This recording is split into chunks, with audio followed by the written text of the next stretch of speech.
İkinci kanaldayım şu an.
Ses kontrol deneme 1 2 3 4 5.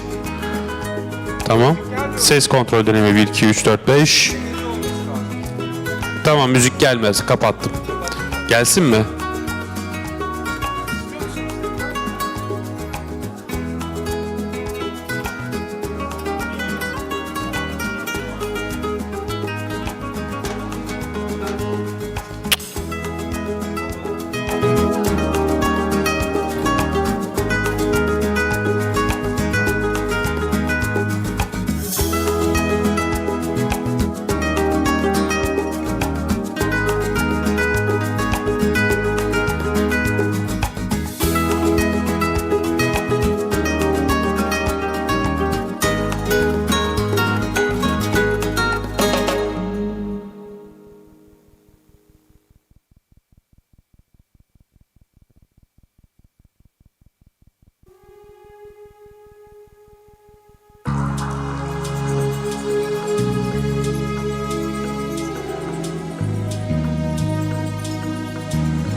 Ses kontrol deneme 1 2 3 4 5. Ses kontrol deneme 1 2 3 4 5. Ses deneme 1 2 3 4 5. Hey, si. Ses kontrol deneme 1 2 3 4 5. Ses kontrol deneme 1 2 3 4 5. Ses kontrol deneme 1 2 3 4 5. Ses kontrol deneme 1 2 3 4 5. Ses kontrol deneme 1 2 3 4 5. Ses kontrol. Ses kontrol. Ses kontrol.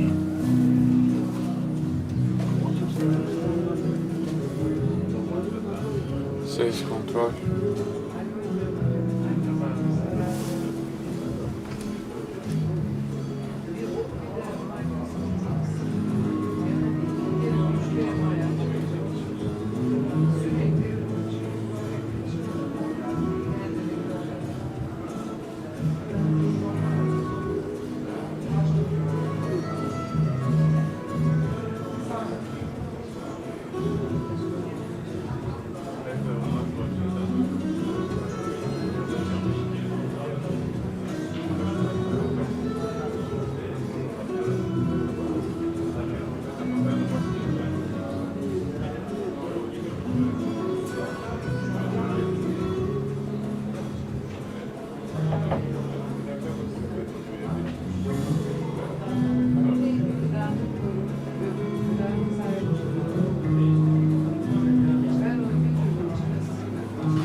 İkinci kanaldan konuşuyorum. Sesim geliyor mu? Basar. Ses kontrol deneme 1, 2, 3, 4, 5, 6. Merhaba. Sesim geliyor mu? Ses deneme 1, 2, 3.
İngilizce kanalından konuşuyorum. Siz İngilizce kanalında değilsiniz bu arada. Şu an İngilizce'desiniz. Tamam. Ses kontrol. 1, 2, 3, 4, 5. Sesim düzgün gibi hissettirdi ama.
5. Ses kontrol. Şu an benim sesim geliyordur diye düşünüyorum İngilizce kanalından. Merhaba. Merhaba. Merhaba. Merhaba. Sizde var mı? Sizde yok değil mi? Yok, bizde de yok. Bir tek sizden alıyoruz. O yüzden şey yapamıyorum. Şu an düzgün mü ses? Buradan düzgün geliyor. Ses güzel ama bak arkada böyle bir Şu. Dıt değil. O bahsettiği şey daha farklı. Onu uzun bir dıt. şu an yok. Ses. Ses. Yankısından mı bahsediyorsunuz?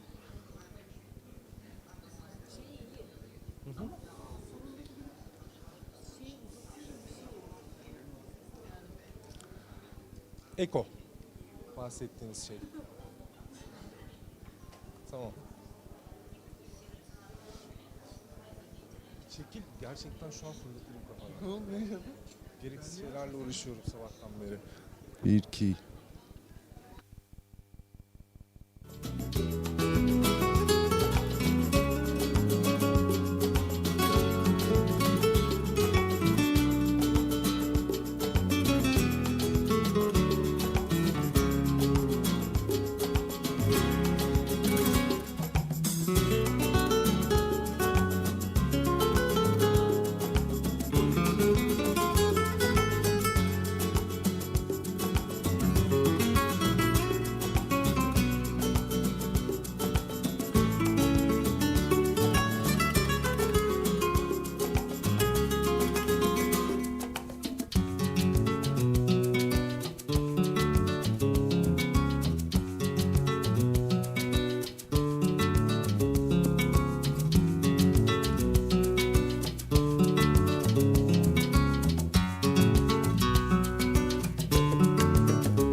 Honorable delegates, distinguished guests, ladies and gentlemen, good morning. Good to see you again here.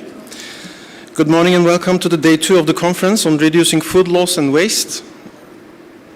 I'm Ruşen İnceoğlu and I'm pleased to be the master of ceremony at this conference at day 2. As you know, this conference has been convened to address common barriers to progress towards food loss and waste reduction, to identify the necessary enabling conditions and to examine the solutions to food loss and waste. Yesterday, it was a very busy and informative day.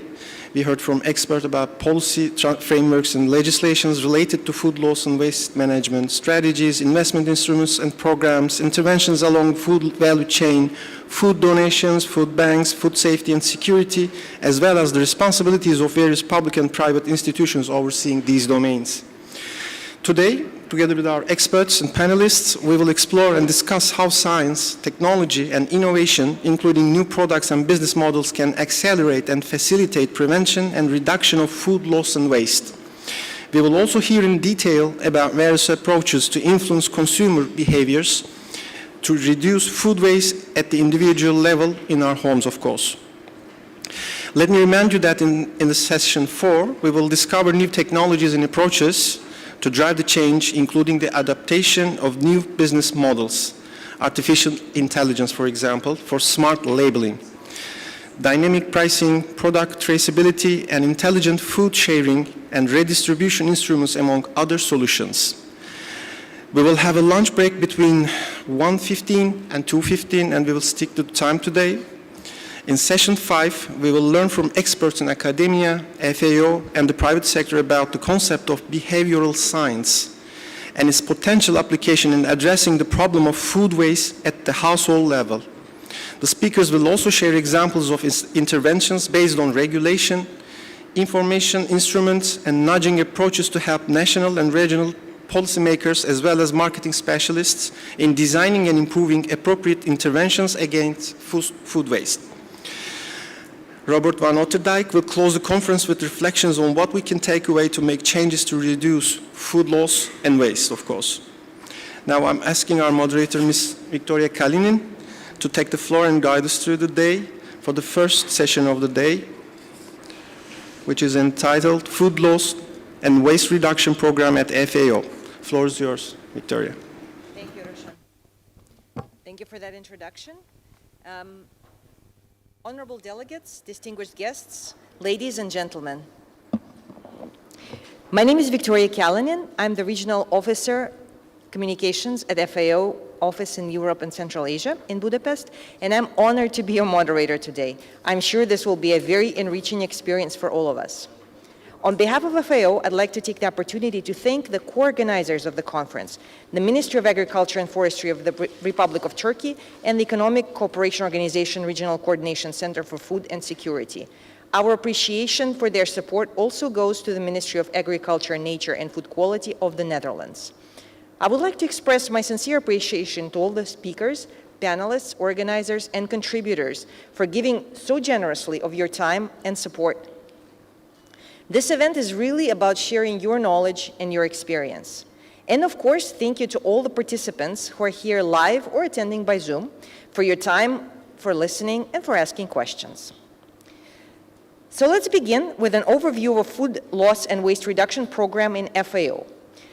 I would like to welcome our first virtual speakers, Divine Nje, Deputy Director, Food Safety Systems Division, and Carola Fabi, Senior Statistician at FAO.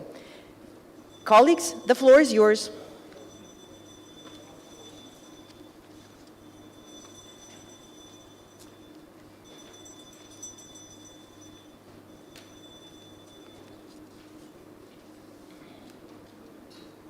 You hear me?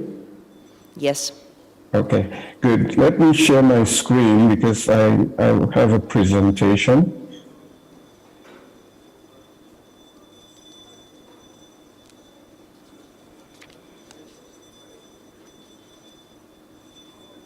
Okay, can you see my screen? Not yet. Okay. Actually, it seems that you're not sharing.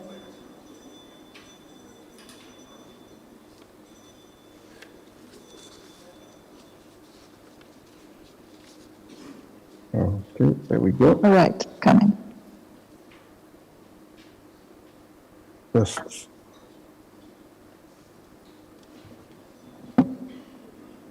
is it okay? Yeah. Okay. Honorable delegates, distinguished guests, ladies and gentlemen, it is my pleasure to kick off the day with this keynote presentation, and essentially talking about FAO's program on food loss and waste, to kind of set the background against which the rest of the day's deliberations will be carried out. So I and my colleague Carola Fabi will make this presentation. On this slide, I just want to give you some background about FAO.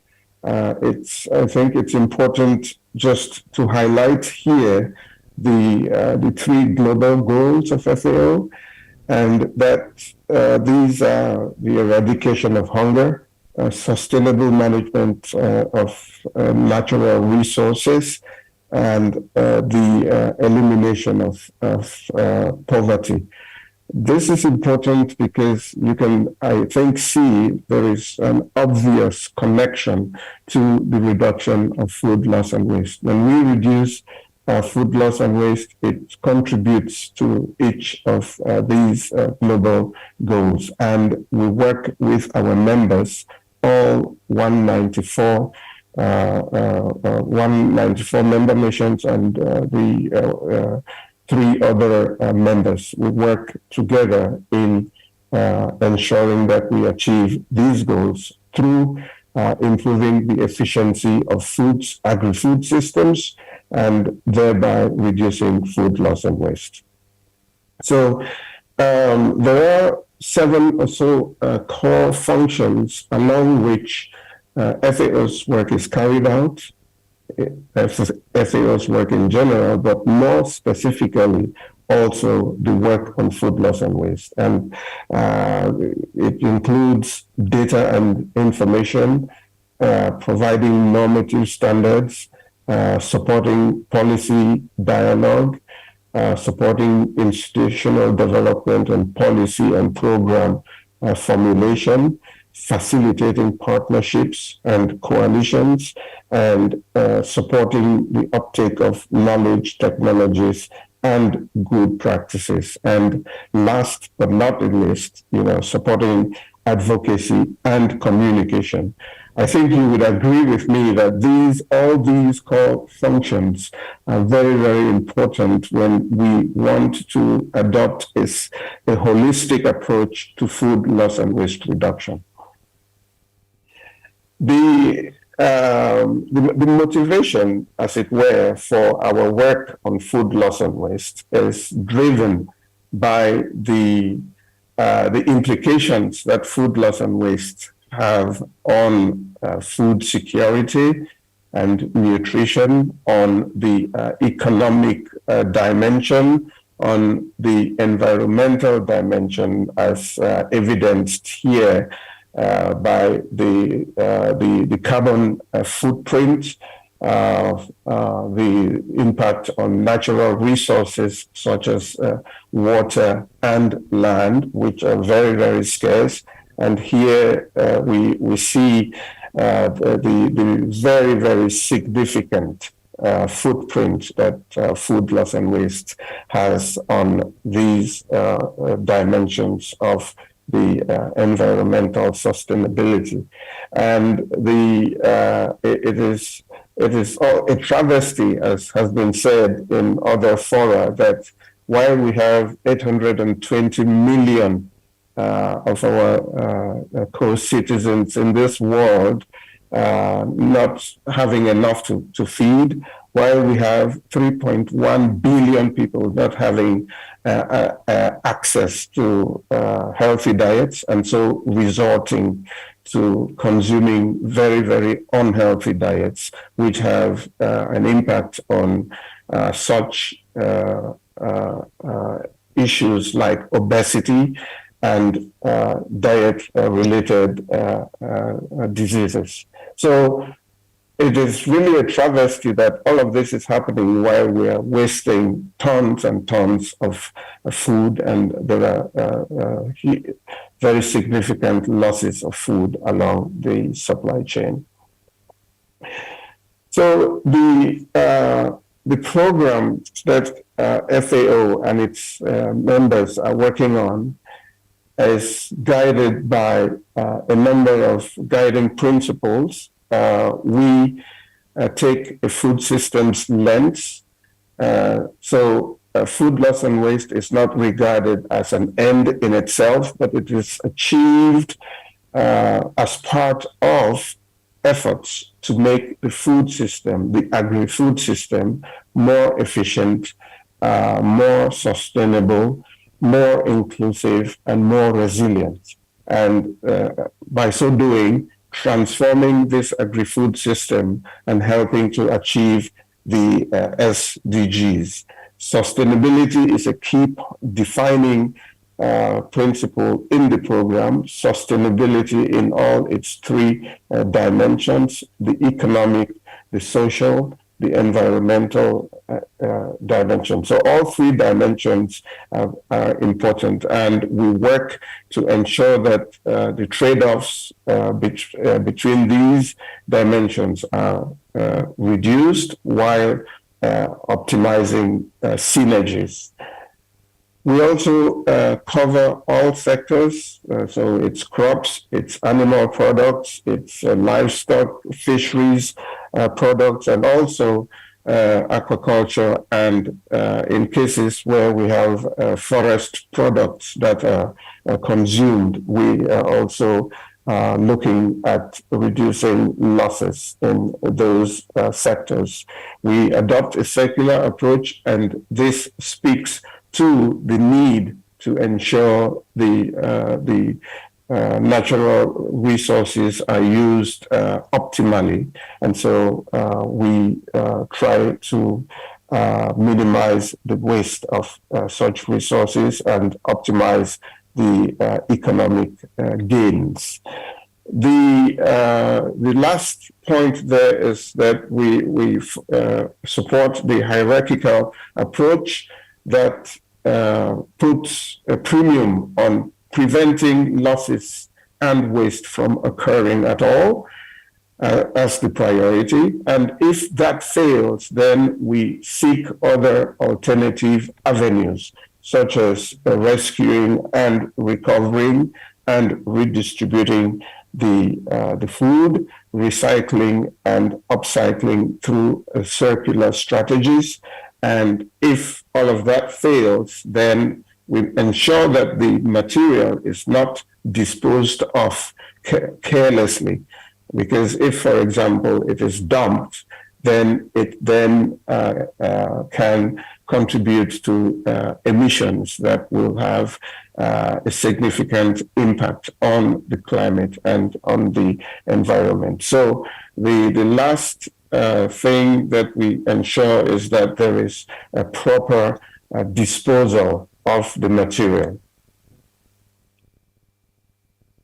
So on this slide, I just present to you a gist of the main components of the program, shown there in the blue boxes, and it ranges from supporting education and awareness raising through the data measurement, the development of strategies and policies and institutional frameworks, capacity strengthening, normative instruments, value chain development, innovative technologies, partnerships, and collaboration.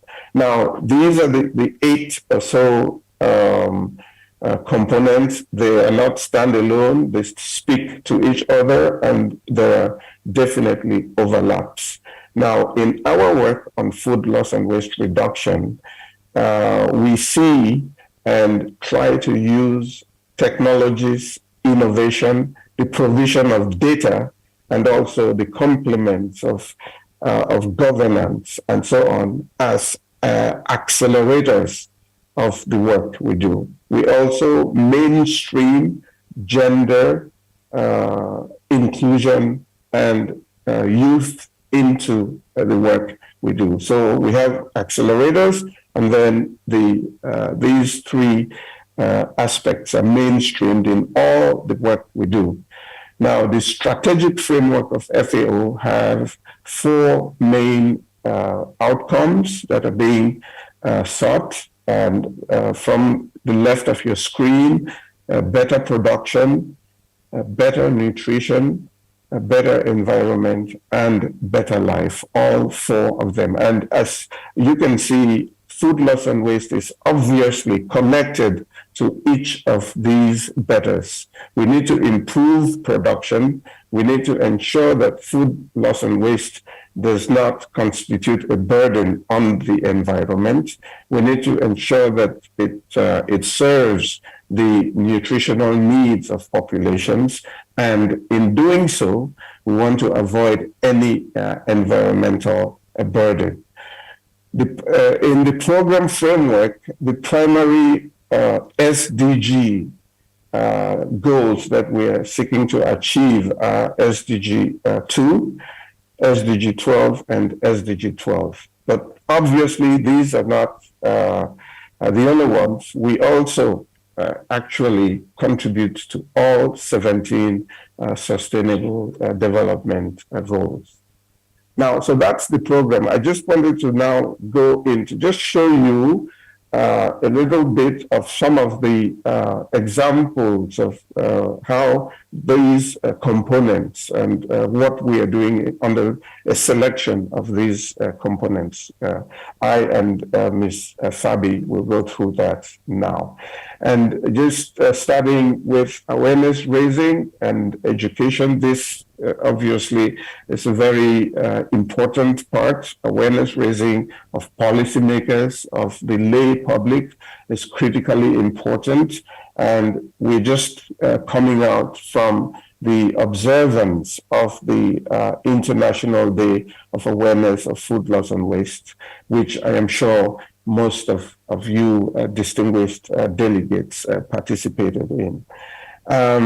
So we do have some very significant activities in this area, and we look forward to collaborating with those partners that are interested in collaborating here.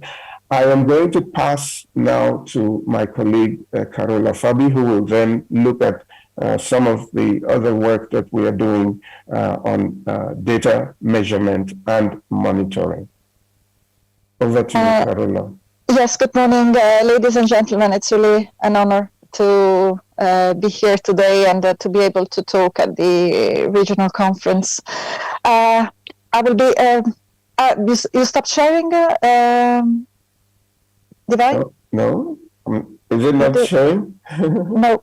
Okay, doesn't matter. I'll try and get it from. Okay, so if you can put it back, if you don't mind. Okay. So I'll be very quick and focus just on one aspect of FAO's role on food loss and waste reduction, which is really on the data measurement and monitoring, in particular, of the Sustainable Development Goal indicator on food losses, the food loss index. And advocate for the importance of data and the importance of basing decision on an evidence base. FAO has developed the methodological framework, first of all, with a methodology for the assessment of levels and causes of food loss and waste and the identification of solutions, and a set of harmonized definitions and methodologies for quantification. And starting from the definition was key, because it was key to define what is really a loss, what is the food that is leaving the supply chain, definitely, and that has an impact, for example, on whether food that goes for feed is a loss or not. Next. Okay. Food loss and waste is characterized by a lack of data. There are a large number of value chain studies, but with very limited application. Yet there are very few estimates that are produced by the country at the national level. So while there is information for targeted interventions on a certain stage, on a certain value chain, in a certain area, there is information is insufficient or of an insufficient quality to make the major policy assessments and look at the food systems in their entirety. So to cover the data gaps, FAO, like the UN Environment, has developed a model to estimate losses. You might be familiar with the recent estimate that 14% of the food produced does not reach the retail level. But of course, once one goes into the details, whether at food group level, and here what we see, for example, is that losses of fruits and vegetables, I mean, this particular audience will not be surprised at all, is over 30% on a global level. Or by regional level, the regions of the world can be very different from one another. And now the countries in this particular region here belong to two different groups. Some countries are in Eastern Europe, here is Europe, and some countries are in West Asia. And here I think is West Asia. Yes, thank you. And here is West Asia. So you see that even at regional level, the food losses are quite different. And if you go at country level, the magnitude of the difference is even higher. So some Eastern European countries have very small losses along the supply chain. Other countries, on the contrary, have very high losses, especially for some products, especially in some specific value chains. So all this to say that having a sound and reliable measurement is key for making sound policies and decisions. Next, please. Just a recap, of course. So what is considered a loss? I mean, loss and waste have been split along the supply chain. So losses cover the supply side of a food chain at primary production, in the primary production sector, and then along processing, logistics, storage, distribution, and wholesales. And the figure that you have seen of 14% worldwide covers this tract of the supply chain, starting on primary production and all along the various transformation systems, but prior to the retail. And most of the data that we receive comes from supply utilization accounts with balance sheets. So it is not based on actual measurements and survey, but is a high level estimate that, contrary to what I was saying before, is to aggregate to be able to inform decisions at the disaggregated level. So again, the importance of having a data collection strategy in the critical loss points to be able to inform, on the one hand, decisions at sector level, and on the other hand, policies at food system level. Next, please. So I'm just going to give an overview. And basically, very few data, like I said, and very few countries are informing on the food loss index. And in fact, this is really the data collection and reporting status. So what we see on food losses, and not on food waste, again, it's the supply side of the food chain. So what we see is that basically this year it's the European countries of the European Union, who will start reporting on food loss and waste in a systematic way. Otherwise, when there are few countries in the world who do have a data collection plan going on. You see them in red in the map, and we are supporting most of them. I also included Turkey, that has a very articulate information system, especially on horticultural crops. But you see that there are more, the vast majority of the countries do not regularly collect data on food losses. Next, please.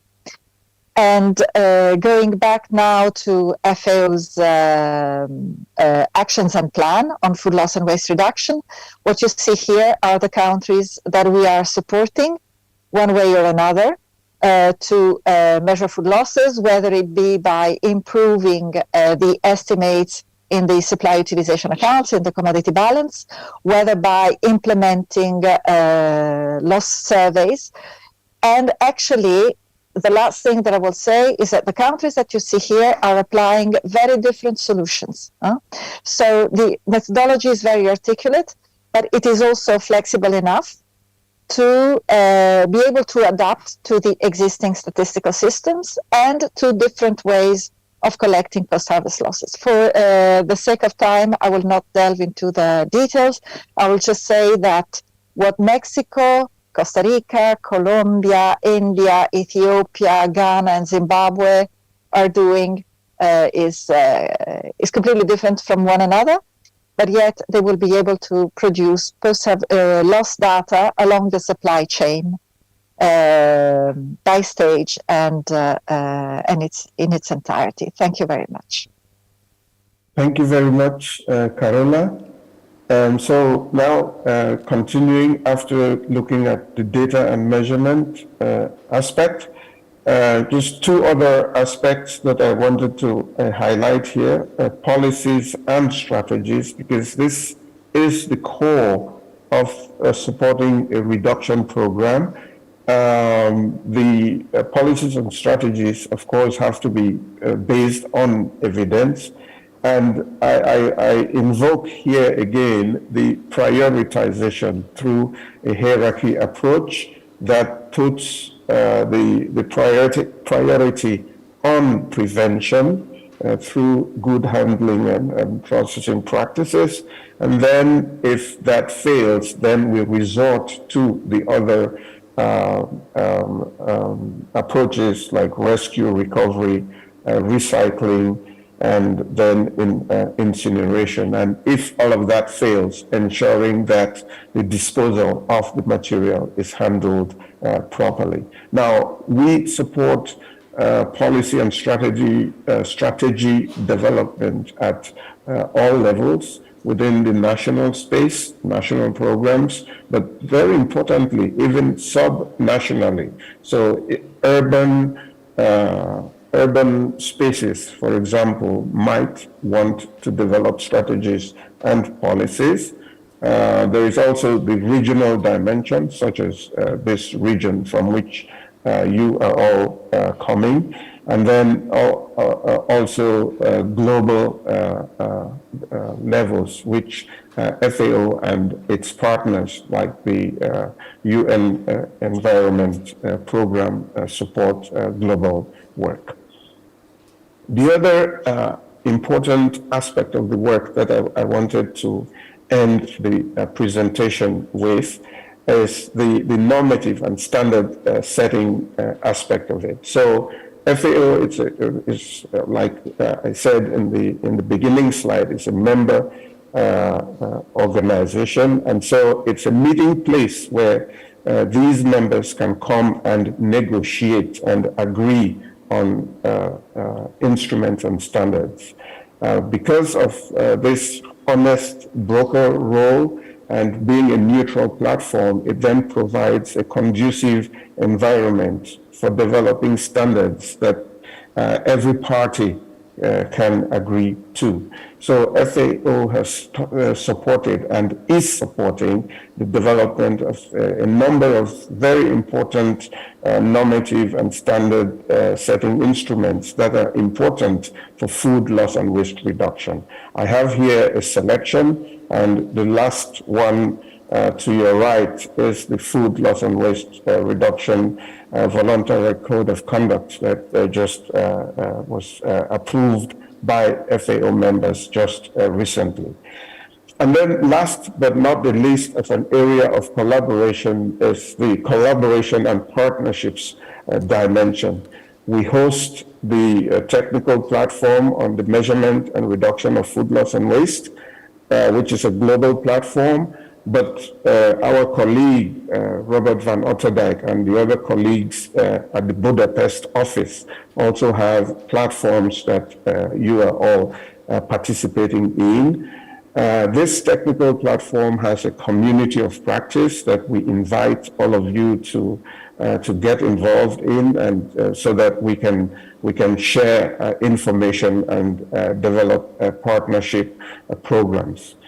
In terms of collaboration and partnerships, a very, very important aspect of it is the collaboration that came out as a follow-up to the 2021 UN Food System Summit. So the Food is Never Waste coalition has formed, and through that we're working with UN Environment, WRI, Rabobank, WWF, and other partners to take forward the work on food loss and waste. So in closing, distinguished guests, ladies and gentlemen, we look forward to collaborate with you in efforts to reduce food loss and waste within a framework of promoting agri-food systems development and making these systems more efficient, more sustainable, more resilient, and more inclusive, leaving no one behind. Thank you very much for your attention.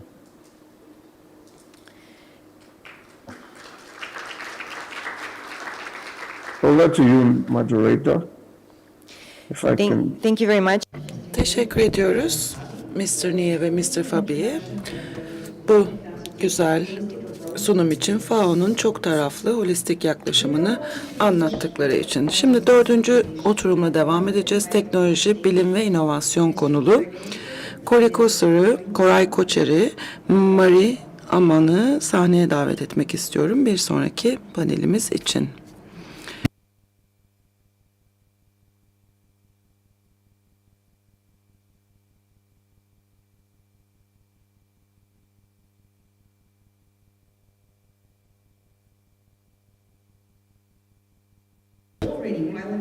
Halihazırda inovatif çözümlerin pilot uygulamalarını hayata geçiriyorlar. Gıda kaybı ve israfıyla mücadele edebilmek için ve bu panelin katılımcıları yeni teknolojileri ve yeni yaklaşımları anlatacak, yeni iş modellerinin hayata geçirilmesi, EI temelli teknolojilerin hayata geçirilmesi ve döngüsel ekonomi içerisinde gıda kaybı ve israfın azaltılmasıyla ilgili kullanılabilecek yeni teknolojileri anlatacaklar. Lütfen zamanımızı geçmeyelim, aşmayalım. Onu hatırlatmak isterim konuşmacılarımıza. Sebastian Pellion'u şimdi sözü vereceğim. Glovo'da kendisi etki ve sürdürülebilirlik müdürü, küresel müdürü. Glovo'da söz sizin efendim. Teşekkür ediyorum.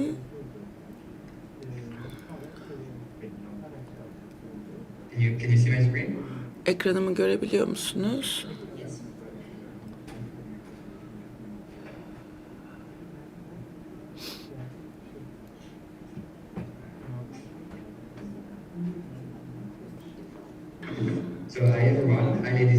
Herkese merhaba.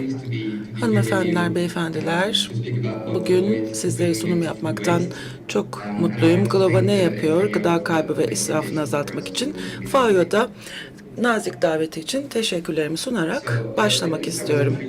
Şimdi kendimle ilgili birkaç şey söyleyeyim. İsmim Sebastian ve etki sürdürülebilirlik departmanı müdürüyüm. Yaklaşık olarak 3 sene önce başladım. Glovo o zamanlar küçük bir startup'tı. Birkaç kişi, az sayıda kişi çalışıyordu. Çevre mühendisliği konusunda ve kamu politikaları konusunda bir diplomam var. Glovo'ya katılmadan önce kendi startup'ımdaydım. Öncesinde de yine bu konularda çalışmalar gösterdim. Bu proje sonrasında da Glovo'ya katıldım. Şimdi Glovo'yu kısaca anlatmak gerekirse uluslararası bir şirket. 25 ülkede delivery app, so delivering anything to our customers. We've been founded in 2015 in Barcelona, so Glovo is a Spanish company. And now we have 3,500 employees a fleet of 75,000 monthly active couriers delivering in our cities, and an ecosystem of 150,000 partners around the different countries. When I'm going to say partners, I'm referring to restaurants and supermarkets. So that's our vision, is to give everyone easy access to anything in their city. So basically what we're doing at Glovo is enabling people to have time, right? Time for their personal development, time for their family, time to work. And we have built a marketplace which has different verticals. So we want to become the go-to app for anyone to send anything through our courier service, for anyone to order their favorite food in their favorite restaurant in the city.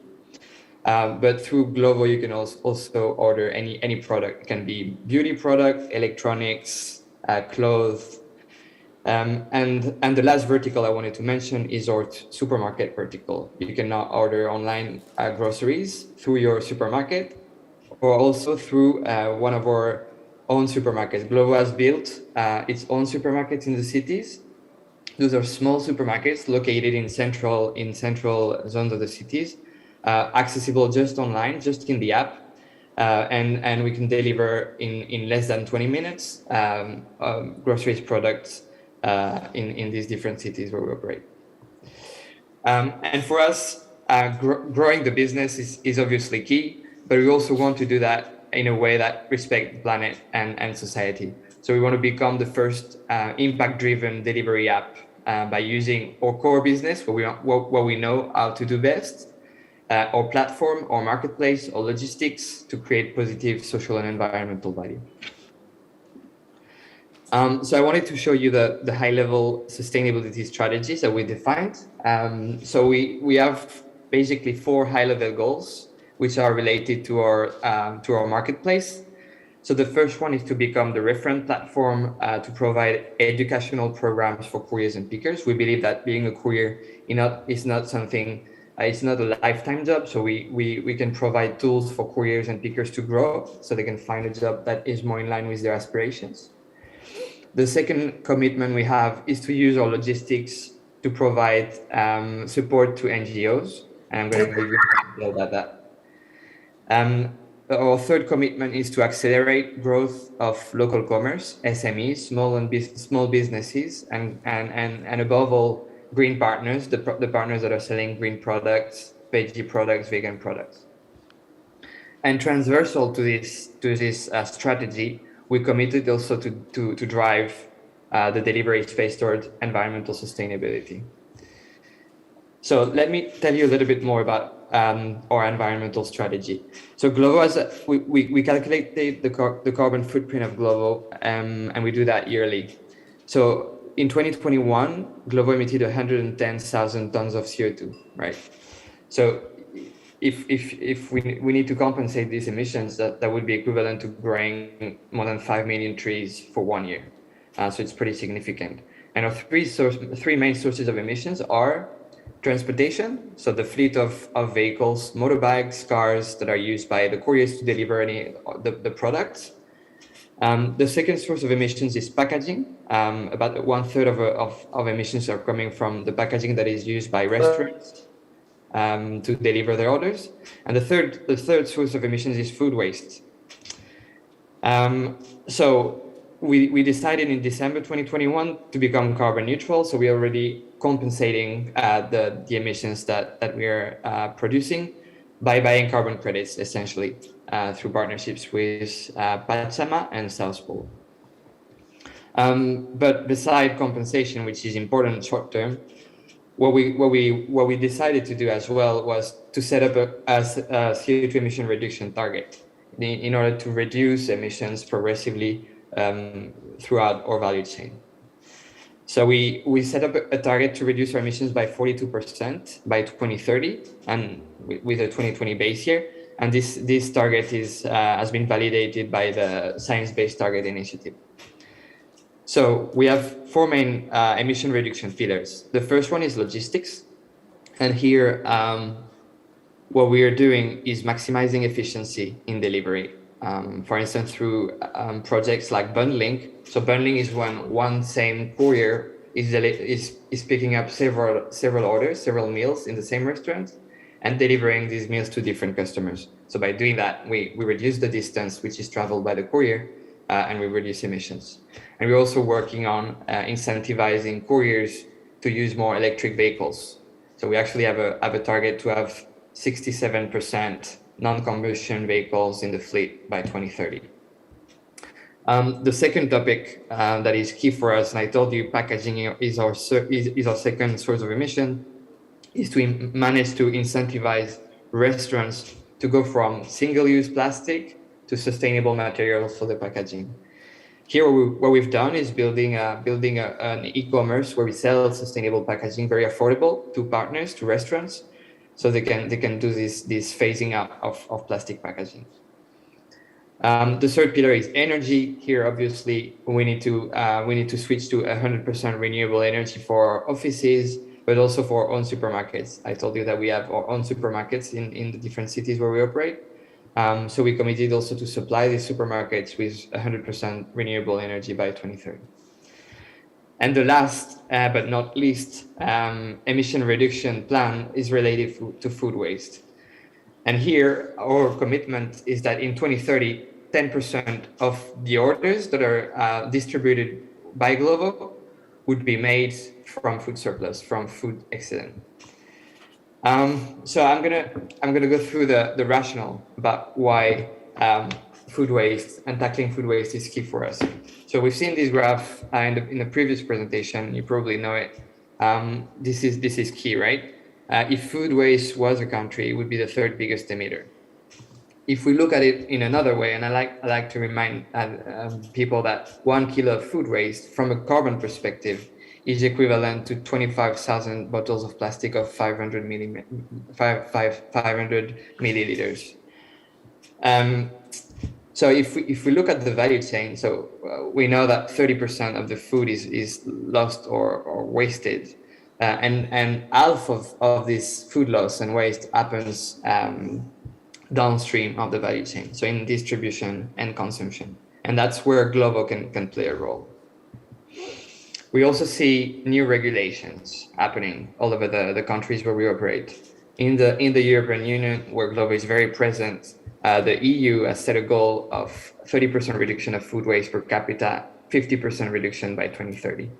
And Spain, for instance, which is our head office, is the third country in the European Union that have drafted a bill to cut food waste.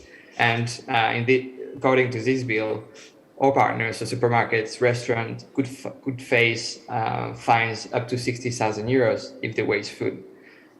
So our partners are taking it very seriously. And last reason why we believe food waste is a key opportunity for a company like Glovo is that it's also a business opportunity. Because we're running our own supermarkets, we need to reduce food loss, because this is enabling us to reduce the cost of goods sold. And we also are aware of the fact that food waste is an untapped potential for new products. If we manage to recover food loss and food waste, this would be globally a 80 billion market. And the last point is that obviously food waste being a source of emissions, 6-7% of emissions globally. If we cut food waste, this would also cut offset costs for companies like Glovo. So now I wanted to go through the roadmap that we define at Glovo and some of the initiatives that we're doing to reduce food waste. And what we're doing is building actually technological solutions across our value chain, in line with the waste management hierarchy principles. So first, reducing food waste, then reusing it and rescuing it whenever we cannot reduce it, and then raising awareness to make sure it's recycled. So starting with reduction, I'm going to present you here some of the upstream solutions that we're implementing to reduce food waste from Glovo's virtual supermarkets. So first things first, and that's the basics. What we're doing is improving inventory management and procurement best practices. So if a product has a lot of rotation, but we need to buy a big quantity to our supplier, we try to renegotiate this quantity to make sure that we don't have too much stock. If a product doesn't sell well, we delist it from the inventory to make sure that this is not producing food waste. These are basic things, but needs to be implemented correctly. When it gets interesting is when we use technology for real-time stock management of short-dated products. So basically, what we're doing is for each category of food, we enter in our data system whether or not it's perishable, and we enter the expiration date. So each day, we run a query and do data scraping, so to detect all the products that have an expiration date which is close. So we're able to create alter ego of these products in our system and send them with a discount. And the third type of projects that we're doing is for these products that are really about to expire, that still have very few days to go, we rescue them, but by preparing packs of food that we call food rescue, packs of with a variety of products that we sell to our customers with a very strong discount, around 70% usually. So I wanted to show you a little video of how this is happening in the app. So you can see here, this is the Glovo homepage.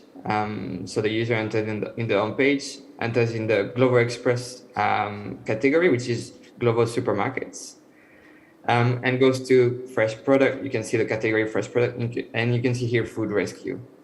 So the customer can enter in this category and select the food rescue pack and add it to his cart.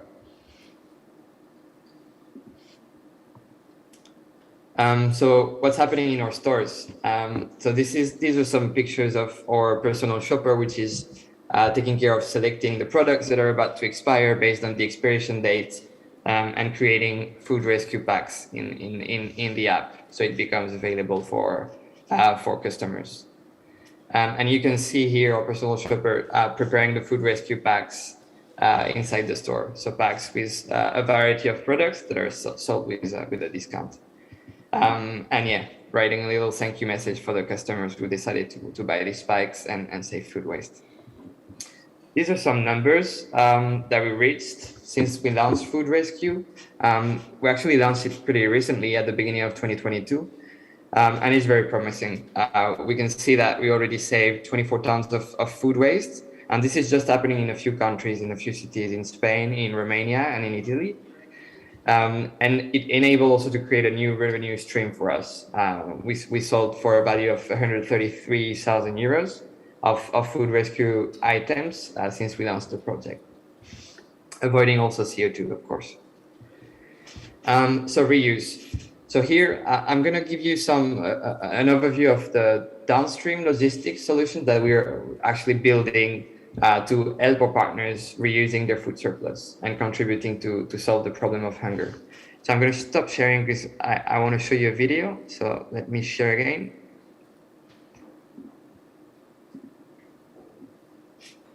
Here we go.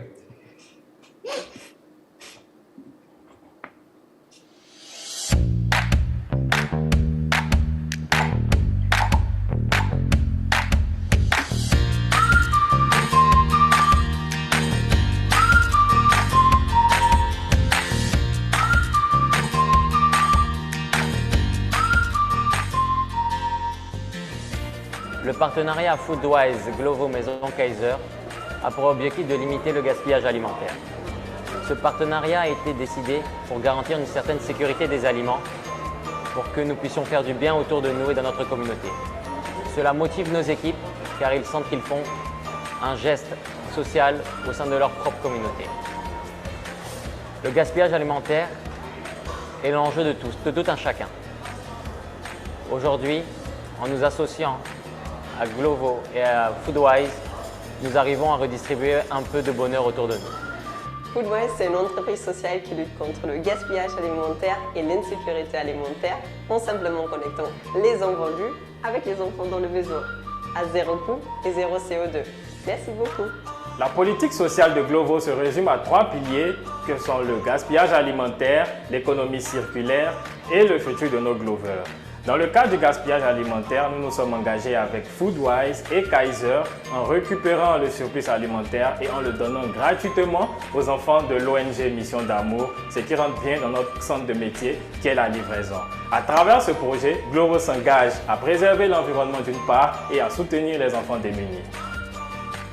Nous disons merci à Foodwise pour leur projet en notre faveur, ce projet dans lequel nous avons eu droit à des croissants d'Eric Kaiser qui nous sont livrés par des livreurs Glovo, dynamiques, compétents et très compréhensibles.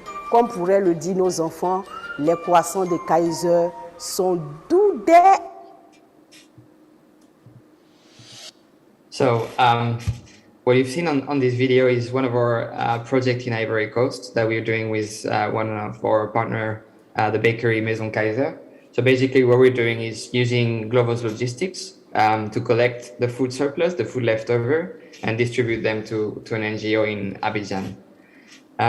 So this is a project under the umbrella of the Glovo Access Program, which is a program that we launched during the outbreak of COVID in March 2020. And we launched it because at this time, lots of NGOs didn't have logistics or volunteers, so they couldn't operate. And they reached out to Glovo to ask if we could help because we were still operating. So we decided to give access to our logistics for free to NGOs, and we built this program, Glovo Access, that is still running right now. So you can see on these slides that we're offering different services to NGOs like free logistics, but also promo codes for their beneficiaries. They can raise funds through our app. They can have a commission, a restaurant in our app with 0% commission if they're producing food themselves. But what I wanted to emphasize and highlight today was the logistics service that we're offering them. So we actually built a platform which is called the Glovo Access Platform. It's a desktop application that NGOs can access for free. So we create accounts for them, and they can use our courier service. So to distribute meals to vulnerable people or to collect, for instance, donations from supermarkets, from restaurants, or from other points. And that's our results so far. So one thing that is useful to mention is that obviously because this logistics for NGOs is free, Glovo committed to finance the delivery cost for these deliveries. How are we doing that? So we created a social tax internally. So for any order which is made by any customer of Glovo globally, 1 cent of revenue is going to finance social deliveries. So that's how we finance the cost from this project. And so far, we've been delivering 1,700,000 meals, and which is key is that we also reduced 800 tons of food waste by doing these projects globally. And you can see on the right side a picture of some supplies being prepared for delivery to an NGO in Kyiv, because this Glovo Access Program is obviously active right now in Ukraine, and we're supporting different NGOs in the country. A flagship project that we have under Glovo Access and we launched in 2022 is the Solidarity Delivery Centers. So we launched 2 Solidarity Delivery Centers in Spain, one in Madrid, one in Barcelona. These are supermarkets that we transformed into food banks, basically.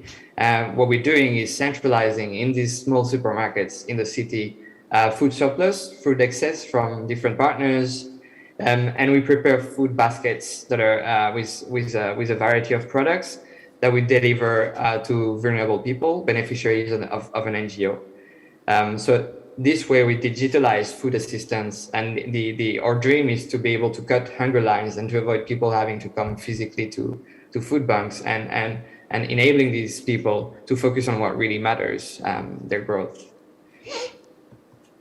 And last quick part, I wanted to mention what we're doing in terms of recycling.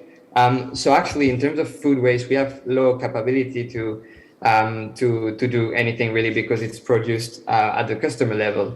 What we're doing is trying also to deliver with sustainable packaging to make sure that we reduce the percentage of packaging waste in the orders that we sell.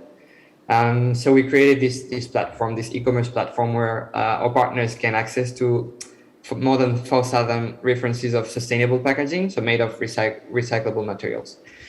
And what we started to do was launching awareness raising campaigns. So you can see on the right side, that's one of our packaging with a QR code. And our customers can connect to this QR code and arrive on a landing page where we're listing tips on how to recycle waste, trying to reach this way millions of customers and reinforce the importance of recycling. And that's our results so far in 2022. That's the number of packaging units we sold, so 2.5 million, which is also contributing to reducing our footprint. 800 tons since the beginning of the year, which have been reduced by managing to switch some of our partners from plastic packaging to sustainable packaging. And that's all. Thank you so much for the invitation again. Thank you to FAO. I hope the presentation was useful and I stayed in the timing. So yeah, I'll pass it to the next speaker. Thank you. Thank you very much, Mr. Villon. Thank you for telling us about Glovo's sustainability framework and food waste reduction strategy in particular, and also the technological solutions that Glovo is putting forward. Connecting food operators with consumers, Glovo took action to use their business model to be part of the food waste solution. And the examples of good practices, such as solidarity delivery centers and sustainable packaging that you just shared with us, are really inspiring. And indeed, I agree with you that food waste is a business opportunity. So next, our speaker is Mr. Corey Koser, Marketing Director of Fazla Gida and the WholeSurplus Management Platform. Over to you.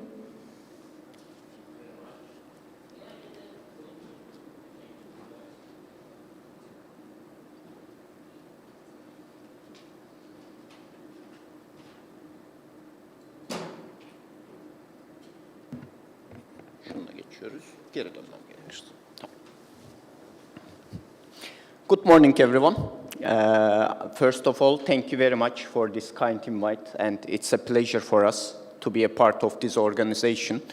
I am Koray Koçer. I am the marketing lead for Fazla Gıda. For non-Turkish speakers, Fazla Gıda means basically food surplus, actually. And today I want to talk about the role of the technology and also the social startup when you try to fight with the food waste. So our journey is starting with recognizing the scale of the biggest problem in the world. And I will not go into the details because I know that every single one in this room is aware of the numbers. But to us, actually, the most impactful one was that if you just, look at the world today, you should see that every 1 out of 10 people in this room is, on the global average, suffering, unfortunately, food security, and also they cannot reach to sufficient food, while we are just throwing 1/3 of the food totally produced for human consumption. So this is a huge okay. And established in 2016, Fazla Gıda just aimed to find a solution to fight this problem. And the chart that you see, the food recovery hierarchy, was put at the heart of the business model that we have developed. So food recovery hierarchy is, maybe you are familiar with it, but just let me basically summarize it. It offers some steps to evaluate the food waste, the surplus product that you have. And if you can stay at the top of the hierarchy, then you create the highest value out of this surplus product. If you cannot stay at one stage, then you go down one step and you try to reuse the product at that step. So at the very top stage, you see the source reduction. So the most basic and the most straightforward solution is that you don't basically create a waste. You are just using the food according to the purpose it was created, and it ends up with human consumption. But for any reason, if this is not possible, then you go one step down, and this is food donation. As mentioned, 1 out of 10 people are in need in terms of food, and you can just donate the food that you cannot use, and still the food is ending up with human consumption at this stage as well. So therefore, these 2 steps, the top 2 steps of the food recovery, does not create any food waste. But if you cannot donate the food anymore, then you go to the other stages, which are like animal feed creation or industrial usages such as composting or maybe biogas production, etc. So at the very bottom, you see the landfill. The model that Fazla Gıda wanted to create was to cover all of the steps and to offer its customers any possible solution regardless of the situation, of the condition of the product. And the model that I'm going to share with you is covering all the steps that you see in the hierarchy. Just the landfill is an exception. We don't support the landfill part because this is creating another carbon emission for the world. So with this ambition, actually we have created a technology-based social startup. And just let me go back, because 5 years ago in Turkey, social startups were not so common. We were not familiar with the concept of a social startup. We were just thinking that the institutions or only the non-governmental organizations were responsible to fight with problems such as food waste, etc. And the private sector was just like in a supporting role. But here the ambition was to show that even a private company, even a startup, can create a sustainable, economical business model, but also can create positive social and environmental impact at the same time. Since the problem is huge, it's all of our responsibility to fight with it, and creating a such model would be an inspiration for the Turkish youth, first of all, to create more of these examples in the future. So that was our main motivation, and for sure we were just serving for the United Nations Sustainable Development Goals that you see here, we have listed here. And while we wanted to create a model, we have just looked on how we can cover more area to be able to create a bigger impact.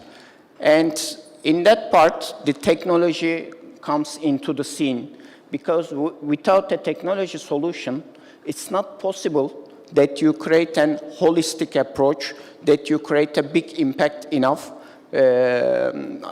Why technology is so important, especially when you deal with food?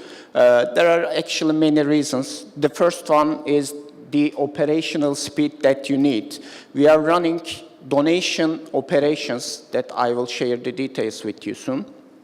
For donation operations, for example, any food, any surplus food that you can donate today may become non-donatable tomorrow because of the expire date and any other stuff. So therefore, if you are running a donation operation, you need speed to, first of all, categorize the products as donatable, and then to run the operations as quickly as possible to reach the people in need with these products. So therefore, our AI system and artificial intelligence in our technological platforms enables to categorize the products, the surplus products of our customers very quickly, and we just identify the ones which are suitable for donation, and these products are delivered very quickly to the people in need. Apart from that, in the first session, we have also mentioned the importance of data and the analysis to fight with this problem. The technology-based solutions offer you also a data collection and data analysis opportunity. So while we are working with our customers, we are gathering a big data behind, including all of their production, delivery, sales, etc. data. And if you look at them and analyze them in a correct way, then you can go one step back, and you can also just, optimize all of your processes to, first of all, reduce the food waste generation at the very first step. Apart from that, all the operations that we run for our customers can include branded products. Imagine that you are donating a product to people in need with your brand on it. So you are still responsible for this product in terms of health issues, etc. So therefore, you want to see how, when, to whom these products are delivered to. Again, technology-based solutions can provide you a full transparency, a full traceability. If you are running all of these operations in a manual way, it is not feasible to do that. So therefore, our surplus management system, this technology-based solution, can simultaneously, in real time, offer our customers a traceable solution where they can see where their products are, whom they are donated to, etc. And also, apart from that, we also developing some new technological products in-house with our own technology teams, which are using technologies like IoT, mobile applications, etc. And we see that with all this technology usage, we can increase our coverage further. So therefore, creating technology-based solutions are very crucial, at least in our case, in our success, but we also believe that if you want to create a big impact, then technology is a must-have for your solutions. Apart from that, being holistic is very important. I have just given my examples from donation operations, but donation is not the only step that we cover and that we operate in. Being holistic offers you the ability to evaluate, to reuse or reduce all of kind of products at your customers. Any product that is not suitable for donation can go to animal feed production. Any product that is not suitable for animal feed anymore can go to biogas operation. So therefore, Fazla Gıda has created an ecosystem where any product in any situation can be used, and the maximum economical, social, and environmental value is created out of these products. So therefore, if you are just thinking about the Fazla Gıda's business model, there are two keywords that we are underlining all the time. We are a technology company, and we are just offering holistic solutions, not focusing only at one stage of the value chain, but trying to cover as much as possible and trying to offer as many solutions as possible. So looking at our products, since this is an innovation and technology session, I just wanted to highlight the main outcomes of our products to you, and I will be just starting with our B2B secondary sales platform. This is a liquidation platform where companies are able to sell their stocks that are not suitable to sell through a traditional channel anymore. So assume that the forecast was wrong and you overproduced. Such products are unfortunately aging in the stocks of the companies, and after a while they are becoming simply a waste.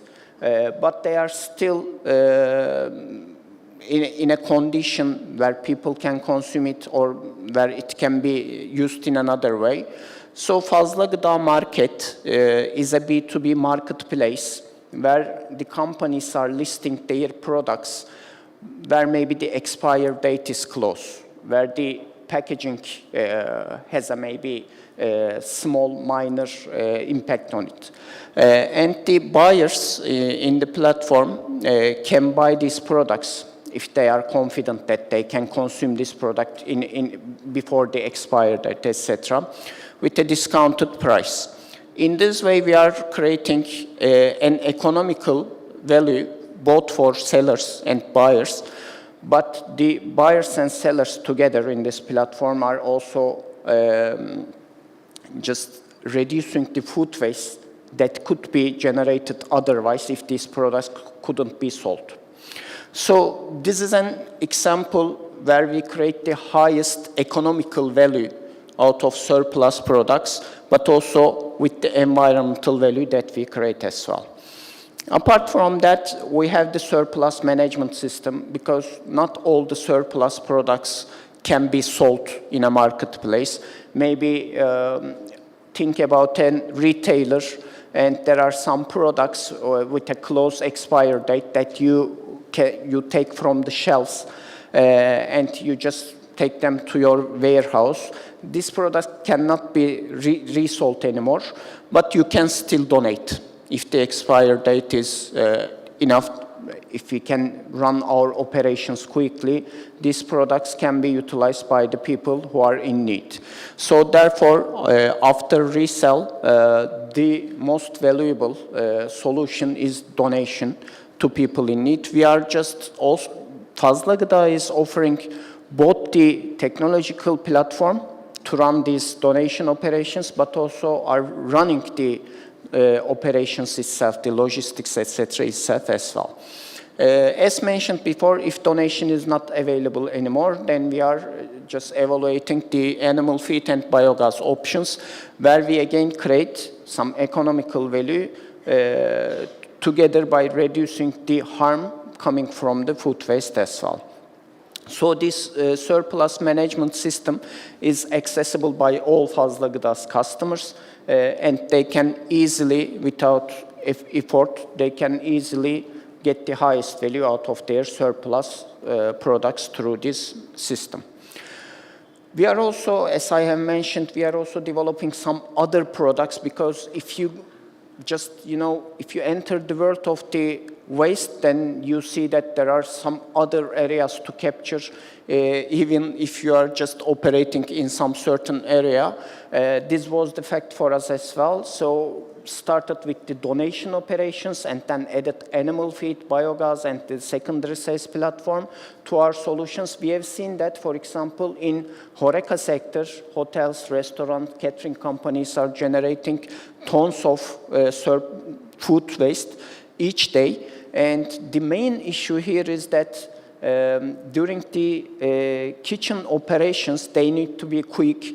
They need to serve their guests in a right way, and it's a time manner. Therefore, there is no time or there is no capacity to measure the food waste they are generating in a manual way.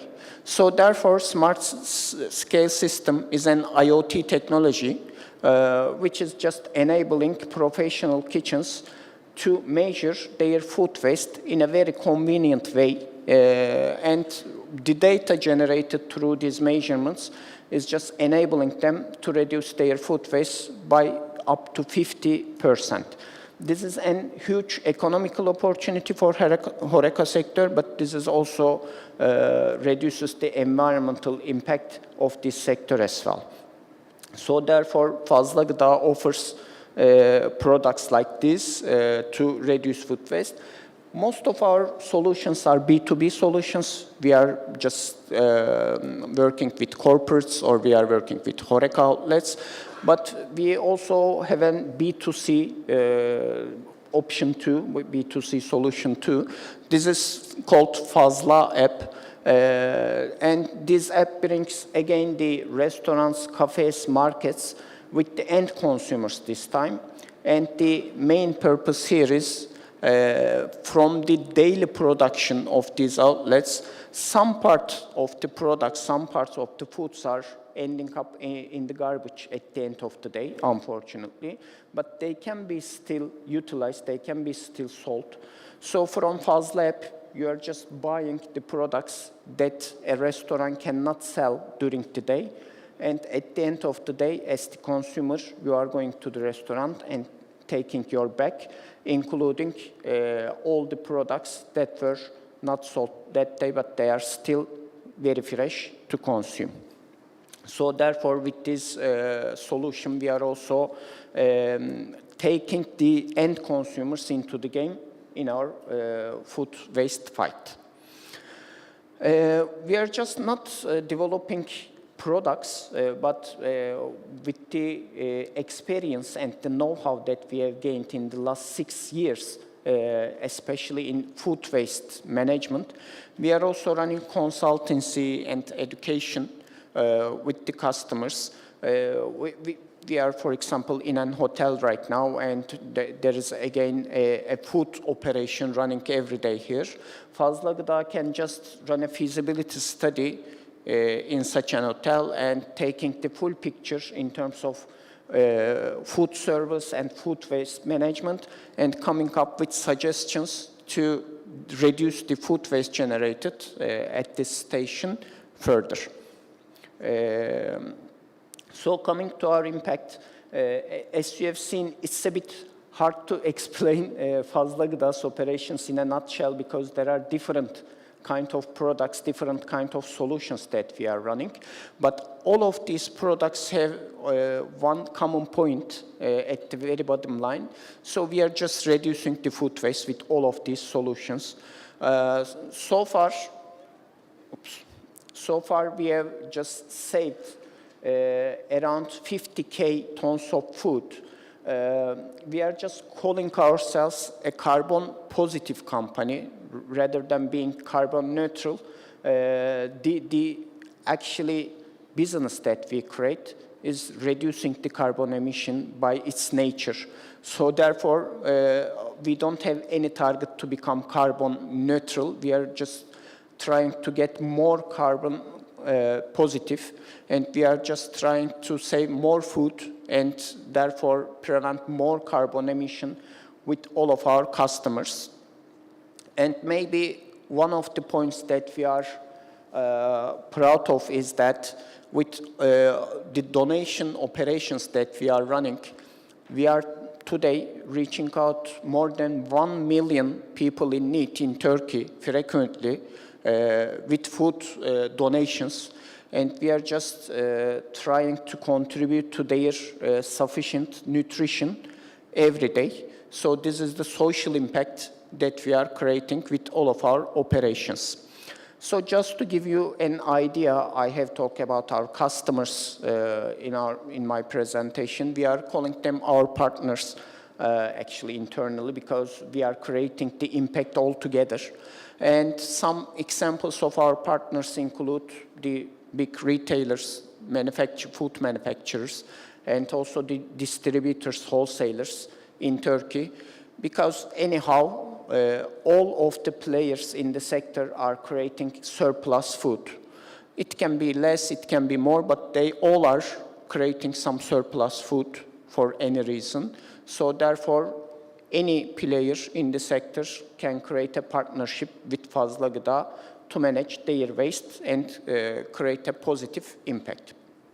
So very quickly, I was asked what kind of challenges that we are facing and trying to overcome.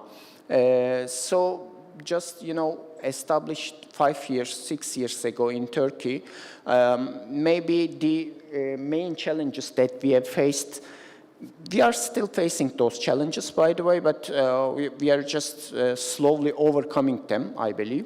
So first of all, the legislations.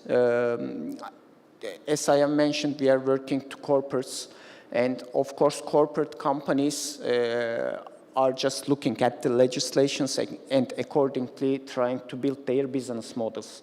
So 6 years ago, just throwing away your waste into the garbage basically was more advantageous, less costly than donating your products. So if the legislations are pushing you to a certain place where you just throw out your garbage without any responsibility, without any cost, then the corporates are tend to throw their garbage, throw their waste into the garbage, basically. So work closely with the Food Rescue Association in Turkey. In Turkish, it's Gıda Kurtarma Derneği. And we have the chairman, Berat İnci, here as well from Gıda Kurtarma Derneği. We have worked really hard to change these legislations in Turkey because donation operation should be more advantageous compared to any throwing into the garbage operation for the corporates. Only in that way you can really take the corporates that you are working with into the donation operations. So that's what we have done. We have worked closely with the government, and today there are tax advantages for donation operations for the corporates. It's the biggest incentive for them. Because as you know, in terms of sustainability, first you should create the economical value in B2B sector especially, and then the social and the environmental impacts are coming. So with the donation operations, we changed the legislation, and I believe that was one of the key challenges that we have overcome. Apart from that, prioritization, the focus, believe or not, even still today, most of the biggest corporates do not have a waste management department in their teams. So it's just like a natural outcome of their production and sales operations. And they do not prioritize it, they do not focus on it. They are not aware of the value that they can generate from their waste. So therefore, maybe Fazla Gıda's main challenge was to, first of all, show the picture, show the importance of the waste that the customers have, that the partners have, and then draw the picture what can be done with this waste for them. Like it's like an education. And then if they see the opportunity, if they see the impact, they try to put it into their agenda, they begin to prioritize it, etc. That was the key challenge. Today, I see that most of the corporates are much more aware of the situation compared to 5 years ago, but there's still way to go here as well. Mr. Koser, can I please ask you to wrap up? We're over just time. 1 minute more. Sorry for the time. Last but not least, capacity building. If you are trying to run donation operations, then this means a logistic capability, first of all. In 2016, we were working with 4 food banks in Turkey only. Today, the number is over 100. Therefore, we need to build the capacity to manage our waste, to create value out of it. Thank you very much, and sorry for the time. Thank you. Thank you very much, Mr. Koser. Thank you. And it's good to see how business developed from a surplus food distribution platform to a full-fledged food waste management system, providing remarketing and repurposing solutions to the players along the food supply chain can be built up. And we wish you successful overcoming of the challenges that you talked about. Thank you. So joining us online now is Pedro Manuel, founder and CEO of BitClick, to present Lota Digital Blockchain e-marketplace. Mr. Manuel, the floor is yours.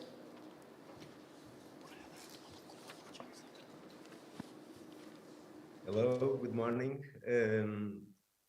Thank you for having me to present Lota Digital project in this conference, in this brilliant panel. I'm Pedro from BitClick. I'm the founder and CEO, and I will talk a bit about the food waste in the fishing industry and seafood industry. So according to a report from the World Resources Institute, up to 70% of the fish is wasted on the processing side. So when we are talking of fish that is processed, is a big amount of wasted protein that could be better managed. So that they identify 5 ways that can help reduce the seafood waste and loss. One is to know the losses itself, so collecting and analyzing data. The other is sharing data and lessons learned across the supply chain. So also increasing operational efficiency and creating new products by using the byproducts resulting from the main processing. And also building demand for this kind of unused fish parts. So this is only a small part of the issue, of the problem about seafood waste. I have here other example. Tons of fresh fish sometimes are wasted on the local fishing ports because of saturated markets and low prices. So sometimes the fishermen, they complain in this way. They send the fish, good fresh fish, to the ocean or even inland, as you can see in this picture. And also there are reports saying that up to 50% of the catch landed are destroyed every day. So it's a huge amount of good protein that could be used in a more efficient way. This dead fish will not recover in the ocean. So why are we doing this every day? Sometimes it's a sanitary control issue, so there's lack of quality of the fish, but some other times is because of the low value. So there are bycatch with low value and no one's willing to buy it, and the local markets cannot do better than what they are doing. So they destroy this kind of fish. Some other times there are customer rejections. This means that sometimes the local markets, the retailers, the fishmongers and others, they have a high demand on the quality of the fish. In this example, we have a very fresh fish from the day, and it has a small mark. You can see in the skin, there's a small mark from the net. So this fish is very able to be consumed, but it was rejected with zero value, economic value for the fisherman, and it was waste. So we are BitClick Technologies, and we are working with new technologies, bringing new technologies to the fishing sector to make a difference. We are a tech-based startup based in Portugal, and here we run Lota Digital. It was an application of these new technologies in the sector. So the goal of Lota Digital is to create a short supply chain, making it digital and connecting the fishing boats to the final consumers and buyers, but also in the middle, integrating key partners that are part of the supply chain. So in a 100% digital traceability solution. This project started in Peniche, here in the center of Portugal, and we start with the early adopters. So 4 fishing boats in this picture adopt and they wish to try this new way of trading the fish. We start with 4 fishing boats, and we end the pilot last year with 40 fishing boats. So every day new boats came to us to try and to start using this new way of trading, connecting directly their boats to the final buyers. And how can this be done? That's what I will talk now. So we start by developing for smaller fisher boats a fisherman kit with a mobile app that allows them to be at sea and catching the fish and logging the fish in the mobile app and then put to sell in the marketplace. It's a quite easy solution. We just solve some connectivity issues and make it easy to use in the mobile phone for this type of operations. But for bigger boats, this was not viable because it's not easy to log and take pictures of all the boxes of fish a medium-sized fishing boat catch. So BitClick, applying new technologies such as computer vision and AI, we create a machine that identifies automatically the fish, and this make it possible to be used this kind of trading solutions, digital marketplace, on a fishing boat.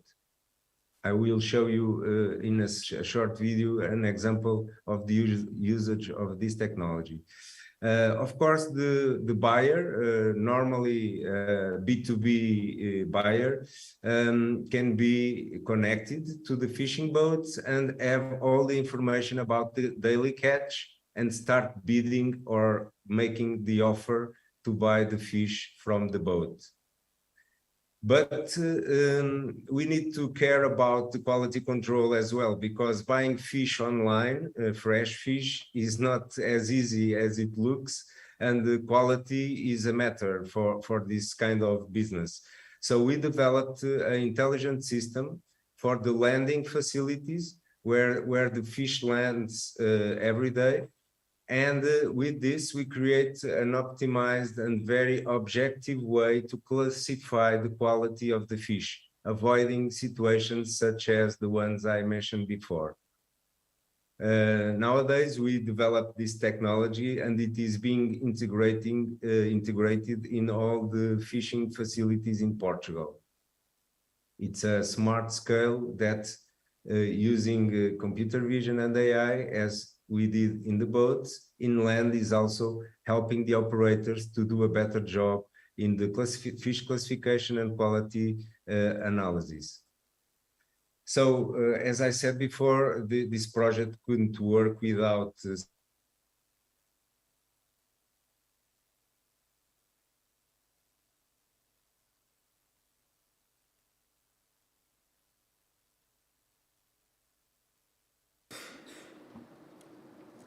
Pedro, I think we've lost you. these entities in our supply chain.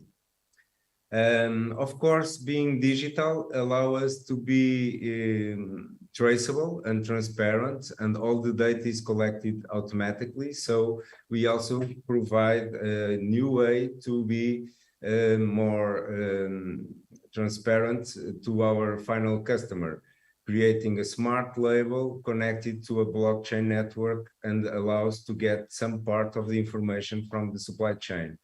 We are not reinventing the wheel, but we are applying new technologies to increase what is being done very well by GS1 and the global dialogue on seafood traceability. So we are applying the same standards that are already in the market and enabling them in our digital solution. So let me share a small video of the operations.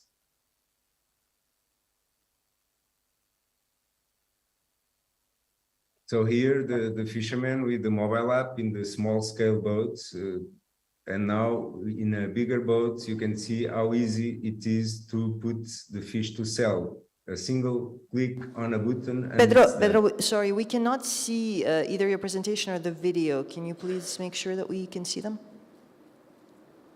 You cannot see? No. Anything of what I was saying? But I'm sharing my screen. Let me try again. Now you can see it? Yes, go ahead. Okay, sorry, because there was some issue here. You can see it?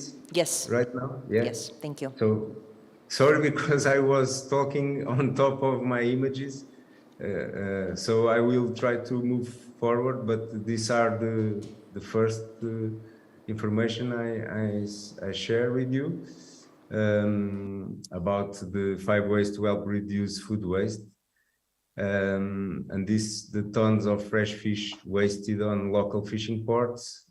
Sometimes this happens, really. You can see it right now? Yes. Okay, good. So when I was talking about up to 50% of catch and landings are destroyed Normally, we are talking about low-value species, but they are good to consumption, to human consumption. And also the customer rejection. So in this slide, you can see a fresh fish, high-value fish here, but with a small mark, a small scare on the skin caused by the net. So this occurs several times, fresh fish with small scares on the net. And this is a motive for rejection from some buyers. So they don't want this fish. So sometimes this fish is not traded because has this mark and is waste. So what VitClick is doing is trying to solve some issues that this supply chain has today in the way it works by bringing new technologies. And we are creating an end-to-end digital traceability solution and also a marketplace where the boats can start selling the fish as soon as they catch the fish. So they can use the time of the trip to do the deals in a better way, in a more efficient way. But to this to work, we need to incorporate not only the buyers and the fishermen, but also the quality control, the handling, and the logistics. So in Lota Digital Tech Solution, we address all these key partners to make it possible. So here in the picture, you have the first 4 boats that believe in this new way of trading and start the project with us in 2019. And we grow to 40 boats. Pedro, I think we've seen these ones. We just lost you for a second and then we didn't see the rest of the presentation. But oh, okay. Maybe just go straight to the video you were talking about. You saw this. Sorry, I didn't understand that. So the buyer, here we have the buyer side. So it's an online marketplace and mobile app allowing to be in contact with the boats and do the deals. And we increase the quality control methodology as well by incorporating AI and computer vision. And today we have in our auctions, this technology is starting to be placed. We have here also technology for the key partners and the blockchain traceability. So here I have the video. I'm not sure if it will stop the screen sharing. You can still having the screen? Yes, we see the screen. We can't hear the audio though. So these are some examples of the technology on site. So here in the boat, the smart scale. So we make it very easy. They just need to push a button, and the computer and the smart scale does the rest. So it's quite fast and easy to use on board of a medium-sized fishing boat. So the buyer side, and then the quality control and the AI identifying automatically the species and the application that allows to do the quality control. So all this is in place and in Portugal. So we bring some brands and retailers to use the technology, and they start having transparency on the fish they are selling. And we also empowered some local smaller companies to create new brands with the digital traceability in the labels, and they prepare fresh fish and they send it to the supermarkets ready to cook as a convenience product. And we help them also to manage the time the time the fish can be available for consumption in good conditions. So the result is to have happy customers and sometimes applying new species that were not so used to be cooked and are good, and with more information the consumers can know it and change a bit the habits. So this project was not possible without partners, and we had some strong partners here to develop this project. Academics also, and public entities, our VCs, and Copa-Cogeca, because Copa-Cogeca in Portugal, as you know, we are a very regulated market, and Copa-Cogeca is the public company that runs the first trade of the fish. So we couldn't do it without integrating Copa-Cogeca in this project. So we are very aligned with the SDGs, as is obvious. We have some mentions that you can find on some publications from United Nations, the technology and security, where Lota Digital is mentioned as a good practice to avoid countering criminal infiltrations in the supply chains, because of traceability and the tracking of all the information across this supply chain, and also FAO, Digital Excellence in Agriculture in Europe and Central Asia. So what are our next steps? We are now rolling out this process in Portugal. The solution will be called not Lota Digital, but onboard auction, because it's a brand name that is more focused on the ability to buy the fish directly from the boats. And the project will be run by Copa-Cogeca, the Portuguese entity that owns all the fishing ports in Portugal. And we are also finding partnerships in other countries to replicate the same model. And we have already some pilots starting in Latin America and Angola. So if any other partners or companies willing to replicate this model wish to have technology ready and proved in the market, we are able to close partnerships and speed up the process. So I will end with a video of the onboard auction project that is now being placed in the Portuguese ports.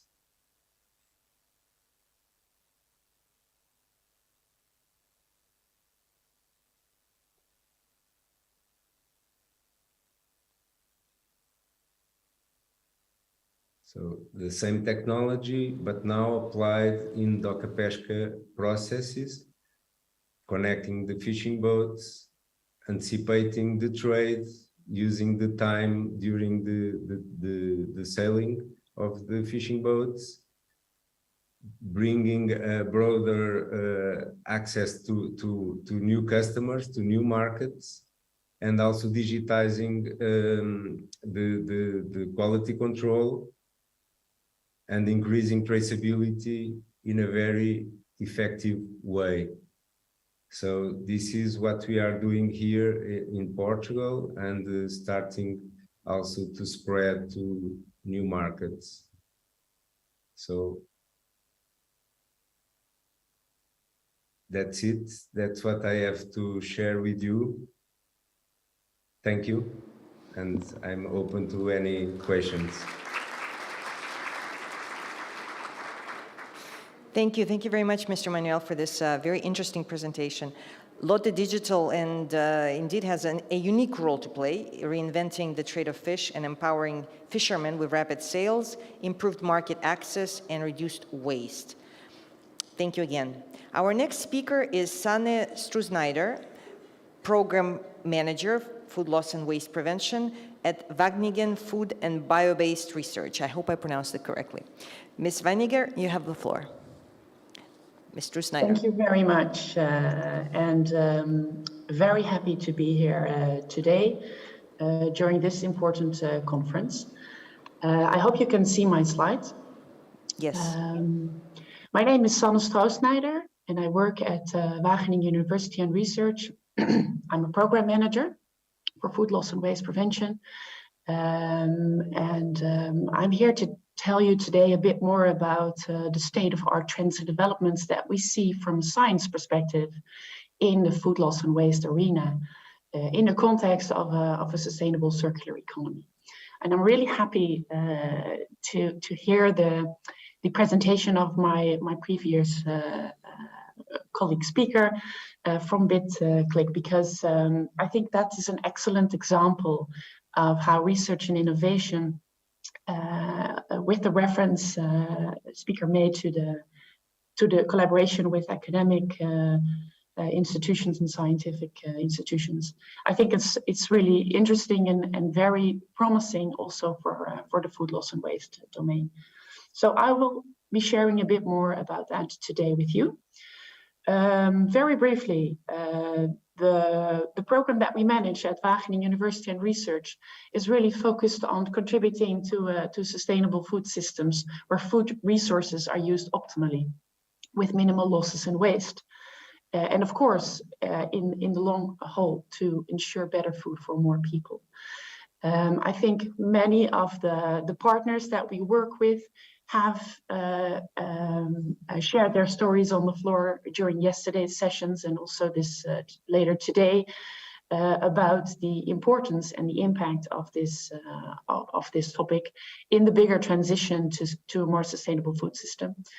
So I will not highlight those aspects. They have been discussed and presented very excellently already. For Wageningen, the focus areas that we work on really evolve around data, models, but also the conversion to impact. We work with our partners, both governmental partners or funding agencies, but also a lot of private companies to improve their food resource use efficiency in the supply chain. We design, develop, validate, and test, and try to upskill circular solutions to valorize side streams, both for food and for feed. And we work a lot on trying to stimulate pro-environmental waste-free behavior. So what we see, of course, and we are very happy with that, is that we see a lot of the trends and developments that also some of the speakers have highlighted already, and we will be hearing more about today, translated more attention and more momentum for a food waste-free product or service into great innovative companies. And I've just highlighted a few that are very relevant in the Dutch or the European context, ranging from apps, and we just saw a great example from limiting waste from sea and loss, of course, but also a lot of apps that focus on either interventions for consumers, technologies that could aid shelf life, but also food waste measurement, but also a lot of food waste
leads us to the associated food feed competition, which is in Europe at least a very relevant discussion, even taking that further now into food, feed and fuel competition.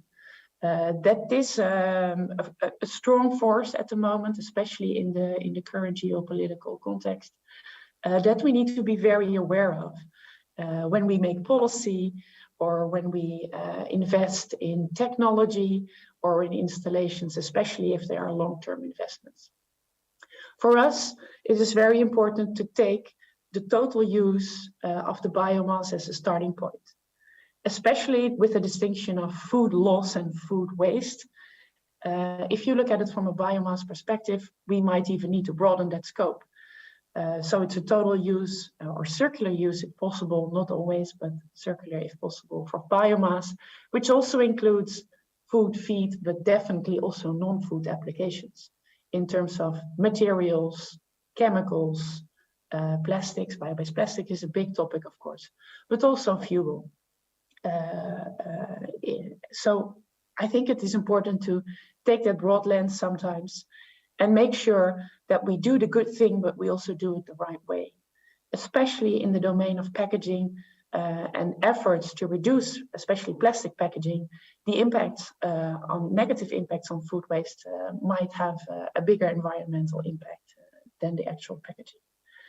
And then I'm not even addressing the aspect and the synergy that our efforts to make our food systems more sustainable should also, of course, if we are redesigning or improving certain processes or products, that we also need to look at making it more healthy for people. So I think this is important, just food for thought in the back of our minds, if we are looking at these trends and developments.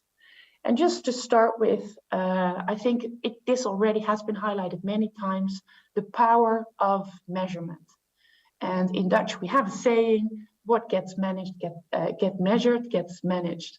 So we know from our experience in working with companies and of course in the worldwide adopted Target Measure Act approach, that the importance of measuring and creating insights into the food resource use efficiency of a company, a restaurant, maybe a supply chain, a sector or a company or a country is a pivotal step that we should not overlook. Whenever I talk to a potential partner and they ask me what the biggest advice or the most important advice is that I can give them in this area, I say measure and then measure and measure and measure. Because especially with private companies, if they have insights, for example, into if you use a food loss and waste mass balance, like Lamb Weston-Meijer previously did, and you take total use zero waste as a starting point, as soon as you have the insights into what actually comes into your factory and what goes out and what is lost somewhere in between, companies will do what companies are good at. They will start optimizing. And in our experience, the first 20 to 30% of food resource use increase can already usually be accomplished within the possibilities of the company at quite a short time period. So measuring is definitely a step that we should not overlook, although I realize that measuring in some parts of the food supply chain are much easier than in other parts, and I will come back to that later if we focus, for example, on the insights that we currently have at loss at farm level. Especially in the area of, for example, hospitality and out of home, we see a lot of development here, especially also from startups that make it easy, attractive, and scalable. And I think that's very opportunistic and gives a lot of hope. Also that we are using a lot of new high-tech here, including smart image detection, smart sensoring, and the use of artificial intelligence. Then if we measure, we are able to see hotspots, of course, and hotspots in terms of impact. We usually, of course, look at volumes, kilos, tons, we look at euros or dollars, Fortunately, we currently have a much better insight into converting these kind of numbers also into CO2 footprint reduction. But I think it is important that we keep in mind that we have to move beyond the standard LCA, which is very often based on very generic data that are not always so representative for the specific produce, for the specific region, or the specific supply chain. So overcoming this data deficit, and especially I congratulate the FAO, of course, on the efforts they are taking in this arena, is really of importance and will enable us to move forward and accelerate towards delivering on SDG 12.3. That also means that we have to look at the full supply chain. Not only our predominant focus on retail and consumers. We have to move beyond, especially in terms of the associated impacts that might be more upstream in the supply chain, or that are upstream in the supply chain. In addition to also converting the impacts towards quantification of use of pesticides, other contaminants, mode of transport, but also, for example, the impact it would have on deforestation, so that we can in future also look at land use, but also the opportunity to improve biodiversity if we work on the reduction of food loss and waste. We see a big trend in companies that work with biomass for food that start to evolve on not only producing for their primary destination, but also look at double or triple purpose of their biomass. And that's really interesting. This is an example of an innovative farmer in the Netherlands. It's a family-owned company, and they implemented the zero waste strategy a few years ago. They do carrots, and they have processing locations where they produce carrots in different products for retail. And they started working, innovating, and investing in not only putting the carrots on supermarket shelf, but also using all the side streams and all the co-products of the carrots, which includes carrot juice, carrot fibers, carotene, vitamins. And they do that at one processing location, not only thereby producing for direct human consumption, but also valorizing their side streams toward functional ingredients, opening up new markets, enabling new innovative opportunities for their business, but also, of course, making different choices in technology, perhaps even accepting a slightly lower conversion for their primary destination if it would enable them a better valorization route for the secondary or the tertiary purpose. So I think this is a very interesting development of a company that 10 years ago had a lot of side streams that is now valorizing all these side streams within a company. Of course, this does require changes in, for example, production lines and machinery that we use, because most of our food processing facilities currently are quite large scale, focusing on the processing of a specific product or produce with sometimes even very detailed specifications, very narrow specifications. So one of the things that we work on a lot from science is more innovative small-scale technologies for processing that is more flexible, but perhaps even mobile units that could actually go to where side streams or waste streams occur instead of bringing them all to one location. And those applications then also need to be suitable for small and medium enterprises. And we work specifically on applications that could work for farmers in fruits and vegetable sector. If you travel to the Netherlands and you arrive at Schiphol Airport, you will be able to see a very innovative example here at the Schiphol Airport, actually, where there is a food waste factory shop where you could buy delicious soup that is made in Veghel from produce that is otherwise not being used.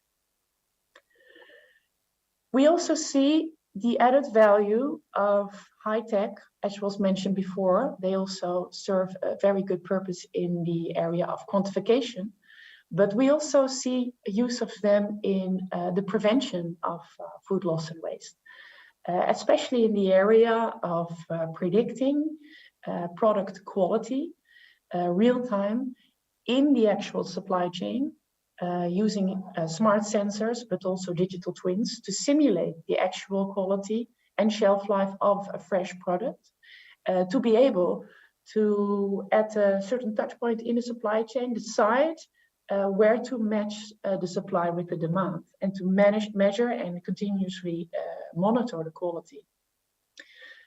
We do this for tropical food, for example, tropical fruits that come from far and have long supply chains, but also, for example, for meat, that of course has a very high impact in terms of environmental associated effects if being wasted. This will enable us in the future to make more flexible long supply chains and monitor quality and prevent waste. We also see a very big opportunity to use smart data and artificial intelligence to optimize the valorization of side streams.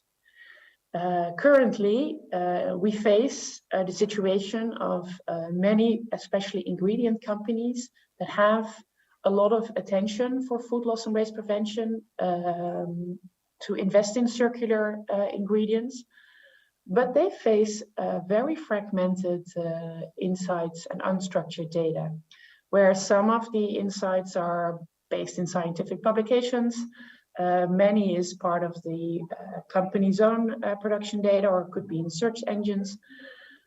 But it's very difficult to assess because there is not one data infrastructure, which results in that every company explores different routes themselves, and you see a lot of innovative startups also in this area, but there is not enough sharing of this data to really harness the potential of it. So we hope to be able to work in future on setting up such a decision support system that will enable a lot of different companies in a supply chain to see what the potential of their side stream is, not only for food, but also for ingredients or maybe even non-food purposes.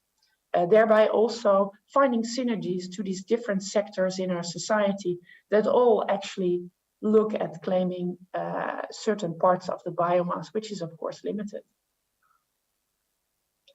I can foresee in the future, and we are taking first steps here, that we would actually be designing our waste.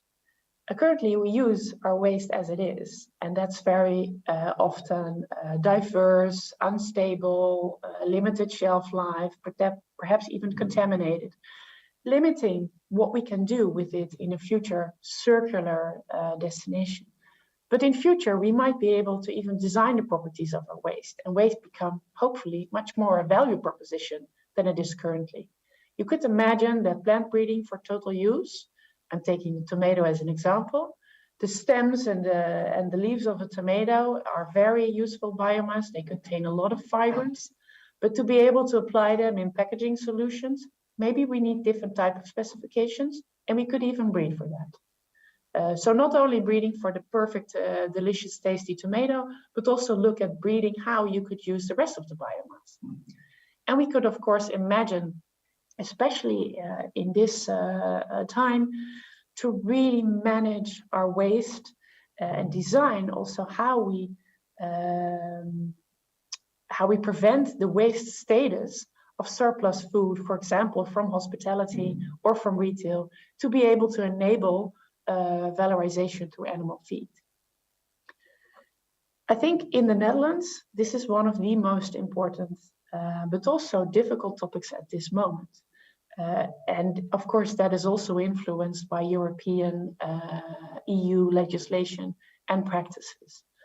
But for the Netherlands, at least, this is one of the most important barriers to overcome if we want to reach and deliver on Sustainable Development Goal 12.3. The circular use of side streams, byproducts, and food discards, of course, need to be safe, but that has huge potential for sustainable animal feed. And many animals, for example, pigs, chickens, and insects, are, of course, very efficient converters of low value biomass into highly valuable nutritious food. And we see many companies putting these type of circular products on the market that are a more climate friendly alternative for many of the other animal proteins that we consume. And I think this is an area where science can really interact with front-runner companies to show case how this can be done safely, but also sustainably.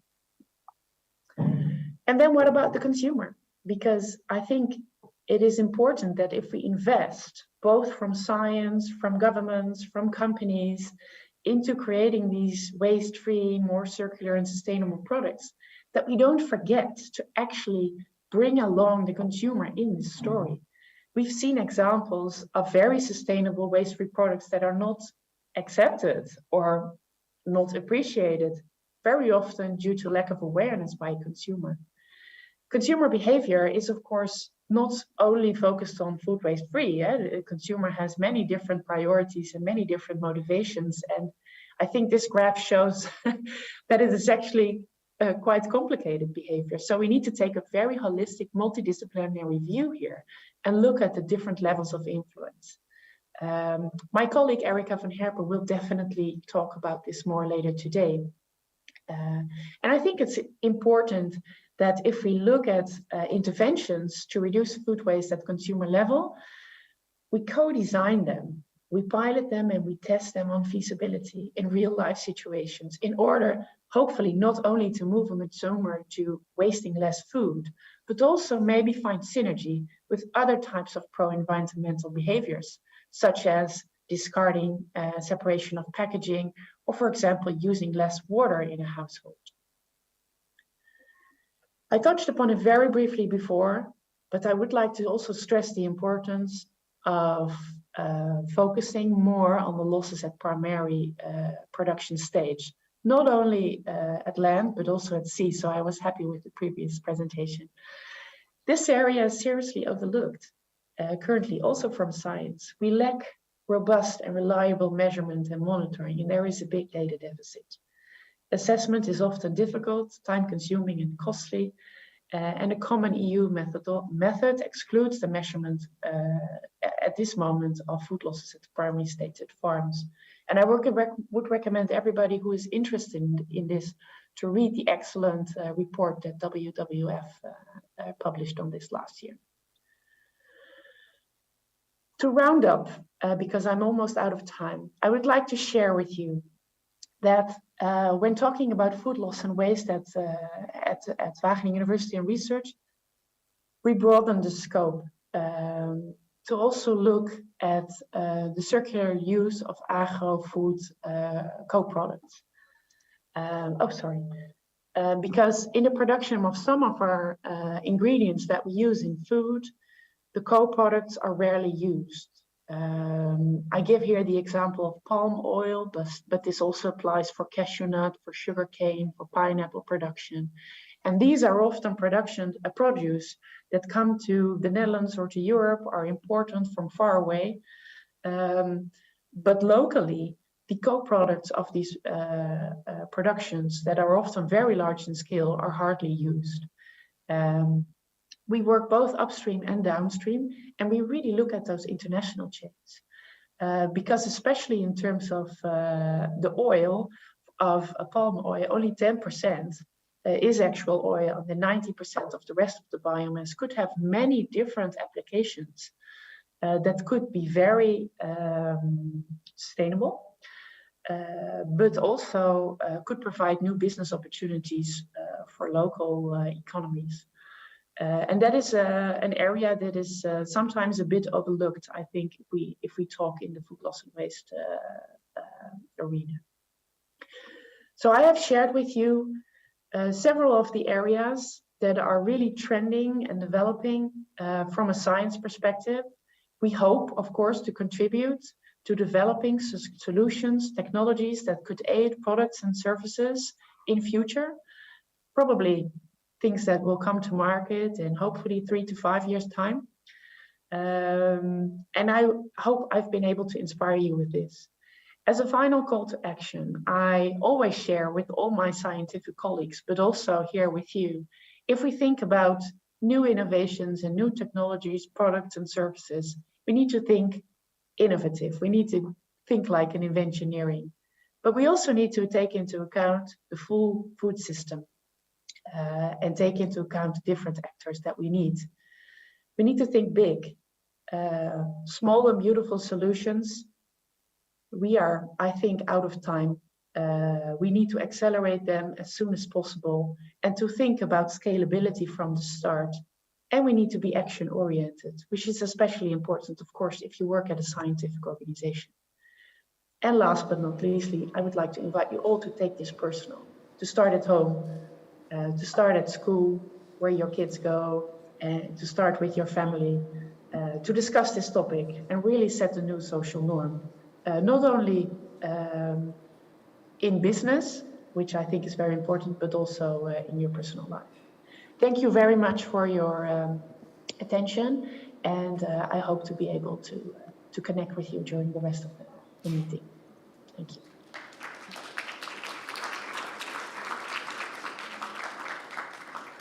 Thank you very much, Ms. Strussnyder.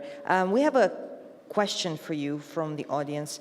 Can you please address which trends and technologies do you think can be applied in the countries of Central Asia to reduce food loss and waste?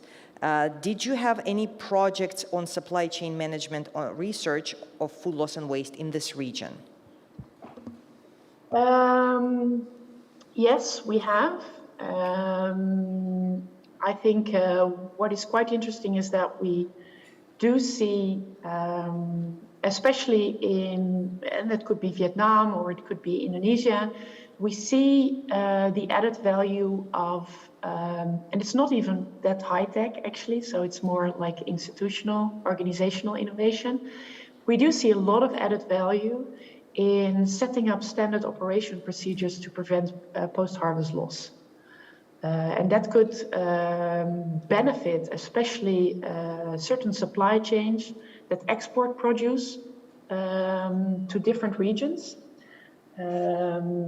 creating actually a better standard for the produce to be able to, and also to be able to better access the market.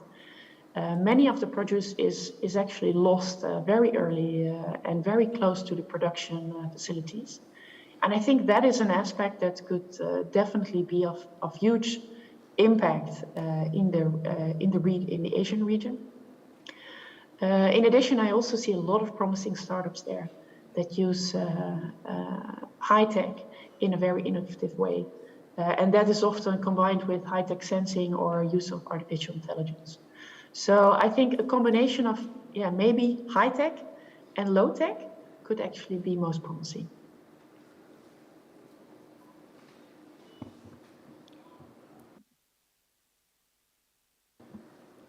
I'm sorry, are you still with us? We can't hear you anymore.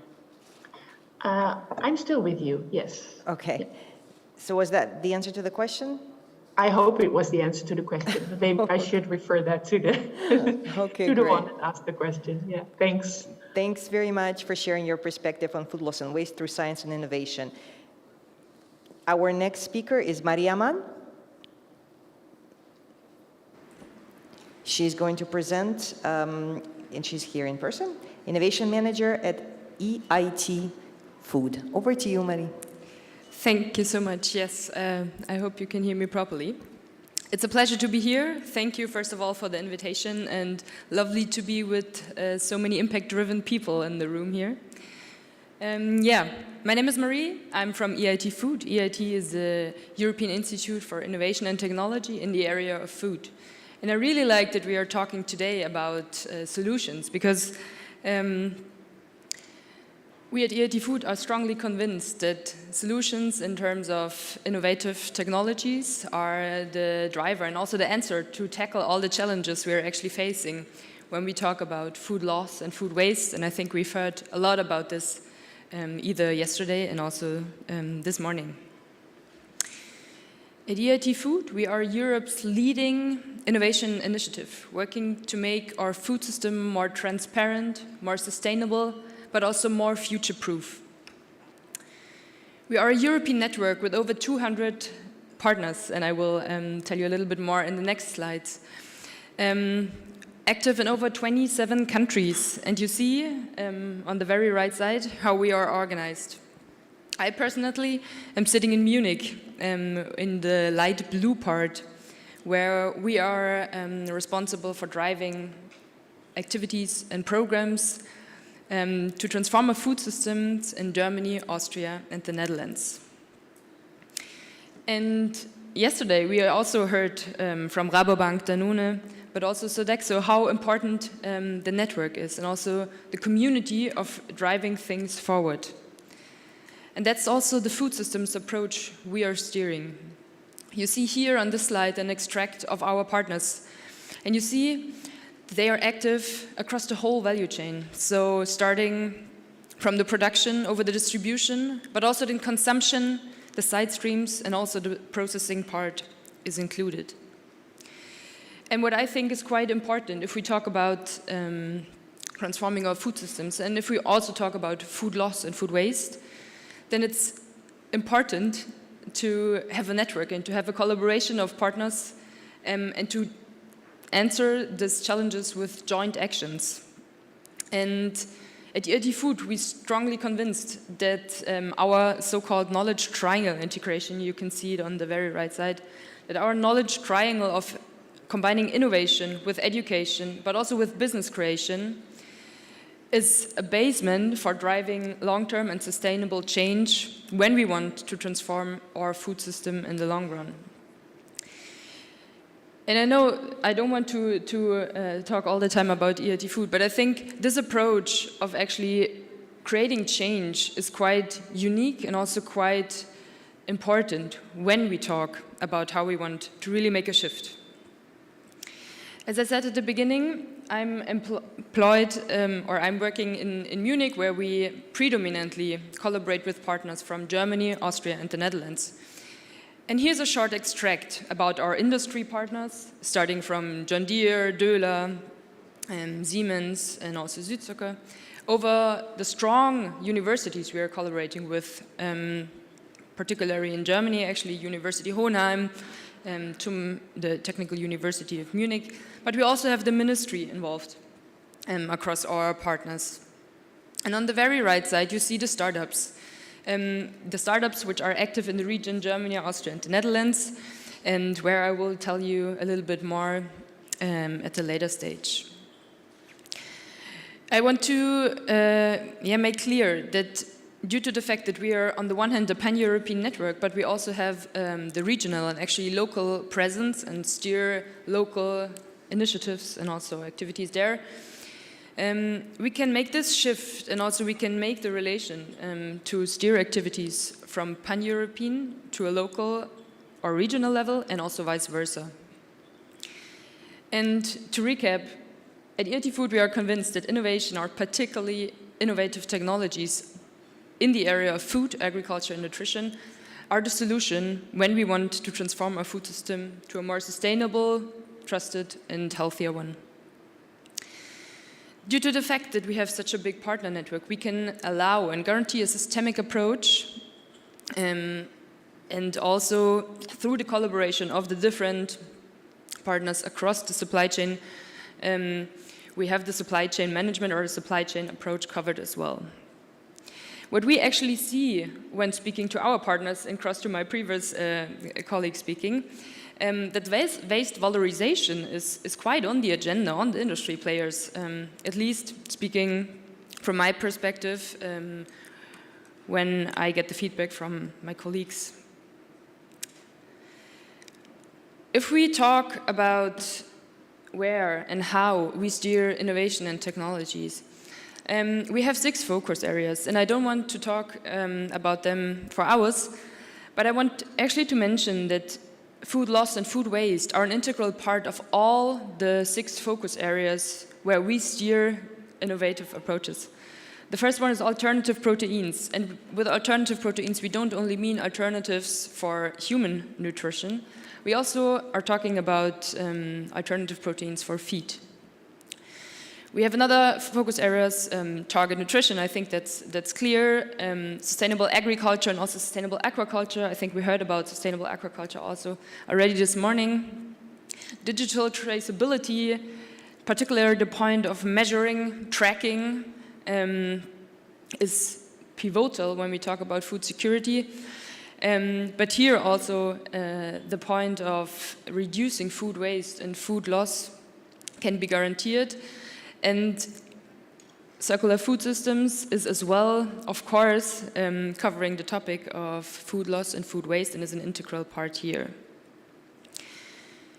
In those areas where we're active, it is quite important for us to also tackle all the regulator formats, either Sustainable Development Goals, but also the Farm to Food goals, the European Green Deal goals. These are all on our agenda, and through the collaborative approach with our large partner network, we are actually able to tackle all those goals. And how we do that, this is what I will present you in this slide. So, as I said, for EIT Food, we see innovation and new technologies as answer to tackle all the food system challenges. And that's why we support the best startups across whole Europe. We have 3 different programs to do that, and we have once a year an application phase where over 1,000 startups a year apply. The first program is called Seedbit. It's kind of an incubator for, as you can see here, aspiring entrepreneurs. An entrepreneur, so people who are part of our Seedbit cohort have an idea and want to work on a vision, but maybe miss a co-founder or haven't actually founded the team yet. But we help them to find like-minded people, connect with others, and also work on their minimal viable product. We then have the EIT Food Accelerator Network, or in short, FAN, where we accelerate, or we help the teams to accelerate. So teams which are in the FAN, they're actually founded already, and we step in when it comes to prototyping, when it comes to getting access to laboratories, also to collaboration partners to enter new markets, and to help them really to bring speed basically on the street. And lastly, we have the Rising Food Stars, and the Rising Food Stars are our high-tech scale-ups. And I'm actually proud also that some of our startups will pitch themselves later in the session after the break. And one of them are also amongst our Rising Food Stars, and they are really startups who are already successful at the market, and where we help them to get the necessary investment, because I think investment is a pivotal part where we actually haven't talked about this within the last 1.5 days, but we have to invest in startups and in technologies to make this possible. And that's what we particularly do with our Rising Food Stars, to allow them a scale on a on the European market or even global market. Besides the programs, we also have a specific program called Access to Finance, where we support our startups predominantly financially, and we have specific corporate venturing activities by which we specifically want to steer the exchange between startups and corporates on the other hand. And you see here on the right side, again, our focus areas, which are reached through where all our startups apply across all the programs, and also the economic impact we are having through supporting the best startups in Europe, which are namely jobs created, the ventures created, but also investment raised. And as I said, I'm quite proud that also some startups of our Rising Food Stars are presenting later on, and not only Rising Food Stars, also fan startups and Seedbit startups. This should just give you an impression about the startups, where maybe some of you already know some startups. But this should give you an impression about the spread of startups we are supporting in all our focus areas, but predominantly with the focus on food waste and food loss reduction. I want to highlight some startups from our cohorts. And the first one is Kerntec. Kerntec is from Austria, and they are working on upcycling the kernels from the food processing industry. So what they are doing is they connect all the kernels, predominantly from apricots, cherries, and also plums, and extract, on the one hand, oils. On the other hand, they're also working on ingredients, for example, for the cosmetic industry. And this is one example by which, and I think the point of reusing was mentioned a couple of times actually the last 2 days. This is one example by which we can actually make visible that there are so many byproducts which are not used yet, and talking about waste valorization, which can be used or which can be of value for a very different industry maybe, which we can actually reach through our large partner network. Another startup I want to highlight is Wasteless. Wasteless are working on a tool which allows dynamic pricing in supermarkets. So adapted towards the opening hours of the supermarkets, but also towards the used by or the expiration date of the products. You can actually say the product, the yogurt, for example, when we actually heard yesterday that at least 70% of the yogurts are wasted. If the yogurt, for example, has an expiry date of only 2 days, through this technology or through this autonomous pricing, the supermarket directly recognized that the yogurt is only 2 days according to the date fine to sell, and you can, for example, adjust an automatic sale reduction of 30%, for example. And this is done by Wasteless, and it supports obviously that the food waste, that the food loss in the supermarket will be reduced. Sorry. And lastly, we have the startup Delicious Data, which will also present themselves later on. And they are working on a technology which allows specifically the measurement, and I think the measurement point was mentioned a couple of times. It helps the catering businesses to forecast what amount of sales they will have, what they have to rebuy, and also what kind of food and leftovers they have in stock, or what they have to waste, or actually have to revalue. And lastly, I want to share you also a success story of one of our startups, which is called Café Bueno. They are working on upcycling the coffee post and are also putting value through using those byproducts in terms of producing ingredients which are of benefits here as functional foods for beverages, cosmetics, but also nutraceuticals. And actually the company started 2016 in Denmark, and then were part of our EIT Food Accelerator program in 2019. And as I said, for us it's important to also steer the matchmaking and the collaboration. So in 2020 they were partnering with Givaudan, and now they were working basically on a new product then together, an upcycled coffee oil. And also in 2020 we supported them in getting their first investment, where also the Yield Lab was part of the round of investors. And 1 year later they received a 2.5 million grant from EIC, and also were again part in our Rising Food Star cohorts, where we supported them in their European-wide scale. And I try to make quickly clear in a nutshell what we at EIT Food are doing, but I'm happy to continue the conversation and also to talk with you also about our partner network. Who else is interested in driving the best innovation forward? Please talk to myself. I'm happy to continue the discussion, and thanks again for your attention, and also it's a pleasure to be here.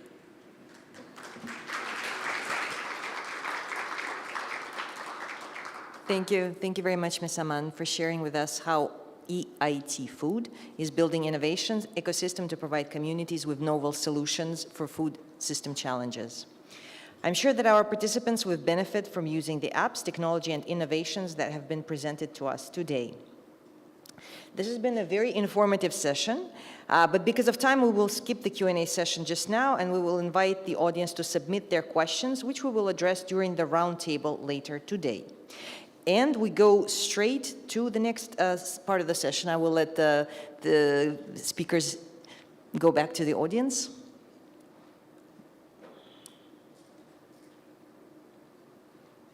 Thank you. This next part of the session is strictly online. We have a demonstration of innovative solutions and tools to reduce food loss and waste, from optical crop inspection system to intelligent food labels. We're going to hear from 3 startups working to reduce food loss and waste, applying most innovative solutions.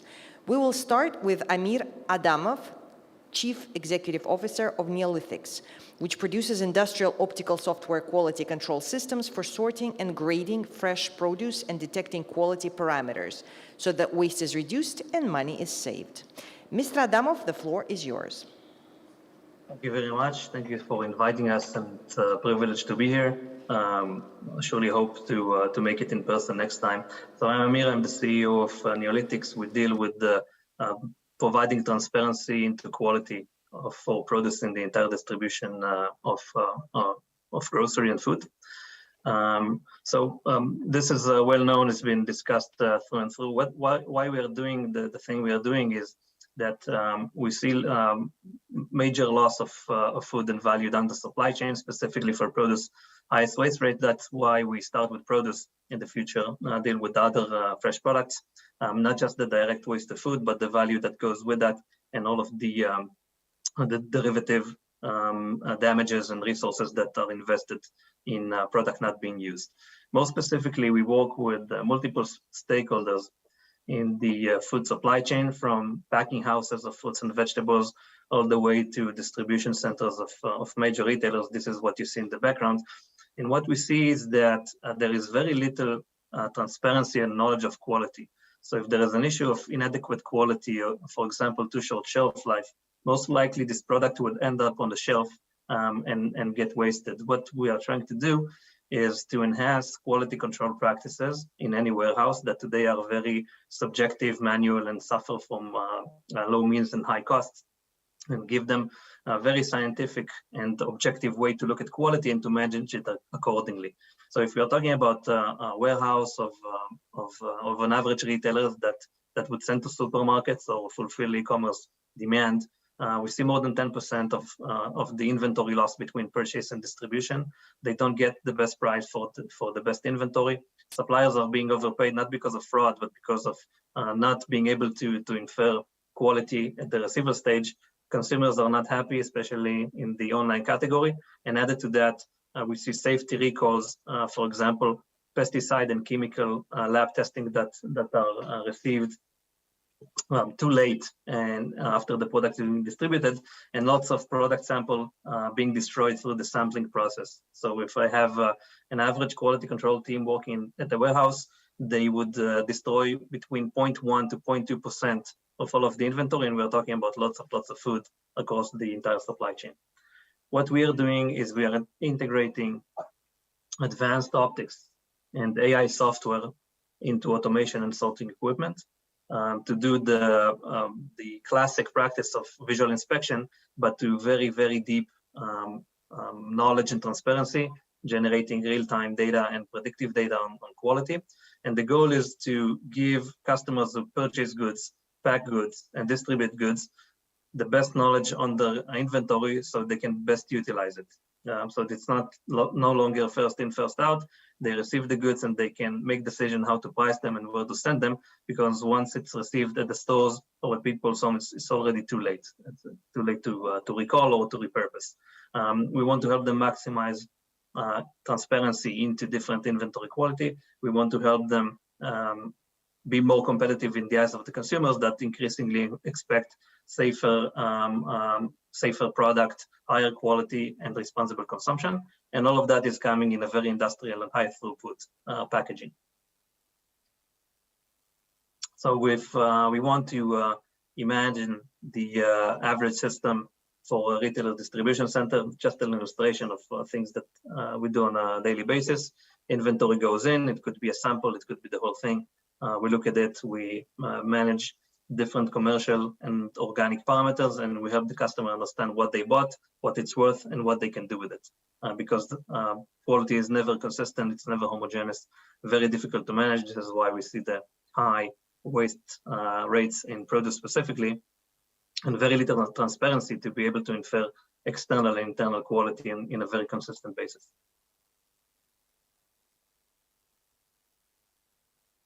The technology behind what we are doing, as I said, it's hyperspectral optics. It allows us to inspect external and internal attributes, material presence and material composition of the product. It's very fast, it's non-destructive, and it allows us to, we believe, get the best return on investment, measure as much things as possible on a very diverse set of inventory with very deep insight. And when we say insight, we mean that we measure the physical, the aesthetics, and the softness level of the product, as well as what we consider the advanced features like measure anomalies, measure nutritional values like sugar, starch, fats, depending on the product. And maybe most important is track pesticides and chemical residues on the retailer level, which makes it much more fast to get feedback if something is wrong.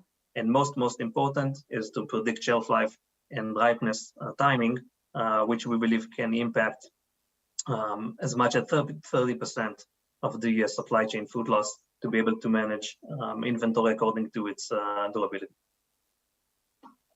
Our goal from the eyes of the particular consumer or the customer is to distribute quality according to how the market perceives quality and how much is willing to pay for it. But most important is to eliminate waste to minimum, because it's not only a very negative impact, it's also becoming financially prohibitive.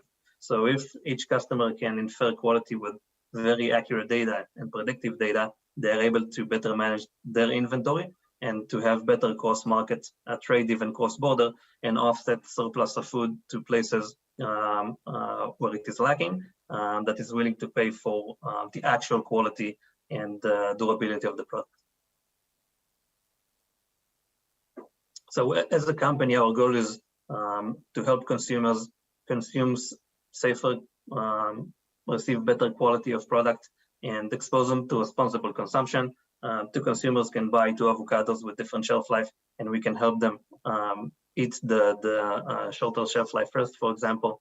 We can help farmers with the feedback loop of how their product behaves in the supply chain and improve cultivation methods. We want to help corporations like supply chain players, like retailers, apply best practices for food waste reduction by better management of their inventory. We want to help ecosystem increase their independence, especially for importing countries that rely on food coming from overseas. And overall, obviously, reduce food waste and its impact to the environment.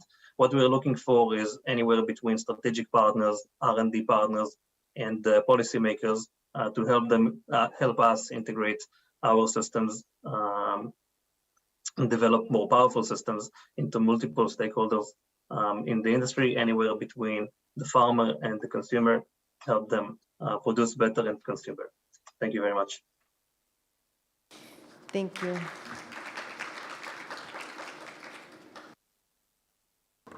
Thank you very much, Amir. We had a question from the audience. What would you do with the product if the customer is not satisfied with the results? Thank you.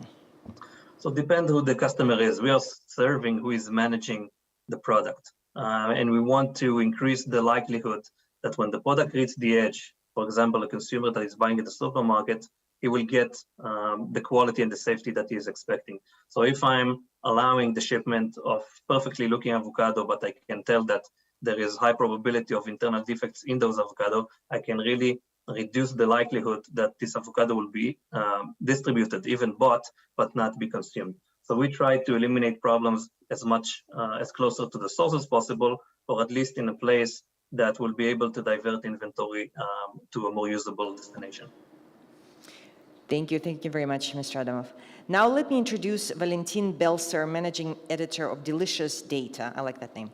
Delicious Data is a tool that uses artificial intelligence, historical data, and external factors to calculate precise forecasts of future sales figures. It helps restaurants and food vendors buy what they need and waste less. Mr. Belser, the floor is yours.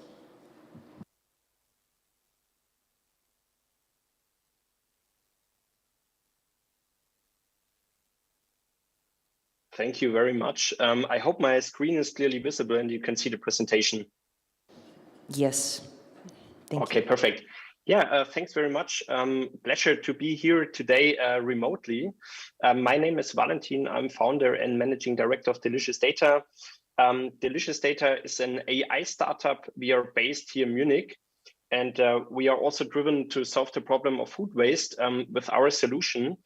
Before I dive into or give you a quick overview of what we are doing and our technology, I want to share our founding story with you.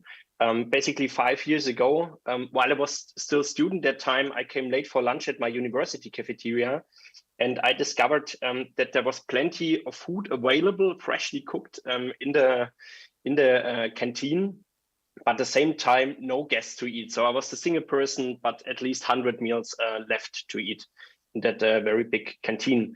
And so while I had lunch, I thought about what actually happens with this overproduction. Can it get redistributed? Will it find someone to eat? And I realized, unfortunately, that all of it had to be thrown away that day because of hygienic reasons and because fresh perishable food can hardly find someone else to eat after it left the kitchen.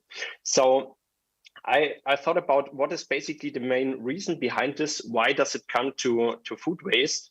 And figured out that demand or forecasting future demand is quite of a big challenge, because there are many influencing factors such as weather, calendaric events, seasonality, but my availability of goods. And someone has to come up with a precise amount to order that amount in advance and also produce it freshly and offer it at the day. So we decided to solve this problem with our technology, and we are targeting and working with large bakery chains, quick service restaurant chains, grocery retailers, as well as catering industry and canteens. And we help them to avoid food waste in the first place by optimizing their planning. So they always have this challenge to come up with the right planning numbers. If it doesn't work well, they end up in an out of stock situation, which leads to revenue losses. And on the other hand, if they go on the safer side and they plan too much, which is more often the case, unfortunately, then they have surpluses that have to be thrown away. Our solution currently has 3 features to help them reducing this amount of surpluses as much as possible and to prevent it in the first place.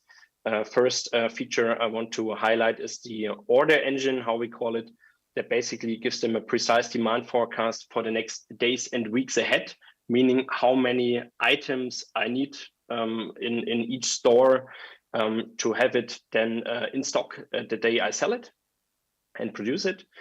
Second feature we developed last year together with our clients is our so-called task engine that goes on a level to optimize the production throughout the day in the facility, in my bakery chain, in my canteen, in my restaurant.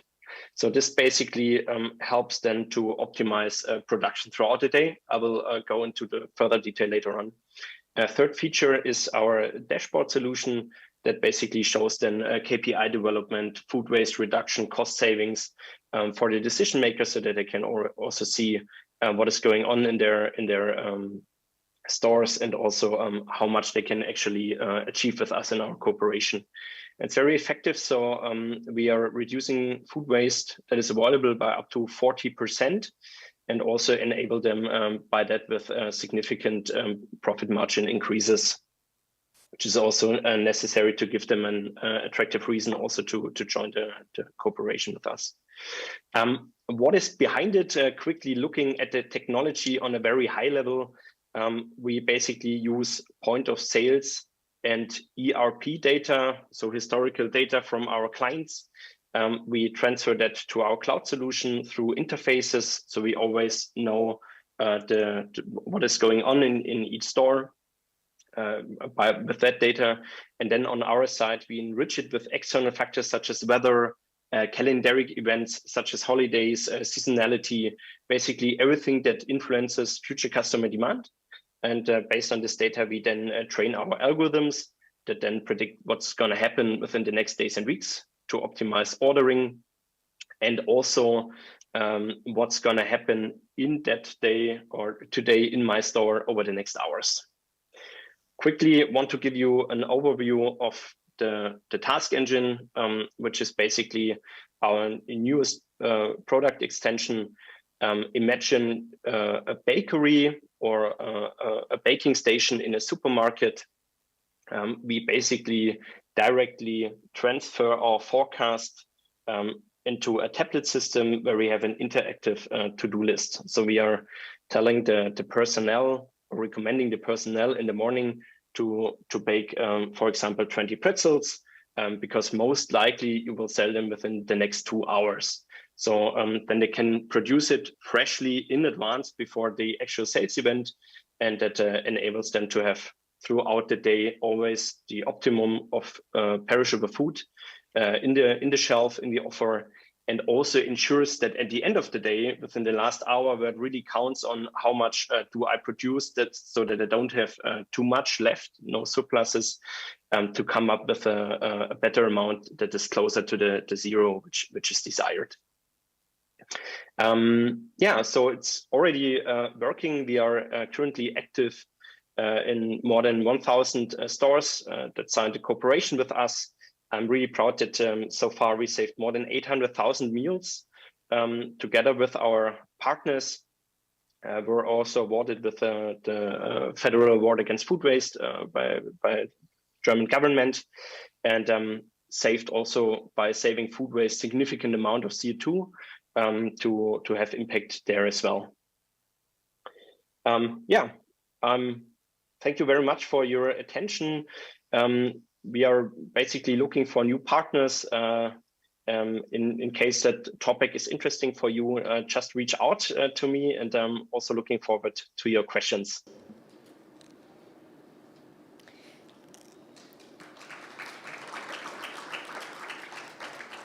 Thank you very much, Mr. Belzer. Very interesting and relevant tool, taking into account the role that retailers play in reducing food loss and waste. Moving downstream the food value chain, we look into another solution targeting consumer food waste. And I would like to introduce our next speaker, Solveiga Pakštaitė, founder and director of Mimica Lab and developer of Mimica Touch labels that are temperature-sensitive indicators that let consumers feel a label to understand if a product is fresh or expired and allow for an extended shelf life. Ms. Pakštaitė, the floor is yours.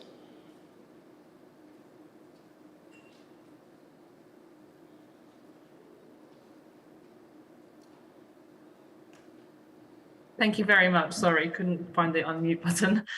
It's an absolute pleasure to be here with you. And I'm the founder and director of Mimica, and I'm really pleased to describe to you what we're doing towards this, the food waste situation. So I don't know why my slide is not moving. Here we go. So having to use cautious expiry dates to protect consumers drives enormous amounts of waste. So up to 83% of food wasted in Europe is still perfectly edible. And this is research that was done by Fusions. And the issue with that is these cautious expiry dates, because food producers have to use the worst case scenario because they don't know what's going to happen in each individual case. And so where did this come from? It was actually in the early 70s, a retailer in the UK, Marks and Spencer, they started printing sell-by dates to help their staff in store rotate their stock, which was kind of a new concept. Before, there was just the food would stay on the shelf until it was sold, but they really wanted to champion freshness, and so they started rotating their stock. Consumers started noticing these dates, were looking for them, and then they decided to print it on the front of the pack. And then we just got a really mass worldwide adoption of it, and it got mandated by the EU, which was being formed at that same time. So it was something that happened organically, and we haven't given the system too much thought since. The date has to exist, but the way it's calculated is not actually regulated at all. And so if there's an opportunity to help create brand loyalty by kind of increasing confidence in freshness and helping consumers waste less. And we know that 2/3 of people say that they would buy larger packs of food if they felt that they could actually finish them by the expiry date. So there is these two situations of too much being wasted and people also hesitating to buy fresh, nutritious foods because they don't want to waste them.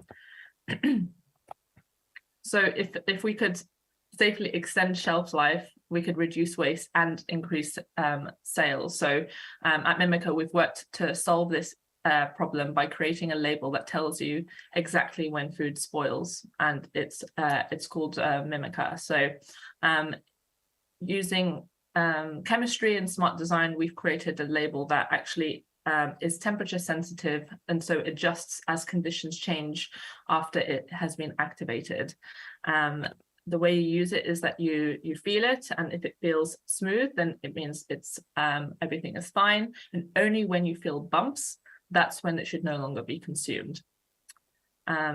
The labels and caps are completely recyclable because we don't want to introduce solve one problem and introduce another problem.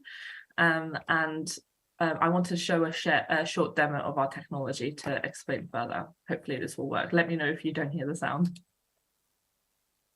Mimica takes the guesswork out of freshness.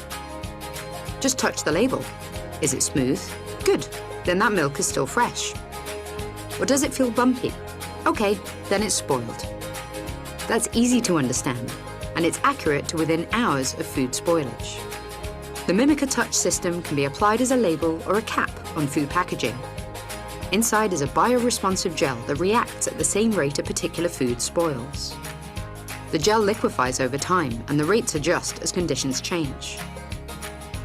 Once you can feel the bumps underneath, the food or beverage is no longer good to consume. It's designed to be intuitive. The left side always stays smooth, making it obvious when the right side turns bumpy, even to those with visual impairments. So hopefully that gives you a better explanation of the way it works and how you would use it. So Mimica.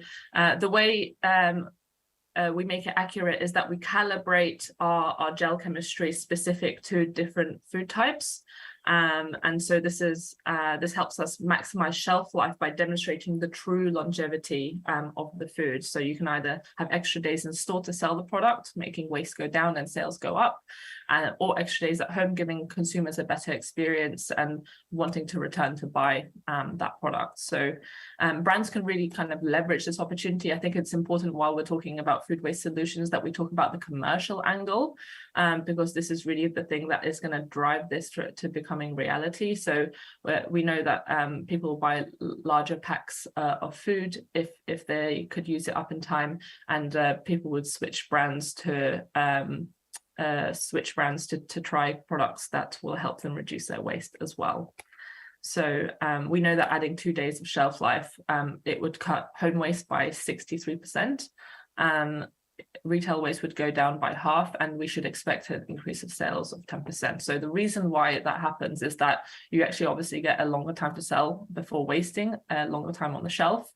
Extra days to consume makes people feel like it's going to be de-risking the purchase, and it encourages them to buy more or larger pack size. And then obviously just confidence in the food freshness drives loyalty and return purchases, which is what we want.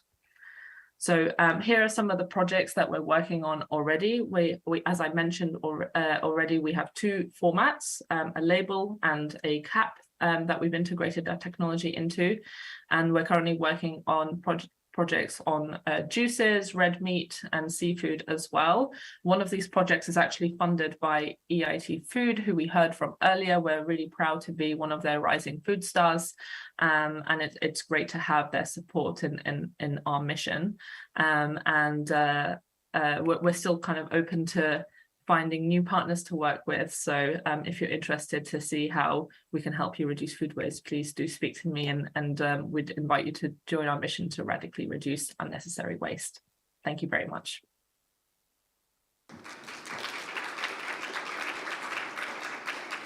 Thank you very much, Ms. Bachsteide.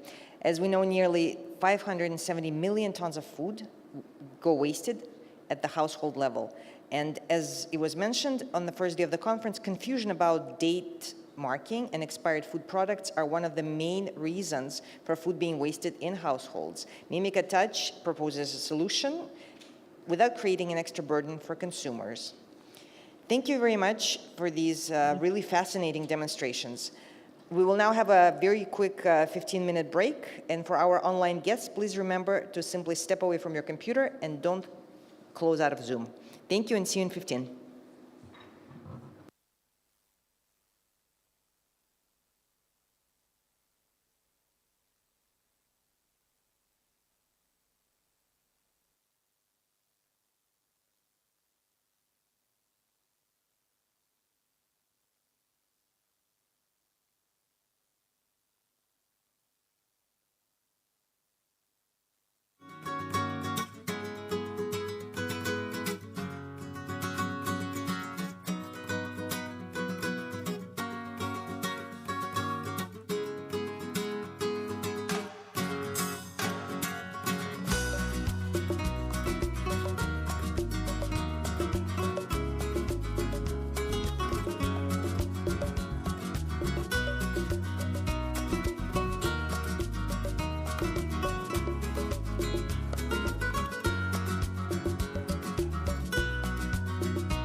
Ladies and gentlemen, we're about to start session 5, so please take your seats.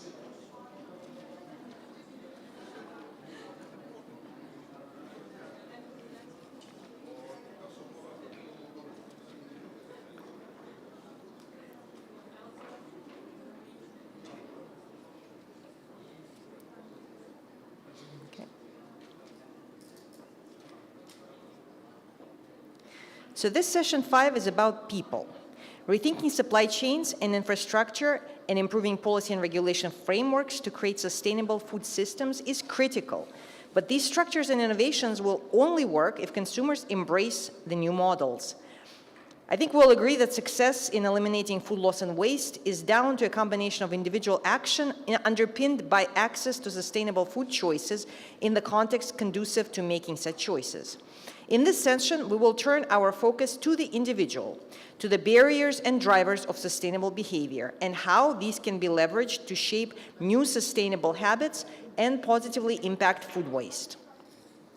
Again, I kindly remind our speakers to please be mindful of time limits on presentations. Our first speaker is Courtney Price, FAO behavioral science expert. I would ask the panelists to please take their seats on stage. Courtney Price, Jordan Buck.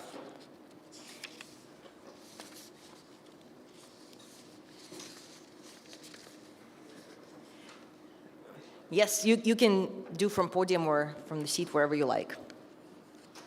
Over to you.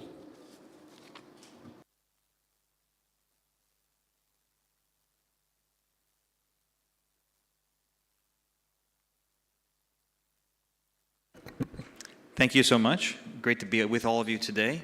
And sometimes we say in behavioral science, less is more. So just me and Jordan on the stage so far, but we're really excited that so many other people are joining us online, and there's so many ideas that we'll be sharing today together around people and behavior. It's really exciting to be in a multidisciplinary forum like this. It's not every day you get to sit shoulder to shoulder with people that work across the food chain, that have so much in common with you in terms of goals of actually enabling behavior change, but so many differences in experiences and knowledge that we can, at this conference, push each other to learn more and find new ways of working. And so I'm really excited to be here. It's really an honor to be with you. Let me say that, this presentation was also, I have to give thanks to Leon Roos in Rome, who works with me also on behavioral science, and many, many behavioral scientists who contributed to the ideas that I'll be presenting today. There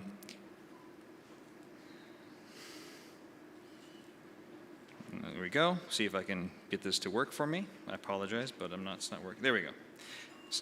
And so, speaking of what we have in common across food waste, but also loss, whether we're working on behavioral science, or we're food technologists, or we're looking at policy and legal frameworks, across all 5 sessions of this conference, I think we can safely say that behavior change, or the goal of instilling and enabling change, binds us all together. It's something we have in common.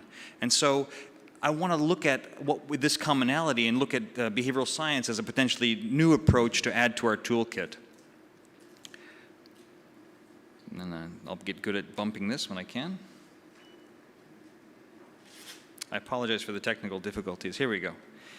Before we get into the nitty-gritty or the details, I'd like to invite you to take a little thought experiment with me, okay? And we'll do this by introducing you to Barbara, okay? Please read along with me and silently. Okay. Barbara has loved listening to classical music since she was a young child. She's an opera fan who enjoys touring art museums when on holiday. Growing up, Barbara enjoyed playing chess with family and friends. Which situation is more likely? Barbara plays the French horn in a major symphony orchestra? Or Barbara is a farmer? Well, if you're like me, the first time you saw this, and you weren't concentrating, I see a lot of concentrating faces, You might have thought, well, I honestly thought, Barbara, yeah, well, she's probably a musician. I mean, she likes art. She comes from a family who plays chess, the King's Game, a cultural thing. She's part of, erudite lineage, perhaps. You start imagining all these things about Barbara. And you might think, yeah, she's probably a farmer. But if you look at the data, that's obviously an erroneous conclusion. I mean, it's highly unlikely Barbara's a farmer if all the information you have about her is she likes music, right? That's not really a good indicator of whether or not she plays in a symphony orchestra. But yet our brains are hardwired in certain conditions to make automatic assumptions and jump to conclusions. You also might have fallen prey to priming, because there's a French horn in the image. Priming is about stimuli that you experience before you make a decision. It may be completely unrelated to the cognition that's happening in the background, but that priming pushes you towards making a conclusion that you didn't even know you were contemplating in the background. What does this mean? Why do I share it? Well, as Daniel Kahneman, an extremely famous psychologist who won the Nobel Prize for his work in behavioral economics, coined the phrase that we are, in many instances, jumping to conclusion machines. We take a lot of stimuli over the day, we manage incredible amounts of information, and to navigate decisions, a lot of them become automatic. The problem is our conclusions aren't always the right ones.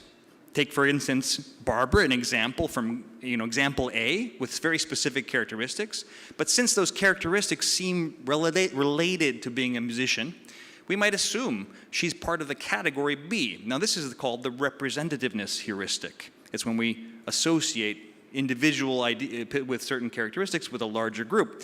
But that was wrong. So my question for us at this conference is, when we look at food waste behavior change challenges, are we sometimes succumbing to a similar problem? Are we jumping to the conclusion that awareness, intuition, intention, are the most obvious solutions, and we just go with it? Are we overemphasizing the importance of rational thought and rational theories of change while underutilizing the potential to harness unconscious, hidden drivers of behavior? So that's the question I want to pose. Another way to look at it is, we have a toolkit for trying to influence and enable change. Are we using all the tools at our disposal? Is there anything missing? So thank you for keeping that question in mind as we go through the rest of this talk. And I'm sure many other great examples from my colleagues. Briefly, I'd like to outline my talk by saying I want to talk about traditional behavior change methods, introduce a behavioral science approach, talk about its relevance to food waste, highlight some of FAO's work on behavioral science, and then as food for thought, forgive the pun, I want to talk about, what could be next. So, traditional, in quotes, traditional behavior change methods, what could we say these are? Well, for an indication of what kind of the standard or default method of changing behavior could be in our international community, we can look at last week's International Day on Food Loss and Waste, an incredibly inspiring, emotional, and challenging event that asked us all to really take this issue seriously. And we're here, and we do, but we heard lots of information and messages at that event, like 14% of food is lost, 70% of food is wasted. These were repeated over and over by many speakers. There's 826 million people going hungry, yet we waste food enough to feed 850 million. This is unacceptable. This is crazy. 3 billion people don't have access to food. 49 million tons of methane produced per day. Greenhouse gases are a huge result of food loss and waste. We have to do something. I think we all agree we have to do something. My question is this information going to help us do something? So we could also look at how FAO and many other partners operate around behavior change. Our efforts are a lot to do with generating and producing and sharing and exchanging knowledge, providing information and developing guidance, and then training and building capacities in the behaviors we want to see, all of which are extremely important. And many might say the most important way to do so. But is it enough? Very famous example coming out of Israel around that might answer that question. around parole judges. Now, you would think a judge, extremely sage, well-learned, studious, would use all the information at his or her disposal to make a decision about whether or not to grant a parole to a convict. Interestingly enough, this study showed quite undeniably that there was a spike in paroles granted after having eaten, right? Which is why I'm extremely glad my presentation came after the break. So in theory, you're more receptive to my messaging, and that's not, your fault. Why is this happening? What's going on? Okay, to do so, I want to talk about two systems. Perhaps this is a tale you've all heard many, many times. But if we could just go over it briefly, it helps us give us a rubric or a format for understanding how cognition and decision-making work according to the literature. This dual process theory or dual system approach talks about system 1, Homer on the left, and system 2, Spock on the right. Now these two systems work together, but they're not created equal. Homer is much more automatic, instinctive, quick to react. Spock, on the other hand, is logical, processes information, deliberates, right, and comes to logical conclusions. The problem is, Homer's really, really strong, basically, and Spock is really, really weak and quite lazy, actually. So Homer's quite in the driver's seat more than we realize. Much of our behavior is automatic. We often substitute complex questions, like how do we change food waste behavior, with simple answers, like let's raise awareness. So, not to belabor the point, the basic idea behind these systems and what we can learn from how they interact or don't is that we need to target system 1 more often. If Homer's driving the bus, we need to figure out how to influence him and work less, perhaps, put less of our resources on influencing our logical processes since they're not as much in control. This is where behavioral science comes in. What is it? It's a multidisciplinary approach. In fact, you could call it the behavioral sciences. It's a conglomeration of economics, neuroscience, psychology, anthropology. It's kind of unfair to call it one thing. It's really what we've learned about all the exceptions to economic models of utility maximization over time and trying to explain them using existing natural and social sciences. What's interesting is that it takes what we learn about what drives behavior and tries to help us use that, turn it around to influence behavior. And finally, it aspires to be rigorous, to generate evidence through experimentation. So we're not jumping to conclusions as much, but we're basing our decisions on how to change behavior based on evidence. It's important to mention that it's also can be used for not just behavior change, but it's used throughout the private sector, Fortune 500 companies and more on decision-making processes, how to hire people, how to find good talent, all kinds of things about creating enabling environments to make it easier for good and effective decision-making to happen. It's also a big opportunity for us because it's trending, but it's still underutilized in our area of work. And it's also fully in line in terms of an example of innovation, an innovation process, according to FAO's Science and Innovation Strategy. I should mention it's also, in terms of the UN, extremely, even more highlighted recently because of the UN Secretary General's guidance on calling all UN agencies to explore and leverage behavioral science across both programmatic and administrative areas. The basic premise of behavioral science is if you want someone to do something, make it easy. If you don't want them to do it, make it hard. Curious how so much of our public policy does the opposite. We want people to pay taxes, but it's confusing and I can't figure out how to do it on time. We want people to pay for their bus token, but I don't know where to buy the ticket. There's lots of examples like this. So the message is context matters sometimes more than cognition or understanding. How is this relevant to food waste? You're like, get to the point. Okay, sorry. Take this example around Scandinavia. You can look at rational reasons why we shouldn't waste food, lots of emotional messaging or even shaming. We can talk about measuring and quantifying and explaining. But this example shows that just reducing plate size from 24 centimeters to 21 centimeters dramatically cut food waste, 20%. Similarly, the other condition also worked, and that was a social cue. If it's okay to waste food, I'm probably going to waste it. If everyone around me wastes food, I don't notice that it's so bad. But this message said, it's okay to come back. It's bad, don't load your plate up. Come back as many times as you want to the buffet. So that made it much more acceptable. And this also resulted in a 20% loss of waste, reduction in waste. Another example comes from 2-for-1 deals. I mean, who doesn't love a deal? The thing about them is our brain sees the same information and interprets it differently. Spock thinks, yeah, these two offers, 1 for 1 and 2 for 2, is the same. But if you put it if you trigger and target Homer in the middle of a supermarket, these 2-for-1 deals or these multi-price deals feel like you're getting more for your money. Case in point, this really interesting trial across Sweden, 8 large supermarkets across Sweden, found that getting people to stop, helping Spock wake up and take notice, led to more rational thought and led to less waste.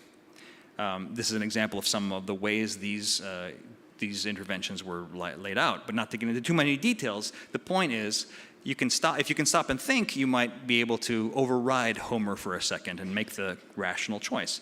You also can boost salience, or the understanding of why ecological products and paying more money for them might be more important and worthwhile. So knowledge alone is often not enough to change behavior. Another really great example coming out of Lafayette College very recently from this year, changing what's called choice architecture, the environment around a choice, the structure of it. Because of COVID, they implemented an online system for ordering your food in advance. Then you get to the cafeteria and you pick it up. In this 2 conditions, they had: 1, you could order how many slices of pizza, 1, 2, 3, or you could type in a number you like. And on the other condition, they offered 2 options, 1 or other. Guess which one reduced food waste? 60% almost, 57% food waste was reduced by option 2. Important to note, option 2 doesn't eliminate your freedom to have 3 slices of pizza. It just doesn't entice Homer to raid the fridge. It doesn't appeal to our automatic nature. Why does this work? Well, how does behavioral science work, or let's say, how is it put in place? What I think really is important about methodology is the stepwise approach. We often are thinking about, what do we know about a problem? How do we explain it with rational theory? And then let's go intervene and change behavior. What behavioral science emphasizes is, let's look at what drives behavior first and gather information from the stakeholders' point of view. So targeting the behavior, understanding what the behavior is, designing trials based on what we understand, understanding the barriers to change, and then designing interventions around those barriers. It's kind of like reverse engineering our status quo, our standard method. And so, briefly, what is FAO doing on this? FAO is exploring behavioral science as a potential game changer around how we influence behavior. And the main way we're doing this is to, as many other speakers have mentioned, make things participatory. Try to enable co-creation of behavior change interventions, a co-innovation, if you were. One example coming out of the AMR, Antimicrobial Resistance Program, is to try to get farmers to step in footbaths and to help them disinfect those footbaths accurately. That's because footbaths help keep disease out of the poultry house. And in this example, the poultry farmers we worked with across Africa agree. They know and they actually want to step in the foot bath, but they constantly overstep it. And so training pharmaceutical sales teams, private stakeholders, smallholder farmers, microbiologists, animal health experts in the basics and understandings of behavioral science, having them work with the behavioral scientists to co-create the nudge, and then implementing it together and testing it together, is a methodology that might help us overcome some of these barriers to change. Briefly, that process was identifying behaviors together with stakeholder representatives, designing those pilots in a community fashion where the behavioral scientist was a facilitator, not necessarily a leader, and revising and iterating together once we get to the field. Here you see a picture of a group in Ghana looking at why can't we dilute the water in footbaths accurately. It's complicated. Some people don't have literacy issues. Reducing it to a simple rule of thumb and making it easy to not have to calculate was an intervention that people came up with. Likewise, there was a behaviorally informed poster which farmers themselves chose based on the psychological theory of psychological distance. When something is far from you psychologically, you're less likely to work on it. So this is a slogan. It's not information. It's not a communication poster, but rather a slogan that triggers Spock to wake up and to step in that footbath. A day without footbath results in days without profit. So linking the present to the future. What are we doing in HQ? Well, we're expanding this model that came out of the AMR program and trying to try it in various contexts. We're looking at how to sort waste more accurately. Here's a picture of bins in headquarters that, let's say, are less than accurate sorting of waste. We did an experiment where in an online environment where people were given two options, the standard framing and labeling of the garbage bins, and a new behaviorally informed framing. That new behaviorally informed framing led to 78% more accuracy in sorting. We're also working on a food choice experiment that the results are not yet in, and many other opportunities. And a food waste initiative around this would be extremely exciting. This is coming from the recycling experiments. This is the behaviorally informed framing that makes it easier for your system one to throw out the garbage in the right bin. This is an example of the nudging that's happening around food choice. Before, under this sneeze guard, there was only croissants, only pastries. Now it's interspersed. Pastry, yogurt, and fruit. Pastry, yogurt, and fruit. And there's also salient messaging around talking about the not trying to convince people healthy food is there, but just reminding them that choice is there. And at the till, we had nuts replacing candy bars, etc. We have high hopes for this one, and we're getting the data soon. So what's next? Basically, I've kind of said it before. Can we replicate this process, not the intervention? I hear so much of what we're talking about is, this worked in Slovenia, let's copy it and do it in Azerbaijan. Let's try this nudge that worked in Sweden in Tanzania. But copy-pasting nudges doesn't work. It's very difficult to replicate a nudge. So what I'm proposing is, can we think about how we can take this participatory approach, combining what we know about the rational side of decision-making around food waste with the unconscious drivers around those behaviors, and develop behavior change interventions together using this participatory model. Scale up that process. So from a systems point of view, the more people that know how to ask questions around what drives behavior, the more likely we are to create interventions that attack the actual barriers. If information isn't a problem, then maybe we need to look somewhere else, and together perhaps we can do so. A couple of conclusions. We've already seen so many amazing ways behavioral insights either explicitly or implicitly have been included in some of these awareness change behavior interventions. Behavioral science can help us continue to do that, to scale up our rigor and make experiments more useful and more meaningful. And we can explore participatory creation of nudges as perhaps potential innovation for all of us to try. Thanks for your time, and appreciate your attention. Thanks very much, Courtney, for introducing us to this exciting, growing, and complex world of behavioral science and its potential to solve world's pressing issues such as food loss and waste. Now I pass the floor to Jordan Buck, Senior Consultant for Behavioral Science at Ogilvy Consulting.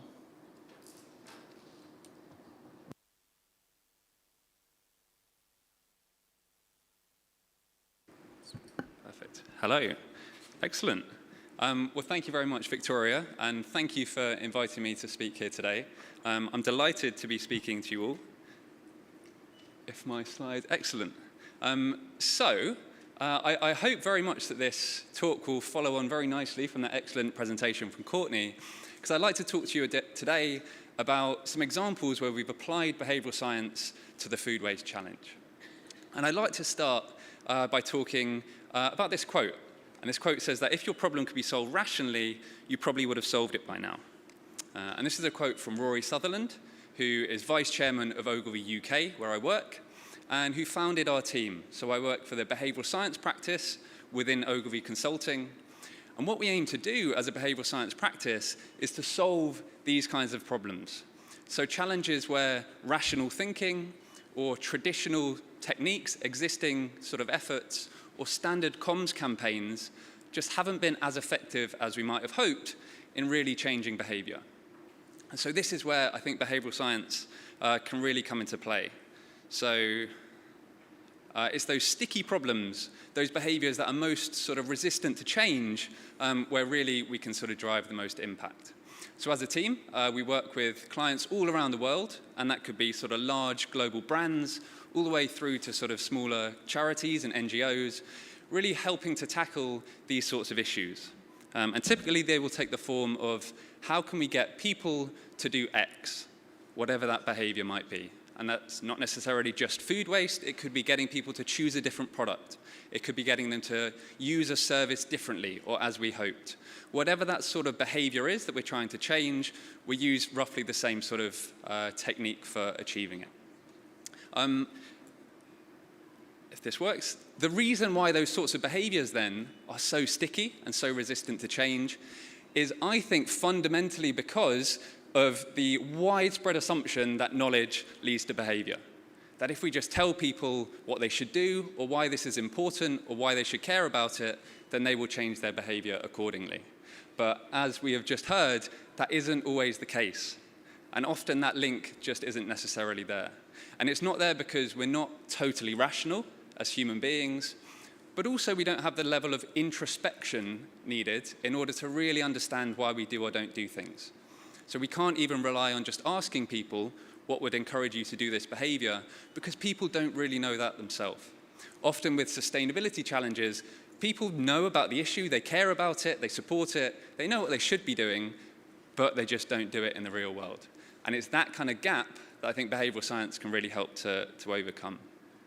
And that's because, exactly as we've just heard, behavioral science is all about understanding how we really think and feel and act, rather than how we should think and feel and act in an ideal world. And so what we aim to do is really understand that system one, and actually 95% of the influence on our decisions comes from that system one. So an enormous influence from that sort of subconscious mode of thinking. And by understanding how we can talk to and influence system one, we can really have the tools needed to change behavior, rather than assuming we need to speak to system two, the sort of rational conscious persuasion. And in behavioral science, there are lots and lots of different psychological techniques, these heuristics and biases that explain how system one works, essentially psychological levers that we can pull in order to get people to do things differently. By understanding this, really we can see, okay, what is going to be the most effective lever for this specific behavior in this context for this challenge? So how do we do that? Well, really we have a process that is roughly similar, whatever the challenge is that we're trying to face. And so I'm going to talk you through at a very high level what that process entails, and then I'm going to talk to 3 applied examples where we've done that for food waste. So first off, really important to start at understanding where and when we can intervene. So what we call a behavioral audit, understanding all the different touch points where we could influence someone's behavior, even if that's further upstream. Next, we then move on to really understanding what is stopping or what is driving the behavior. So we often do primary research at this stage, we review secondary research, and we feed that into what we call diagnostic frameworks. Like here, the picture is of the COM-B model. Essentially, these are tools, frameworks, that lay out all the different influences on behavior. So we feed that in, and then we can see sort of where we're lacking or where we can dial up those efforts in order to change behavior. And what that is doing, in a nutshell, is stopping us being reliant on assuming that it's all about motivation. that if we just persuaded people a little bit harder and gave them a little bit more information, they would change that behavior. Because actually there's a wide spectrum of things that are influencing our behavior that are maybe a bit more subconscious.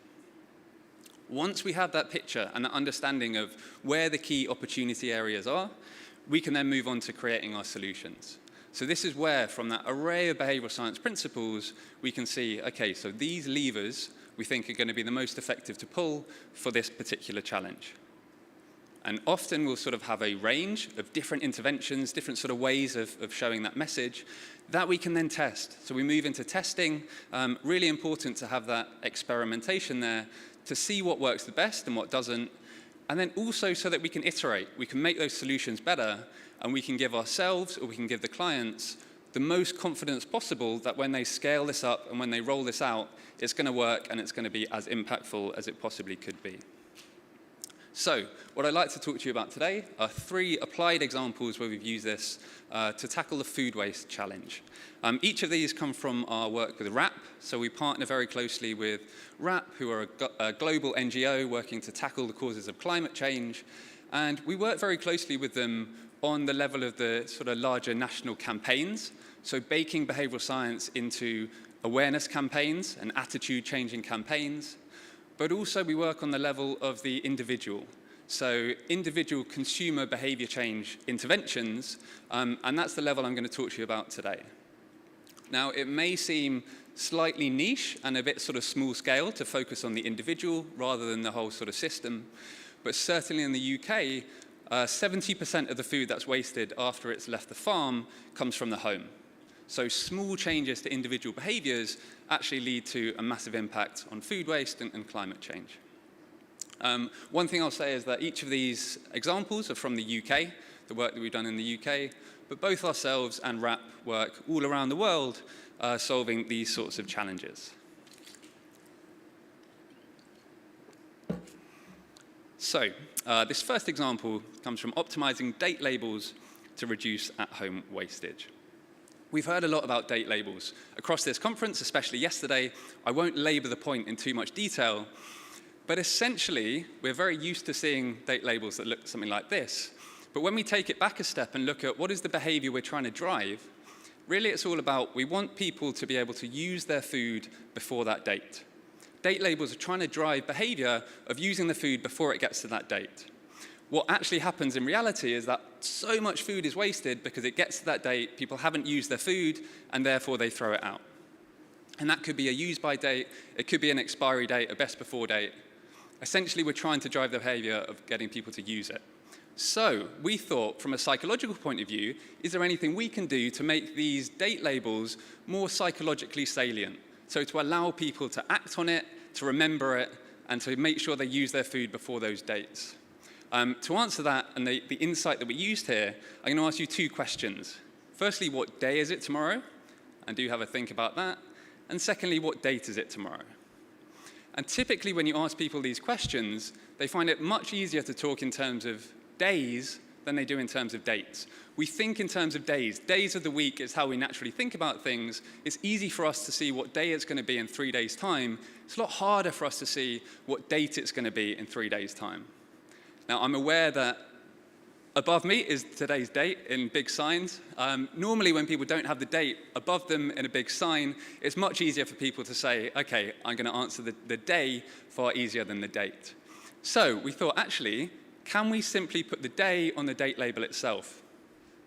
So Friday, the 7th of October, rather than simply the 7th of October.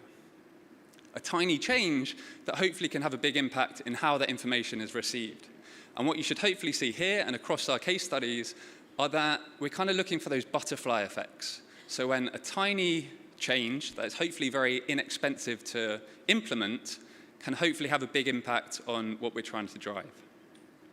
So very excited for this idea, and we've been testing it. So we tested a range of different ways that we can show that same information. And what we found was across both implicit and also explicit testing, when we just have the day on that date label itself, it's not only the most preferred, but also the most clear and the most helpful in allowing people to know what to use up and when.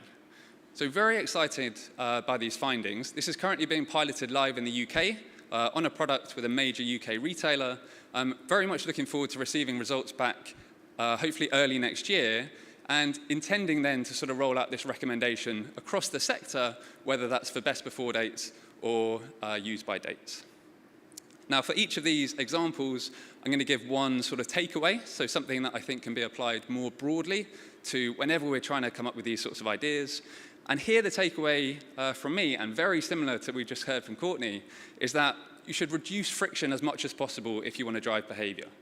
So the more you can take away any barriers to people understanding something, the easier you can make it for people to act on it or to remember it, to use that information, the more likely people are to do it. So reduce friction whenever you can. The second example then is all about packaging innovation to reduce bread waste. Now, bread might sound very niche and very specific, but we know in the UK, an estimated 44% of bread is thrown away every day because people don't get around to using it in time.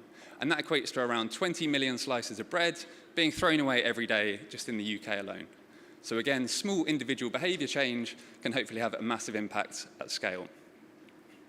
So we reviewed RAP's research, really trying to understand, well, what is driving this problem? Firstly, we found that many people buy bread, but often don't eat the final few slices before they go stale. They've kind of gone a bit hard, people throw them away. Why is that? Well, often freezing bread isn't the norm. It feels a bit weird to freeze your bread like you might do with other food. And also it's a frequent purchase with a low associated cost. So what we aim to do then is to create packaging to encourage people to freeze their bread before it goes stale. We've included two behavioral science principles, those levers that I was talking about, that we thought would be the most effective here. Firstly, social norms. So we tend to do whatever feels normal and what we think other people are doing. So can we normalize freezing with this dedicated packaging? Secondly, the idea of chunking. So visually chunking the two sections of the loaf to make it really easy for people to see which part they should store in the freezer. And we created these two concepts. So you can see on the left, we have eat me now, freeze me for later, really trying to make that section stand out. Concept 2 on the right, reinforcing perceptions of freshness, freeze in the freshness, again with that chunking. And we put these into testing. So here we've got 3 stages of research. Firstly, an online proof of concept, so what we call implicit association testing. Next, a test of viability, so a small-scale real-world trial. And then finally, moving into a real-world pilot, an in-store trial. So I'll take you through each of these very sort of top level. When we put this into the proof of concept, IAT, what we found as a result was that actually there are 3 key challenges that we're not quite hitting here. We need to dial up the perceptions of taste even more. We need to overcome the perception that this is going to taste bad. We need to make it feel more worthwhile to people. They just don't think it's worth it at the moment. And we need to be clearer. If we're not crystal clear about what people should do, then they just don't do it. So we went back to the drawing board, iterated, improved the idea to create this optimized packaging. And here we say, please freeze these, defrost and enjoy, scrumptious to the end, easy peasy. Now, I'm aware that probably doesn't translate very well if you're listening in another language, but in English, we get the nice rhyme.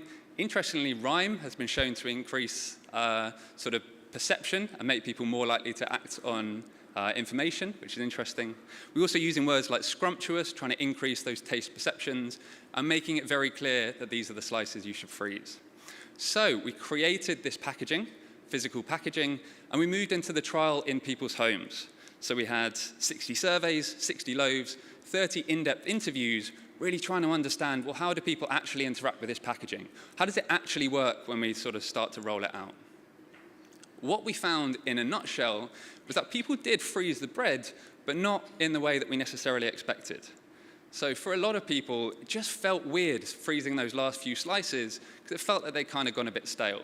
They didn't want to freeze bread that they thought was a bit stale. If anything, they were going to freeze the whole loaf, but for many, that just sort of felt weird as well. So what I think is nice to point out here is that when you do this kind of testing, the things that don't work in the way that you expected can often tell you just as much, if not more, than the things that did work. So really useful to test. And what this has allowed us to do is, again, iterate, create sort of further recommendations for the sector, and new interventions like this one. So rather than thinking about freezing, we're encouraging people to keep their bread fresh by, in this instance, twisting and tucking the end of the packet in order to seal in the freshness for fluffy bread all week. So a different behavior rather than freezing, ultimately ending in the same ultimate behavior. Again, this is now live with a major UK retailer. Very much looking forward to the results from this. Initial results have been very, very promising. And the sort of takeaway I would give from this is just the importance of that testing. So that online quantitative testing, the concept testing, proving that it works in theory, and then real-world testing. So don't be afraid to sort of come up with ideas that we think might work and then test them to see actually how does it work and can we make it better. So important to test all these ideas. The final example I'd like to talk you through is about changing recipe instructions to reduce meat waste. So why meat waste? Well, we know in the UK, 300,000 tons of meat is wasted annually from our households, but we think the solution may be closer to home. A lot of people have freezers that are full of meat. They have a lot of meat frozen that's already there, but it doesn't necessarily get eaten. And that's because in the supermarket, we forget about it, we buy fresh. When we're at home, we're cooking, we forget about it, we cook fresh. We need to break that cycle by getting people to think freezer first at the right moment. So that was sort of the touch point that I was talking about earlier, knowing where to intervene. So our idea then is called Step Zero. And I'd like to introduce you to it. It's a new first step added to meat-based recipes, encouraging people to use frozen meat. So rather than just telling people to use frozen meat because it's good, we add it, as you can see here, as a step in the actual recipes. So when people are actually performing the behavior, that is when we're speaking to them. So check your freezer, save your planet. Using the meat you already have is better for the environment. Check for meat in your freezer first, and then defrost it thoroughly. And really, this is doing three things. It's getting noticed, it's making it feel natural, and it's becoming the norm. And I'll talk through each of those in just a little bit more detail. The behavioral science behind this. Firstly, we have salience. So just making it really, making it far more likely to attract people's attention by including it in the recipe itself rather than elsewhere, and by labeling it Step Zero. It's a bit weird. Things that are weird attract our attention. People are therefore more likely to follow through with it. Secondly, we have defaults and norms, kind of two sides to the same coin here. Defaults, basically, people are more likely to do something that feels just part of the natural flow. It feels like you're going with the assumption. Secondly, social norms. We tend to do what we think other people are doing, what we think is sort of a natural, normal behavior. So by placing it as a step in the recipe, rather than just providing it as guidance on our website, for example, we're making people far more likely to follow it. And then finally, the idea of messengers that we use. So people are more likely to follow through with instructions if they're coming from an authority, someone that we think is an expert in the field. When we're thinking about meal preparation, recipe websites are essentially the ultimate authority. So what better place to put these sorts of steps? So we're currently securing partners for this, also looking for more partners. So if you are or know any, then do get in touch. We'd really like to make this sort of normalized across lots of different recipe websites across the world. And the takeaway here, I think, is to change the default wherever possible. So if you can ever change just the automatic steps that people should go through, as Courtney was saying with the sort of menu choice architecture, if you can think of what's the process that people go through and can we sort of change that default process, that's going to be really impactful on people's behaviors. Before I go, that's been 3 applied examples, 3 sort of takeaway learnings from behavioral science. I do want to touch very briefly just on these 2, just to give you a taste of some of the other work we've been doing in this space, because we work on lots of different sort of food waste challenges. We've created lots of different behavioral science interventions, and I couldn't just talk about 3, so I wanted to squeeze in 2 of my other favorites. And so this idea here on the left that we've called bonus days. This is all about when we have the best before date on the pack, we know that people can eat it afterwards, but a lot of people don't, and they just throw it away. So is there anything else we can add to the pack to really encourage people to use it past that date? So we created lots of different sort of variants of on-pack messaging, each using slightly different psychological principles.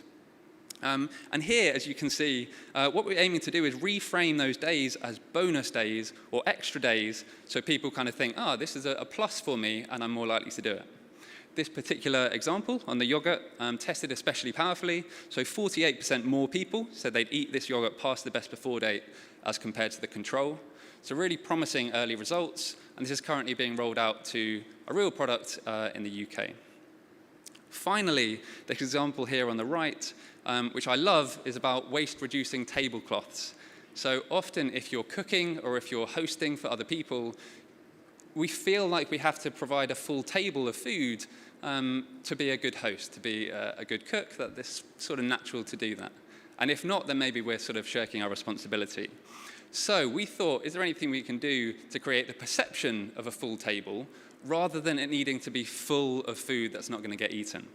So created this lovely tablecloth, and there are a few different designs that really make it feel full and make people less inclined to create excess food that's going to get wasted.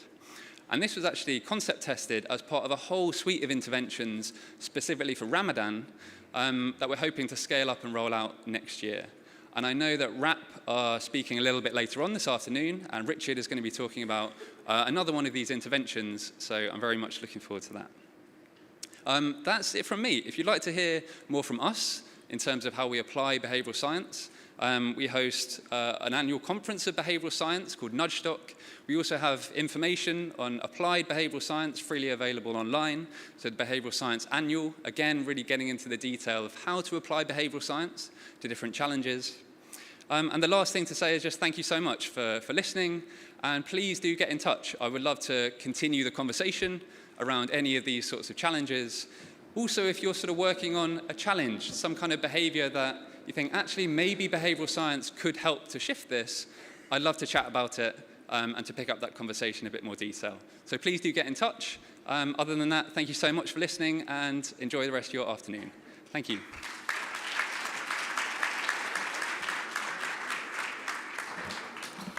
Thank you very much, Jordan, for sharing examples of how to creatively apply the insights of behavioral science to achieve more positive outcomes for food reduction and less waste. Now I ask Ms. Erika van Herpen, Associate Professor of Marketing and Consumer Behavior Group at Wageningen University and Research Center, to take the floor. Ms. Herpen, over to you.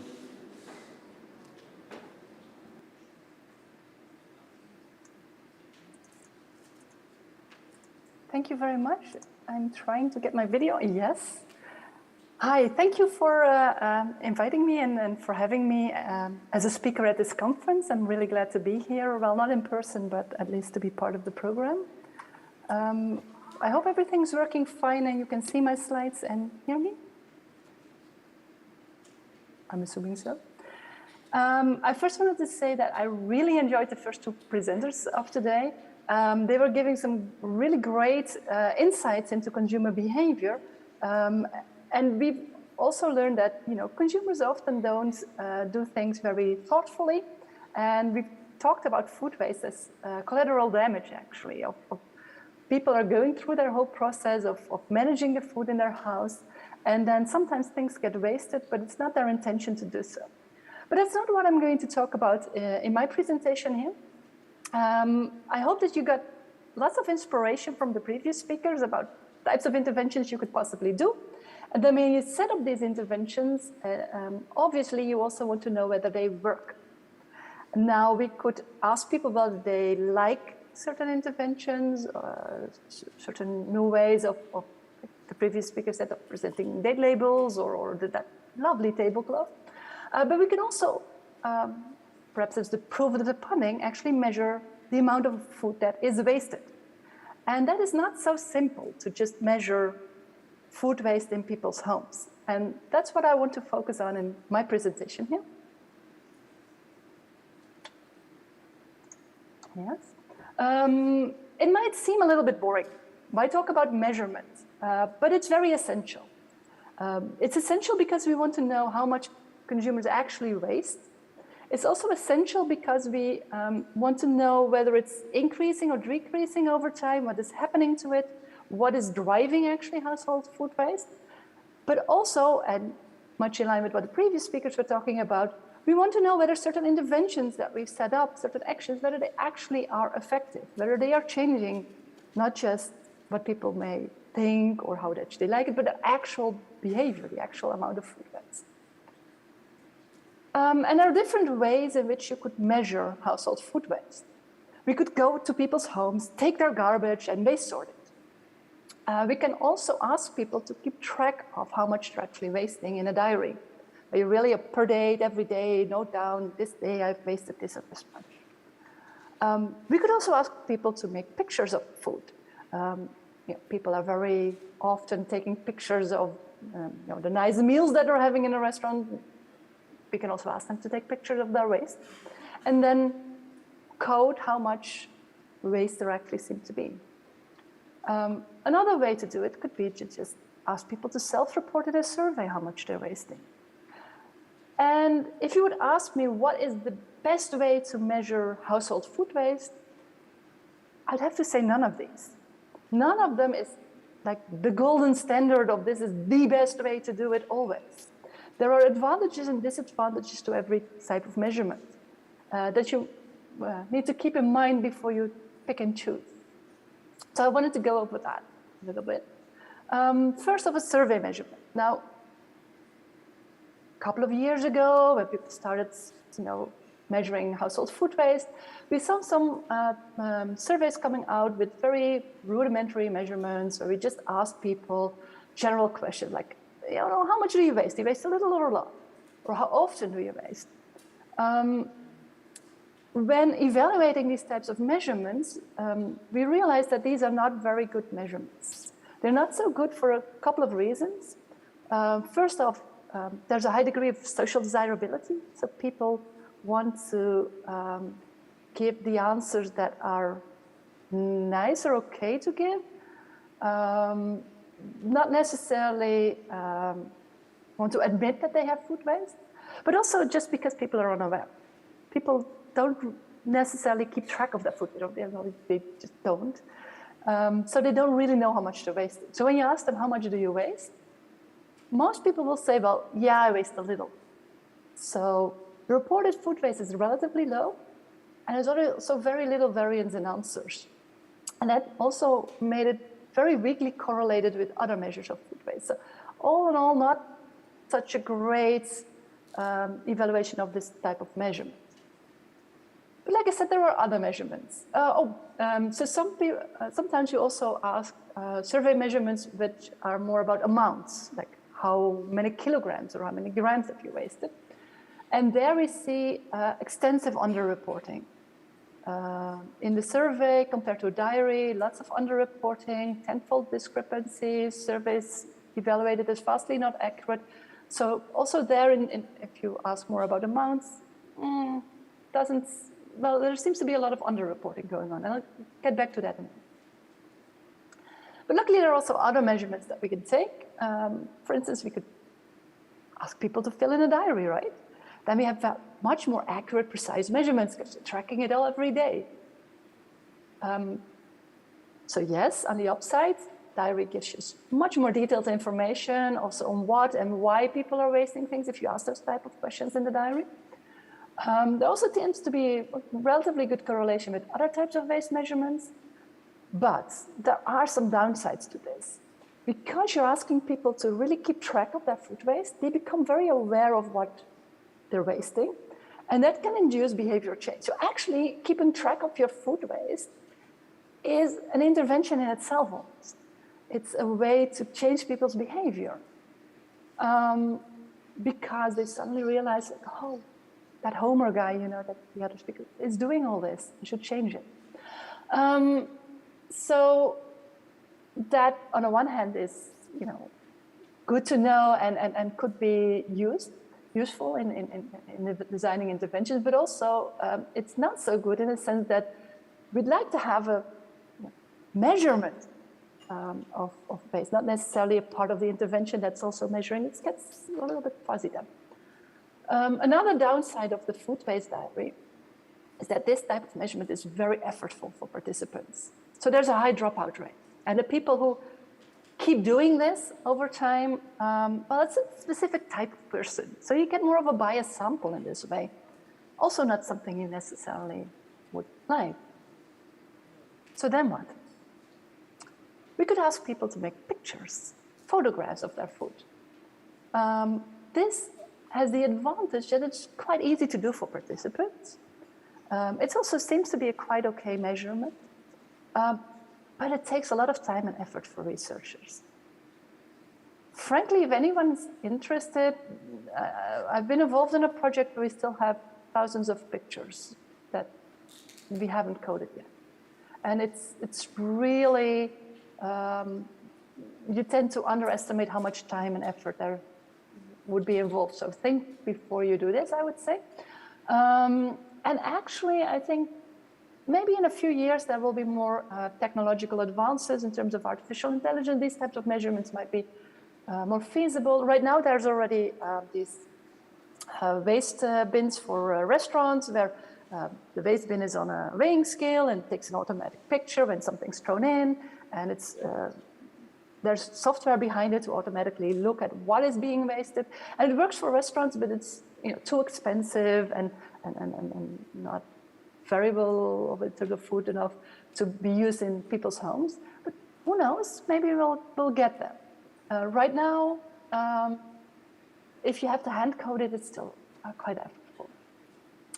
Another type of measurement is to simply just collect the waste and then sort it into, what is food, what is edible food, what type of product categories do you see in that? So really looking and diving into people's food waste.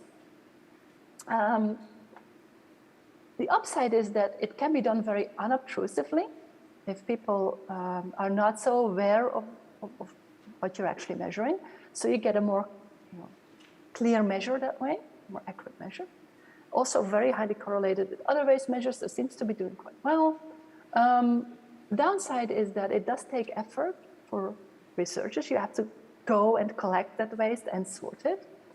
And there can be some geographical limitations. If you actually have to go out and sort the waste, you could do that within the city. But if you want to do it across a whole country to get geographical distant locations also included, it becomes more difficult, of course, to use this type of measurement. Then there are other ways of measuring food waste that are more mixed between these. So for instance, we once used these types of waste bins where we've indicated on the lid what type of food waste should go where, and then we collected it and just weighed it rather than having to sort through it. So that's one way of combining somewhat of the waste sorting, but not doing the waste sorting yourself, but letting the participants sort their waste already into different categories. So it's a different way of doing that, and a combination of measurements, I would say.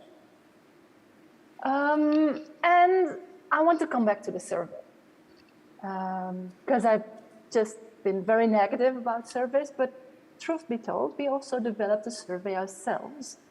And we tried to develop a survey that's more accurate, more, better than the other surveys that there were at the time, so that we could use a survey measurement because it has big advantages, of course. It has the advantages of being relatively low cost to distribute. You can distribute it not just across the country, but across multiple countries if you want to.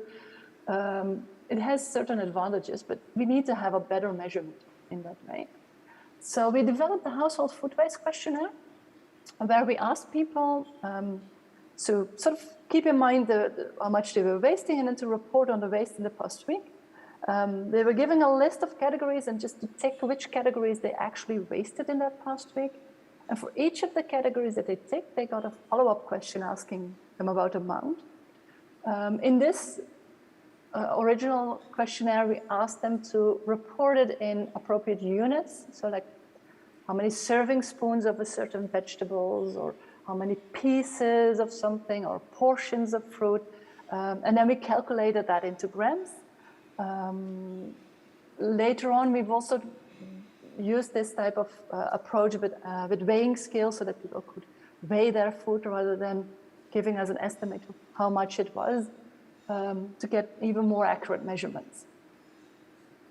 So this is the Refresh Household Food Waste Questionnaire. It's from an EU project that has finished now, but the questionnaire has been published, is still available. It's appropriate when you want to compare across households or across time especially in large samples, but it does underreport. So there is still, we find a substantial systematic underreporting in this survey, and you need to keep that in mind if you would want to use this type of measurement to evaluate or figure out the effectiveness of an intervention. As long as the underreporting is sort of equal across time and across people, it's not that much of a problem, of course, but we don't really know that yet. Okay, then I wanted to also discuss a few other considerations you may have when you are measuring food waste. First of all, there's the consideration of how long should you measure in order to get a good estimate of what a household is actually wasting. And we find that if we look from day to day, then there's a lot of fluctuation. The households waste somewhat more on one day, nothing on another day. There's some fluctuations there, so you want a longer period than that. We've used a week in many of our studies, and that seems to be quite okay. Also that what you measure in 1 week is correlated quite well with what you would measure in another week, so it seems that that's a relatively stable measurement of, or a stable period across which to measure in order to get some idea of how much a household is wasting. Also, when you get this food waste data back, it has a very peculiar distribution. There's a lot of zeros usually. So there's a lot of people who report zero waste, not just self-report, also when we've done a waste sorting. So it seems to be that yes, there are households that are not wasting food, just a very little bit sometimes. And then there's a distribution with a lot of sort of outlying cases of a lot of food waste in a few households. So that's a distribution you may expect when you see this. That also means that it can be challenging to correctly analyze this type of data and how to look at these things. So you need to keep that in mind. What we also find is that these measurements are correlated over time. If we look at 1 week versus another week. So I've done these studies where we've looked at food waste at one point in time and then went back a couple of weeks later to the same households and had another measurement of food waste. And what you see is that those households that waste an awful lot in that first measurement are typically also the households that waste a lot in the second measurement, which is frankly not something that I had a priori expected so much. I thought, oh, those households that waste like 2 or 3 kilos of food in a week, that's probably because they had an accident when cooking and something burned, or they were cleaning out the fridge. It just, by chance something happened there. But it doesn't seem to be the case, because the same households have a lot of food waste again a couple of weeks later. So it's really a group of households that has a lot of food waste. So there seems to be that going on as well. That also means that if you want to test the effectiveness of an intervention, it makes sense to use a pre-measurement and a post-measurement and compare them, rather than look across households and compare against just a control condition, for instance. Because you need a really big sample to take into account that variance across households. And if you have a pre and a post measurement, so measurement before the intervention and after the intervention, you can compare those per household. And luckily, the difference score between those two is typically very close to a normal distribution. You can use your analysis methods that you're used to. And that might be a good way to approach that. Final consideration, we typically tend to measure food waste in terms of grams. How many grams are being wasted, or kilograms?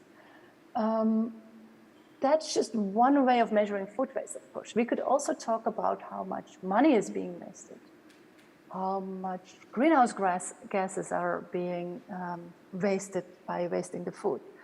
And I'm starting to wonder whether grams, kilograms are the best measurement unit to use in all times. So maybe that's another consideration when you're measuring food waste. When you want to test the effectiveness of interventions, if this is something that's of interest to you, I've put a link here to a document that came out of the refresh. It's a logic map where you can look at what types of measurements you could logically envision, what could happen as good measurements, intermediate measurements like the changes in behavior in the household, or really outcome measurements in terms of food waste, or impact measurements in terms of less greenhouse gases, for instance. So that might be a source of inspiration for you. Also, when you're looking at effectiveness of interventions, like I said, a pre and post measurement, probably a good idea, but also think of control groups, because you want to check against a group without an intervention to see what's going on. Making an analysis plan before you actually start measuring, and really trying to keep track of it, monitoring your intervention over time, and give you a lot of new insights and a lot of information that can be very useful. And finally, I wanted to just briefly mention a couple of projects in which we used the refresh questionnaire to test interventions. We've used it with a toolkit where we had a lot of different tools for households that they could use, like a measuring cups with portions, some recipes, some advice on what to put in the fridge or what not to put in the fridge, and those types of things. But we used the pre and post measurements and really could see the effectiveness of that package. There's also been an intervention that we collaborated with Unilever. They've thought of fridge night, so one day a week where you eat your leftovers, and you can also see that that has a big impact on diminishing actually household food waste, those types of interventions. And we could also measure it there with pre and post measurements with the questionnaire as an inspiration. And finally, what we've also done, and where we used that different version, and we tweaked a little bit on with the questionnaire, and also used weighing scales rather than self-reported amounts, was a study done with meal kits, meal boxes, where we looked at whether people who are cooking from meal boxes actually have less food waste on the days that they cook from a box than on the days that they would cook their main dinner from scratch, from store-bought ingredients. That is indeed the case. What is also very insightful, I thought, from that project is that we tend to think about households wasting a little or a lot, but what we see in this project is that there's actually meal types. Some meals lead to a lot of food waste, while other meals do not, across households. And there's a lot of variance across meals, actually. So that could also be something to tab into in future research, to really look at what types of foods, what types of meals actually lead to a lot of food waste, and how can we deal with that? So thank you for your attention. That was what I wanted to say. I put some information about myself on the last slide, so that if you're interested in chatting some more or getting in contact, feel free to do so. And thank you.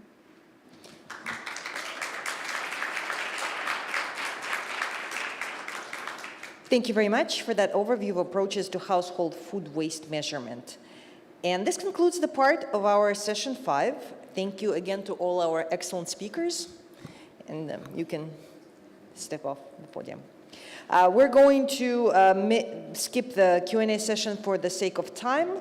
The session has been very fruitful, so thank you for all of your contributions to our panelists. Thanks for sharing your experience. This was my personal favorite, since I'm a communications person. So thank you, everybody, and we're breaking for lunch. Please be back promptly within an hour. Thank you.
Okay, testing, good afternoon, testing, testing, testing. Yeah. Okay, it works. Brilliant. Okay. And you got the background's working for you as well, so that's good. So I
Honorable delegates, distinguished guests, ladies and gentlemen, welcome back to the afternoon session of this conference. Reducing food loss and waste is really all about how people all along the agri-food chain, from producers to retailers to consumers, behave in relation to their food. This includes our relationship to growing, purchasing, storing, and preparing food. In brief, how do we encourage systemic sustainability on a very individual level as well as the community level? In this session, we will build on what we learned before lunch about behavior. We will now focus on transforming social norms to influence individual behavior and communication tools and outreach activities to raise awareness, sensitize people with the issue, and empower them to act. We have a very tight schedule, and I please ask that the speakers stick to time limits on presentations. Now I will give the floor to our dearest moderator, Victoria Kalinin. Thank you very much. So let's, without further ado, go to our first speaker, who is today Ms. Sophie Atwood, Senior Behavioral Scientist at World Resources Institute Food Program. Ms. Atwood, the floor is yours.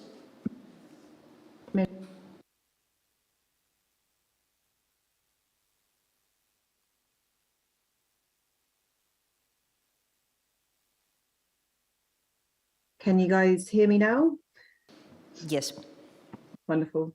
So thank you very much for the introduction today. I wanted to present some of our insights on household food waste from some of the research we've been conducting at WRI. And if you're wondering why the focus on household research, household food waste, it's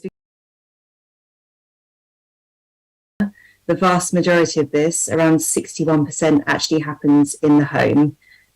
With households wasting globally between 75 to 90 kilos of waste per household per year, depending on the region. So this is really a big part of a very big and growing problem. We can have next slide, please. So we wanted to bring a behavioural lens to understand a bit about how to tackle this problem. The first step in the process of us doing that is always to try to understand the behaviour, so we can really design the right type of tailored solution to fit it. Unfortunately, when we come to food waste, and I'm sure this is something you've heard a lot about in the last couple of days, we aren't talking about a single behaviour. We're talking about a whole sequence of interconnected steps that leads to waste, which is pictured here. This is known as the squander sequence, and it spans the time from before people decide what food they want to buy when they go shopping, all the way right through to how they decide to dispose of the waste food that they don't eat, which makes it a super complicated problem. If the person with the slides can just press the button there, we've got an animation. Thank you. So to add to the level of complexity, there's also multiple behavioural entry points that we could think about targeting at each step in the sequence. And these are all legitimate points that we could go in to try to tackle the problem. So there's really a loss of complexity here. Next slide. So again, when we're designing interventions, beyond understanding the behaviour, the next step that we usually take is to understand exactly what is driving the behaviour. So here we would explore a range of psychological and contextual factors that lead to the problem. So looking at these at this level up, again, we find complexity. So I'm not sure whether this model, go back, right, thank you. Yeah, I'm not sure whether this model has been discussed, but this is called the MOA, or Motivation, Opportunity, Ability Framework. And it's one of our best evidence models of the multiple drivers of food waste. In brief, what this model is saying is that food waste results from the interaction of people's motivation, which is their willingness and awareness to do something about food waste, their ability, which is their capability and skills, and then opportunity, which is really thinking about the constraining and facilitating factors in their environment. There's a broad recommendation that when we're designing campaigns to try to target food waste at home, we consider all of these factors together at the same time. So next slide. A little bit of background. Very brief summary here of what the current behavioural research is saying on food waste and where the knowledge gaps are at the moment. A big one really is around robust research evaluation. So lots of research has already been conducted on food waste, but very few of these have actually objectively measured waste, which really limits our ability to look across the research to draw clear conclusions on what works. Secondly, many existing campaigns have focused more towards the right-hand side of the sequence. So thinking about storage, cooking and waste management at that end of the spectrum. We feel there's a far bigger opportunity to focus more on the left-hand side of the SCONDA sequence, that is to think about behaviours around planning and shopping. We see these really as the root of the problem, with household food waste starting with consumers purchasing excess food, which then isn't managed and consumed optimally down the sequence. Much work today is also focused on campaigns that target conscious drivers of waste, so knowledge and motivation, which is great, but it's limited view. So less work today has been done looking at non-conscious or habitual drivers of waste, using what we would traditionally term as nudging. So there's an opportunity here. And lastly, we definitely need to understand a little bit more about how to target our different range of behaviour change approaches to different groups. So working on segmentation and differentiation of approaches is another important gap that needs filling. So next slide. Thank you. I wanted to now move on to some work that we've been doing at WRI in and around behaviour change for household food waste. And I first want to talk about the application of a specific technique from our broader behavioural science toolbox, which is all about influencing social norms to change behaviour. A norm, for those who aren't familiar with the term, is a rule or standard understood by members of a group that guides or limits social behaviour. And we've really focused on this area because research across the board suggests that targeting people's social norms beliefs can have a really positive influence on a range of different pro-environmental behaviours that you can see on this slide here, which would suggest there's quite a good basis to think that this technique would also work quite well in terms of targeting household food waste. But at present, there's some limited research available on the topic, so that's the gap we were hoping to plug. Next slide. Based off that rationale, we ran 2 studies in total during 2021. The first of which was a randomised controlled trial of 232 households in and around the Washington, DC area in the US. And here we were interested to test the research question of what happens if we add social norms messages to standard food waste campaign materials. Does it boost their effectiveness? Here we were working in partnership with a food compost company called Compost Cab, who does curbside pickup of food waste bins. And we had 3 experimental groups that we were interested in. A no intervention group that was just the compost pickup service, a standard intervention group that received our traditional food waste education materials, and then this supplemented group that was that received the standard materials plus a suite of social norms messages that we developed specifically for the campaign. Next slide. If you're curious about what those messages are, they're here on the screen, and these are in red on these images, which we modified from NRDC, or the National Resource Defence Council's Save the Food campaign materials with their permission. And on the right-hand side, a little bit of insight about our methods. So all residents were offered a free trial of Compost Cab's food waste pickup service. We ran a baseline running data collection period measuring the weighed waste that people were putting in the bins. And then for the 2 intervention groups, we additionally provided the households with this kind of selection of messages and materials that we delivered in the empty compost buckets when they got delivered. And then we picked up the waste every 2 weeks, and the waste got measured by the Compost Cab company and weighed. And that formed our main behavioural outcome measure. And we also then delivered a range of behavioural questionnaires at the beginning and at the end of the trial to track people's self-reported changes in behaviours across that SCONDA sequence. Next slide. So here are some of our results. There was quite a lot that we report on, but I think some of the key ones here. So the graph here on the left really shows that both the intervention groups were effective in reducing waste. So that is, when given no message, across the duration of the 3 months of the study, people actually ended up placing far more food waste in the compost bins towards the end than the beginning if given no messages. But the groups given the additional messaging actually reduced the amount of weight of waste that went in the bin. And I think it's important to point out that we found no significant difference between the people given the standard education materials and our social norms intervention materials, contrary to what we were hoping to find. To make sure that the waste wasn't just going in a different bin rather than the compost bin. We also asked people a range of these behavioural questions. Here again, we found some effect of both interventions. So that top group of bullets, that's behaviours that people more frequently reported after they'd received the both types of food waste prevention materials, which is promising. And then at the bottom there is the independent effect of the social norms groups, where we see some selective improvements in things like skills and knowledge around food waste management, as well as more frequently engaging in some prevention behaviours like meal planning and preparation. So thank you. Next slide. So that was our study one. The fact that the norms messages worked on some outcomes that were self-reported, but didn't seem to improve the amount of waste that went in the bins beyond the standard materials, left us with some really open questions about this technique. And we subsequently had the opportunity to start answering these in a collaboration that came about with the Data for Good team at the company Meta, which is formerly known as Facebook.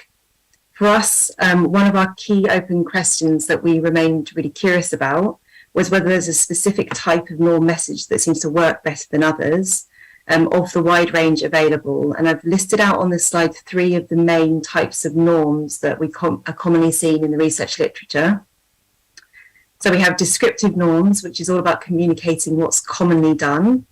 Injunctive norms, which is all about communicating what's right or socially acceptable. And then we have this new type of norm that's being researched at the moment called dynamic norms, which is all about communicating what's trendy or upcoming and what the majority of the group are moving towards. So what we did with Meta on the next slide was briefly, we launched 4 versions of an ad campaign in 2 separate geographies, the UK and Germany. And then on the right, I hope that graphic's working, but this is an example of what the advert looked like.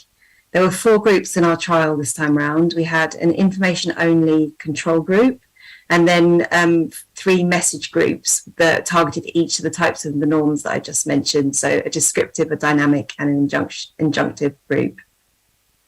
These were launched on Meta in 2021, and we eventually reached over 40 million users with these messages, 20 million in the UK and 20 million in Germany, which was a good reach for a study like this.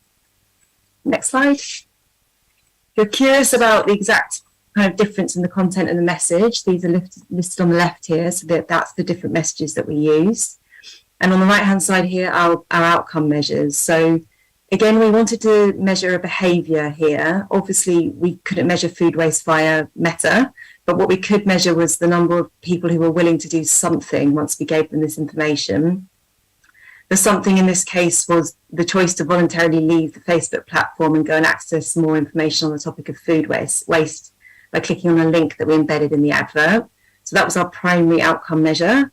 And then secondarily, we worked with the Meta team to launch a series of surveys about 2 or 3 days after people saw the advert, and these tested users' knowledge, attitudes, and self-reported behaviours around food waste. And what we did was compare people's responses on those surveys to a group of people who saw no message at all. And the results are on the next slide.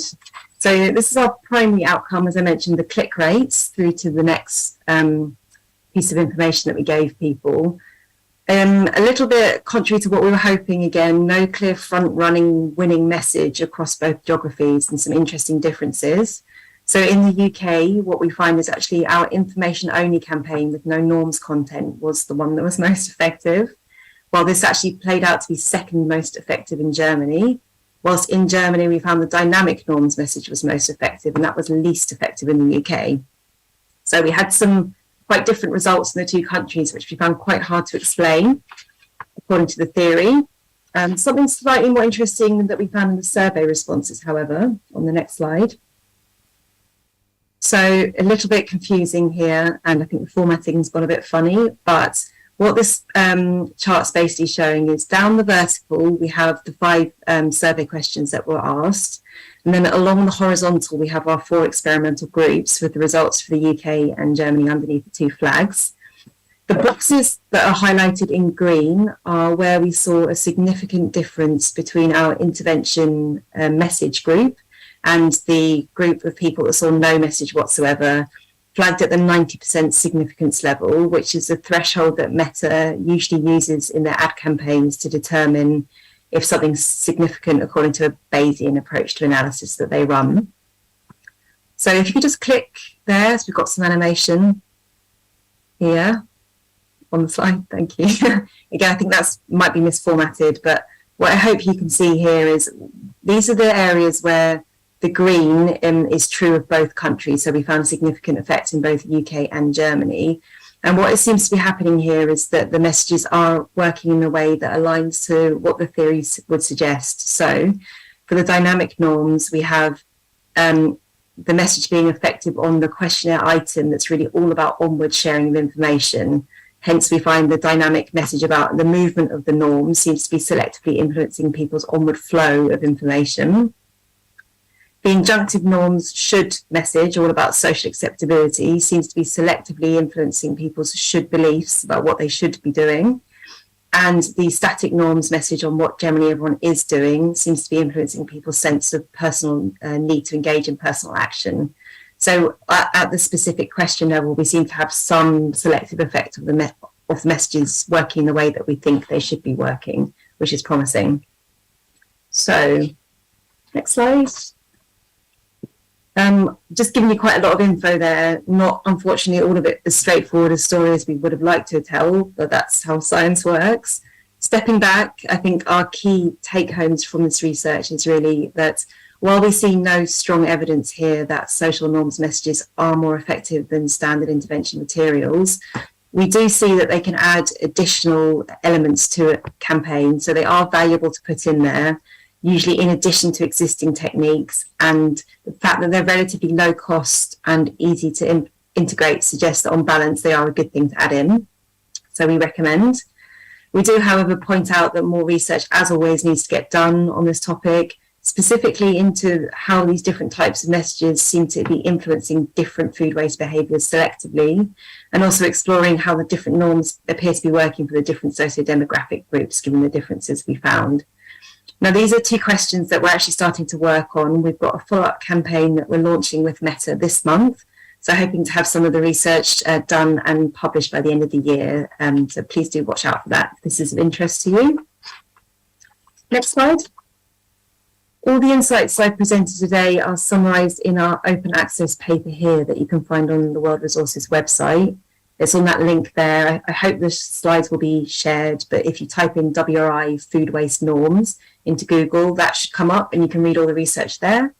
Next slide. It's really all from me, with the exception of saying a very big thank you to our funder, that was the Walmart Foundation, for this piece of work, and for all our delivery partners that helped us run these two campaigns. We had Compost Cab that did the compost delivery, Meta is the platform, Code 3 were the creative team that helped us work out the intervention messages, and of course NRDC, who allowed us to use their campaign materials. So that is all from me. Just the last slide here, I wanted to give out my contact details. If anybody is interested in learning more about social norms, behavioural science work on food waste with a specific focus on household food prevention, I'd love to hear from you. Otherwise, thank you.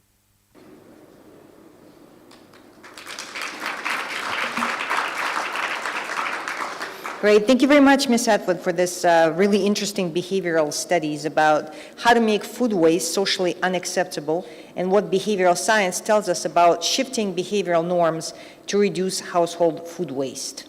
I now invite Mr. Toine Timmermans, Director of United Against Food Waste Foundation. Mr. Timmermans, over to you.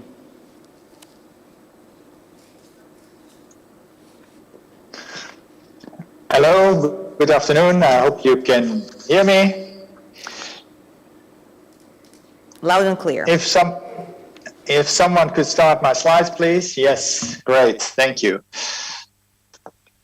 I would like to highlight some of the key elements of the food waste prevention campaign that is running for over several years in the Netherlands. It's being coordinated by our foundation, Food Waste Free United, so would be our national program to fight food waste, and the consumer activation campaigns are coordinated by our Dutch Nutrition Center.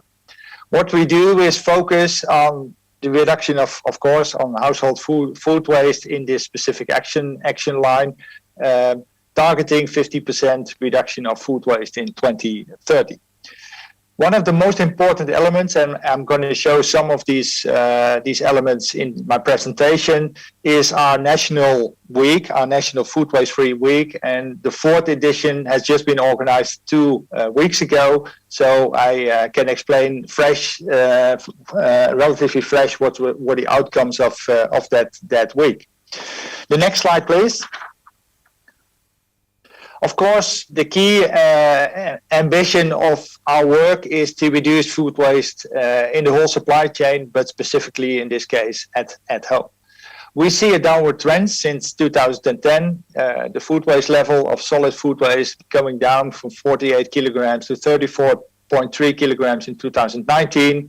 In Q1 2023, we will publish the data for 2022. So we are very excited to learn if this downward trend will evolve in time. This data have been collected using a waste analysis methodology. So that's the robust model on really looking at a selective group of people in the Netherlands to determine how much of solid food waste there is, added and estimated via other routes, for example, what is going via the sink, because that cannot be measured directly. What is the element of our approach? And I am grateful to Sophie already explaining about the theory behind this. This is, you can see in the next slide. So we also using the sequence of the customer journey for households to look in and try to develop interventions at different sides of the customer journey in the buying, cooking, storage behavior. And the type of interventions are also based on the motivation, opportunity, ability framework that has been developed in the Refresh program and has been explained already before. The next slide, please. Of course, also in the Netherlands, food waste is all over the different target groups and consumer groups, but specifically for the design of our interventions, we used families with young children as our main target group because they tend to waste the most. And that has to do with many conflicting areas of interest. What has been key, especially in the last 4 or 5 years of our campaign, it is only focusing on the positive social norm. Since we saw that the level of awareness was sufficient already with Dutch consumers to focus on the positive elements, but awareness raising always will be an element of our campaign. And with positive social norm, that will go through all of the type of interventions. That means in our activations, you will never see waste. You will never see any products that go off or whatever, because that confirms that it is normal to have waste. So we only focus on the positive side of the interventions. Looking at the skills on buying, cooking, and storing, as already mentioned. So the National Consumer Campaign Waste Free is the leading. Our Food Waste Free Week is the element where we bring everything together, and for the longer term, but we see that will also have short-term effects. We focus also on the education side, but I will share more of that later on. So next slide, please.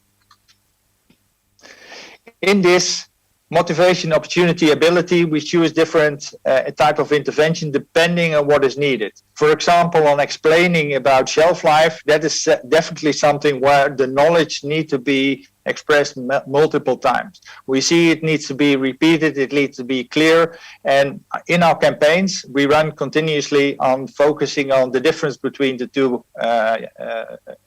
dates, so the best before and the use by date, but also adding icons that will help consumers to make better choices about this. Going in commercials on TV, in online videos, but also, of course, and that's very effective, if brand owners or retailers use these icons and these explanations on their products at the moment of making decisions by consumers. Next slide, please. Another type of campaign is, and also introduced by Sophie, is the nudging campaign. And this is a nudging campaign we use on the descriptive norm, focusing on bread. Bread is one of the most wasted products in the Netherlands because we have a culture of buying daily fresh bread. But people know what to do to eat everything of their bread. So in a positive social norm, explaining like 92% of Dutch consumers want to reduce bread waste. Are you going to eat your every sandwich yourself? That helps to create a more positive norm because people know what to do.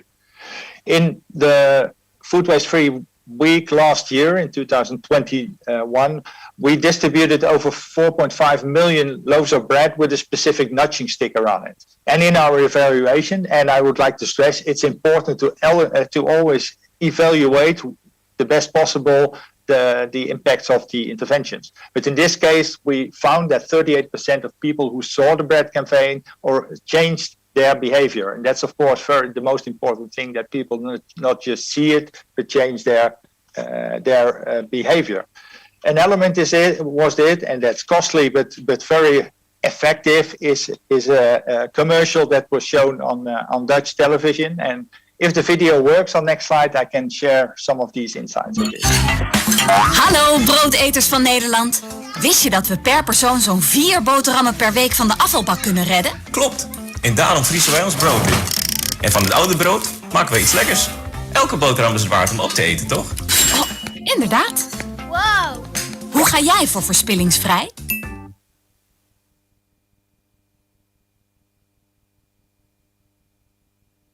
So clear messaging with what you can do to create this positive norm and to waste less bread at home. And it's very successful, of course, as mentioned, costly, but it's worth to do these type of interventions sometimes.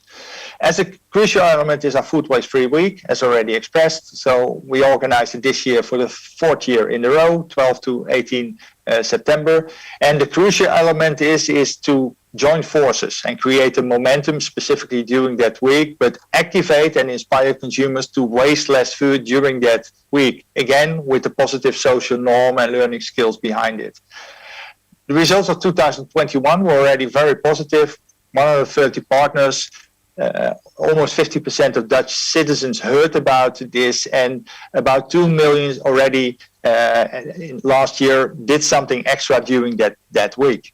The results of this year were even better. We had over 150 plus partners. 50% of Dutch consumers again saw, and that means 7 million people saw something happening during that week, and 55% of those people actually did something. So we see that there is a growing interest, and maybe that's also because the interventions are more suitable, that almost 4 million people in the Netherlands 2 weeks ago did something extra to prevent food waste to happen.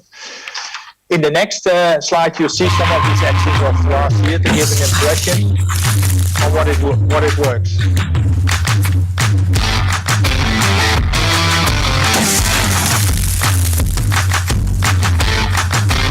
En hopelijk doet u ook mee aan de Verspillingsvrije Week en inspireren we elkaar om goed met ons voedsel om te gaan.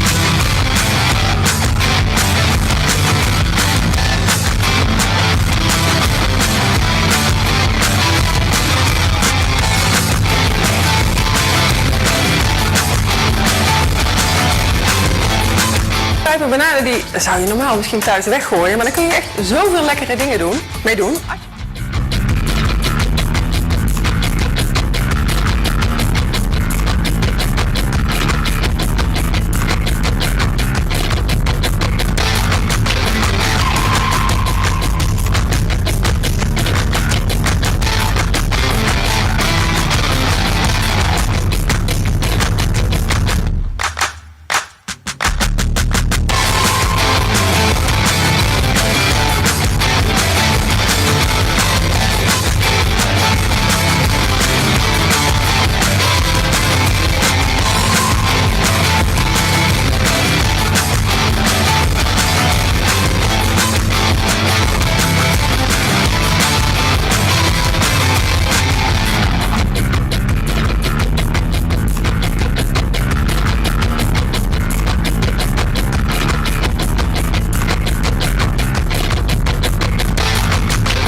plannen, maak een boodschappenlijstje. Het scheelt een hoop dat je gewoon alleen maar dat koopt waarvan je zeker weet dat je het nodig hebt.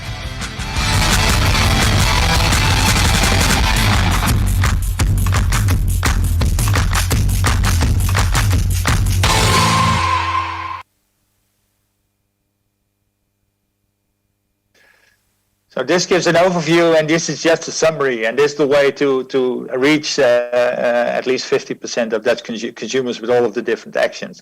Some of the highlights of this year, on this slide you see some of the actions the supermarkets take, and they of course have a huge outreach potential if they use in their stores, in their magazines, and in specific actions they did to promote how to be food waste free.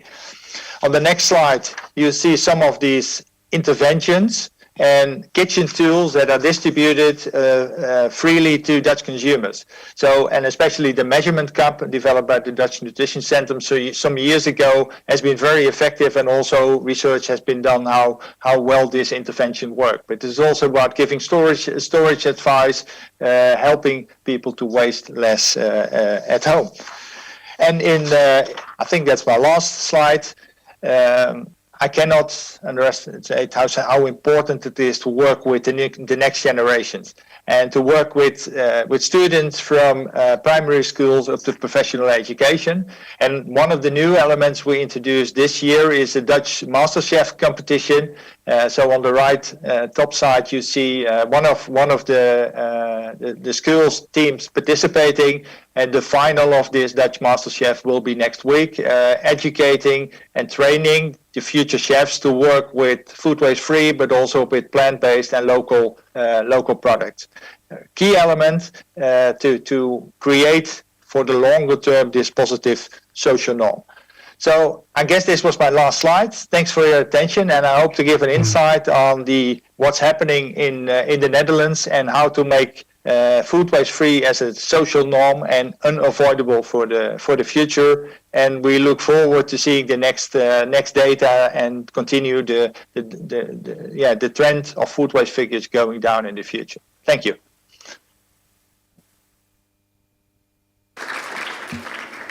Thank you, Mr. Timmermans, for sharing the Dutch approach to reducing household food waste, built on educating, inspiring, and engaging consumers at the national level.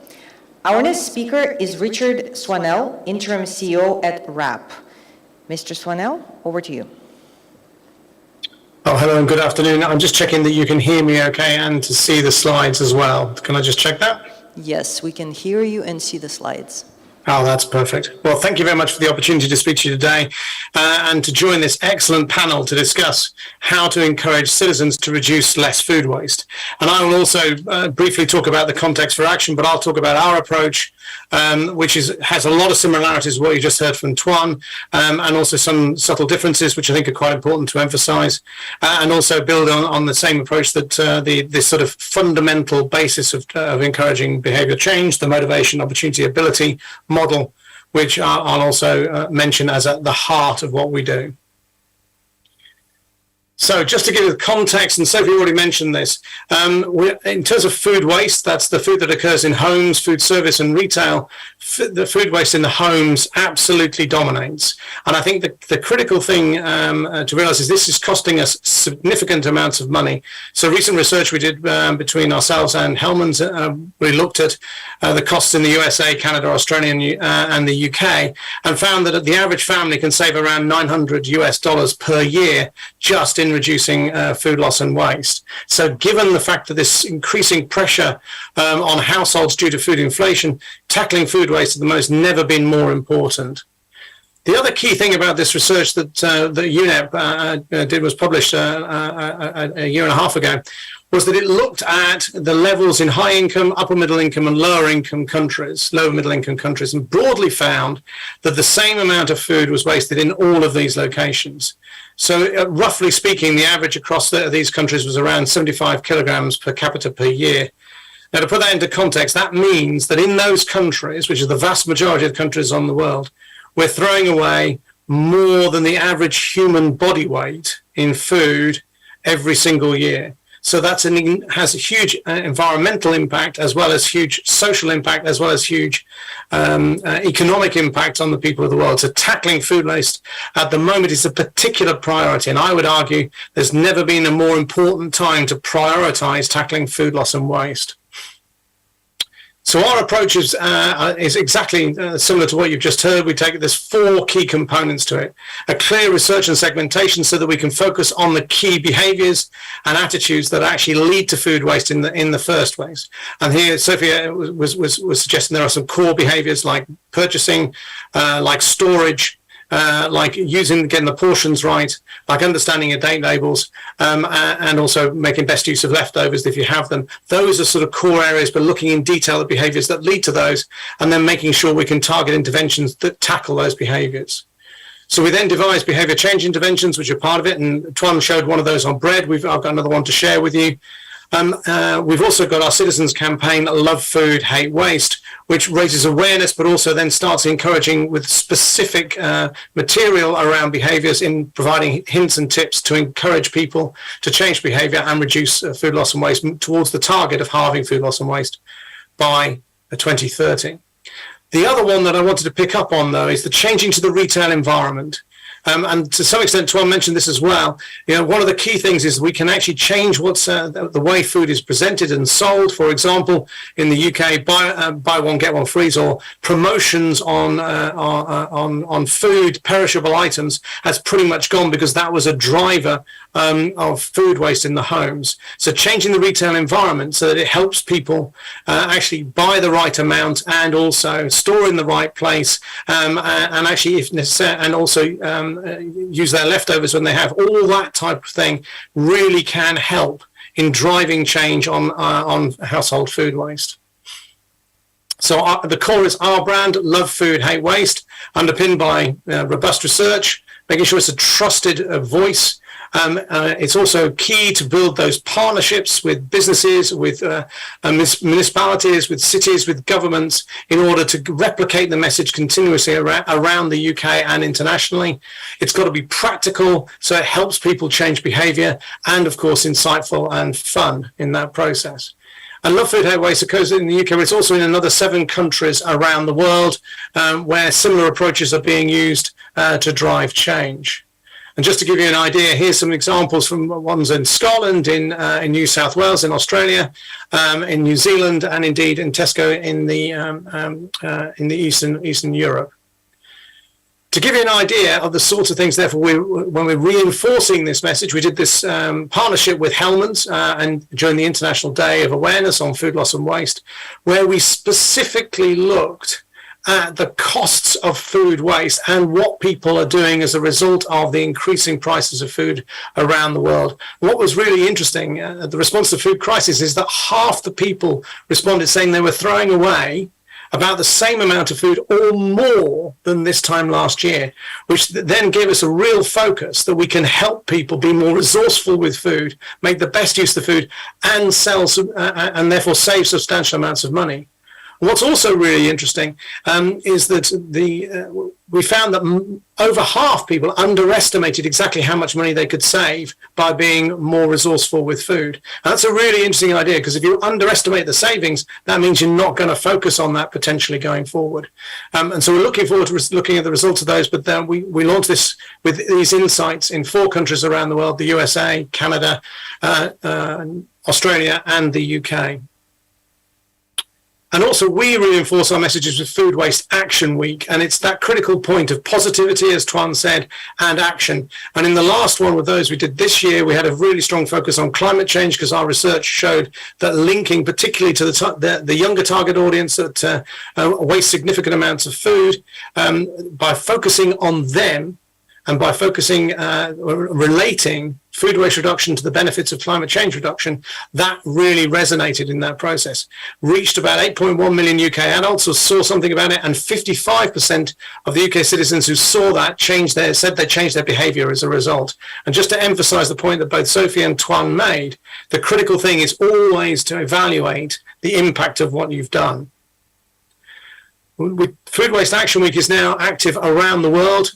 This time we actually managed to get into 12 countries, and with over 80 organizations in those countries actually supporting this. So we're getting a consistent message in multiple countries in order to actually grow even a wider awareness of the issue of food loss and waste, but also what you can do about it and how you can save money and reduce your impact on the environment by actively undertaking relatively modest behavior changes. And so really delighted to see this replication around the world, to start taking this to a global audience. And we've got a Food Waste Action Week in 2023, and we'd be delighted for as many of you as possible to join us in amplifying the message to as many people as possible. And please do get in touch, and there's an email address on the screen, and I'm sure the slides will be shared afterwards. Please do get in touch. We're delighted to work with you on this area. Another key aspect of our approach is behavioural change interventions, using the model that both Tuan and Sophie mentioned, the motivation, opportunity and capability model. And what we've looked at there is looking at specific behaviours related to specific foods. And our approach, and this was described in more detail in a presentation done by our partners Ogilvy before lunch, but we have a strategic opportunities report which actually says exactly where the best opportunities are to intervene for behaviour change, and then based on that develop ideas and concepts for intervention, which based on that then going through a standard model, diagnose, using the research diagnose what subject matter can get a complete understanding of the audience's behaviour, so you know exactly where to act, design creative ways of interventions that actually allow you to overcome the barriers to change, test those, take a small number of those, test them, and then based on that learn which is the most effective, and then implement and adapt that approach. And by using that approach, which is you can actually target specific behaviors that are around particularly high, either high carbon food or indeed highly wasted food like bread, like fruit and vegetables, in order to drive that and underpin the impact of love food, hate waste. And one example of those recently is the Ramadan Good Deeds calendar, which is specifically targeted at children. And there I'm emphasizing the point that Tuan made about focusing on children and using that as a way into families, which are a significant form of waste, and encouraging parents to change behaviors. And so during the Good Deeds calendar reminds parents of the religious values relating to food waste and Islamic teachings, provides practical ideas like reusing leftovers, and facilitates a shared experience with children during Ramadan. And what was interesting is during the trials of this, 67% of the Muslims surveyed reported there was a lot less or a little less food waste than normal as a result of this. So here is an intervention that can drive change linked to a particular time of the year and working with a particular religious community. The other aspect I wanted to talk about was changing the retail environment. I've already mentioned the removal of buy one, get one free, or offers on perishable items, and encouraging retailers to move towards offers that are around saving money, so half price offers rather than buy one, get one free. But what we've done recently is looked at the impact of selling fruit and vegetables loose rather than packed, and see what effect that has on the wastage levels. So we were particularly focused on what happens to household food waste when if you sell fresh produce in packed versus loose, so without any packaging. And then based on this, we updated our guidance for industry, and then used that to have a discussion with industry about how to implement the findings, and then communicate with citizens in order to make them best use of the food that they buy. And our findings were really quite interesting, that actually by selling loose rather than packed, the household food waste could dramatically reduce for certain items. So potatoes, for example, a massive reduction in the amount of wastage from moving to loose sales rather than packed sales. Broccoli had dropped by half, bananas to a bit over that. Apples, we virtually got no wastage at all if it was sold loosed. Very, very low numbers. On the cucumbers one, it was the closest, where actually depended on whether the smaller cucumbers were available and enabled people to choose a smaller side if that were they needed.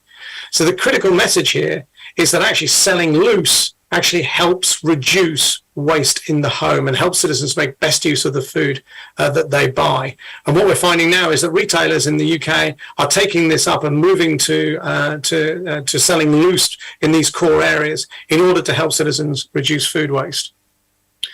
So what impact has this approach had? Well, the overall impact in the UK we found that we've helped reduce reduce food waste by 31%. So that's edible food waste reductions in the home. That's a 31% reduction over the period of time we've been working in this space. That's 1.4 million tons per year less waste as a result of helping citizens make a change. And a key stat here is the food saved could feed the whole UK population for 3 meals a day for 2 months. So this is a significant impact. Having said that, there's still more to go, and exactly the same as Twan is doing in the Netherlands, we're monitoring our performance to see how we can drive this further forward and see what the impact, for example, of the COVID pandemic has been on behaviours, for example, in the home, and how that might affect the long-term trajectory. Nonetheless, this approach can make a big difference. So what conclusions would I draw from this? Well, I'd say that tackling food waste saves people money and reduces our impact on the planet, and is critically a key priority for us as a planet going forward. Because at a time when we're facing a food crisis, actually making best use of the food we buy is really important. Increasingly, we know how to encourage change. You've heard 3 presentations after lunch and presentations before lunch about how to do this. So let's act together and help people change and make a real difference, not just in certain countries, but right around the world. And recently, we worked with our colleagues in UNEP and WRI and at Harvard in order to develop a best practice guide, which was published a couple of weeks ago at the Champions 12.3 event. And so by all means, check that out as a basis. But what you're seeing is there's increasing consensus around the world of how to help people change behavior and waste less food. And my contact details are on the screen. Please don't hesitate to contact me and follow up on any of the things that you found interesting in the presentation today. And my final thought to you all is, I think given the food crisis we all face, given the pressures on incomes around the world, now is the time to unite in the food waste fight. Thank you very much for your attention.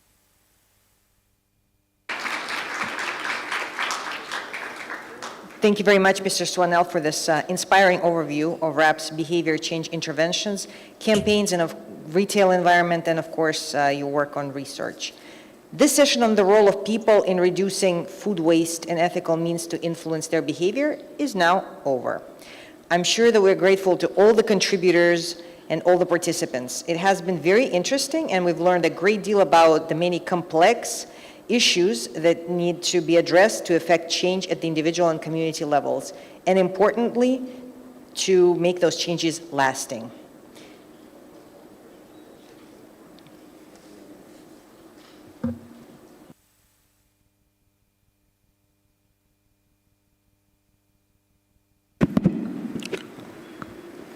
Distinguished guests, we will now take a short 15-minute break. Again, please, for the Zoom participants, stay online.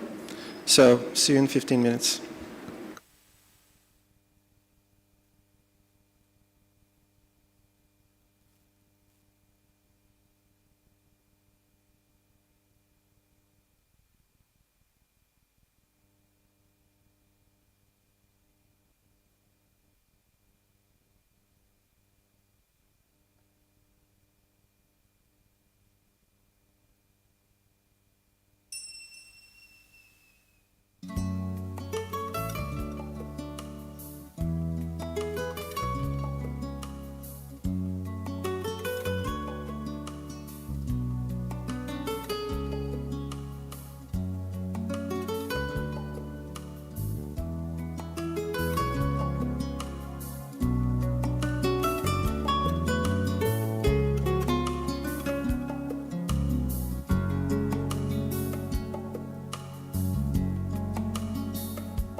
honorable delegates, distinguished guests, ladies and gentlemen, welcome back to the final segment of this conference.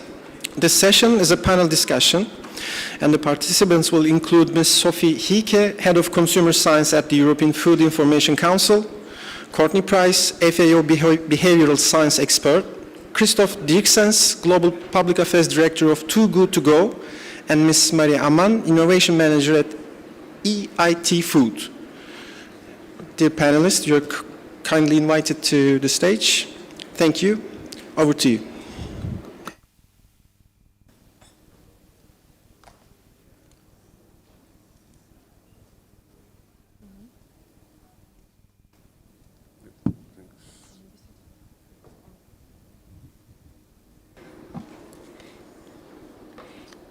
Dear panelists, thank you for joining me on stage.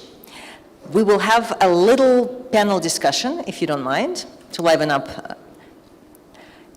Some of the questions from the audience have reached us, so I will just read them out, and then if they're directed to specific people, I will make a note of that. If not, anyone can raise a hand or not and answer.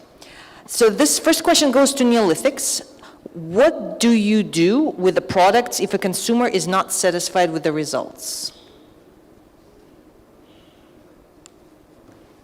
Find a new job. Huh? Find a new job. Find a new job, okay. No, I'm trying to, get comments meant with total levity. Yeah. But within that question is so many other questions, right? You're bundling all kinds of different concerns and curiosities in this one problem. You have an outcome that's built on lots of different behavior or missed behavioral targets, so it's very hard to answer with one easy technique. Okay. Good. Anybody wants to add on? Maybe one other way would be to pivot. If it doesn't work, change it. Do it better.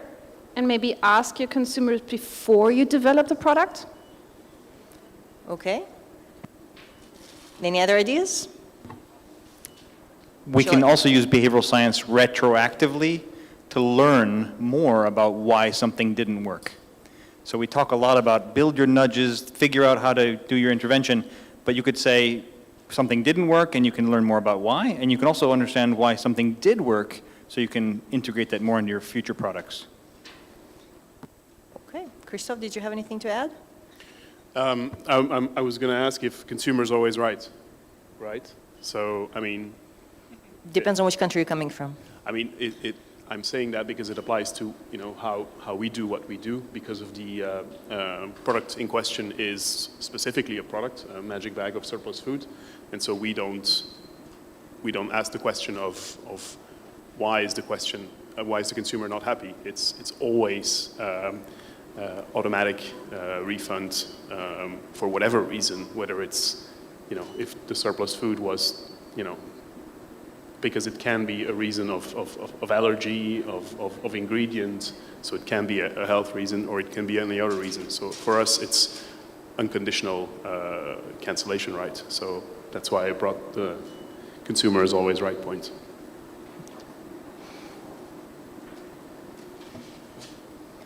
Yeah, I'm happy to add a more general perspective. What we often see is that startups or particularly founders themselves they are quite convinced about their product, either if it's a technology or a platform or a service they provide. But we also see that the founders or the people in the startup, that they haven't talked once to the target group. So going out and really doing interviews with your target customers, with your potential users, is fundamental for everything you do, and also, and then adding on Sophie's comment, to change and to adapt the product and the service you actually want to offer. That's pivotal, and it's said that not many people who actually want to be innovative or who start something are thinking about that. And we are always or what we often see is that founders are too self-centric at the beginning, and that they wait too long to actually talk to a potential consumer. Okay, thank you very much. Let's go on to the next question. So taking into consideration the rapid growth and development of operations, are there any plans to create an open database of surplus food distribution, who, where, who donates, and how? So other actors in the industry can access and use it as a marketplace.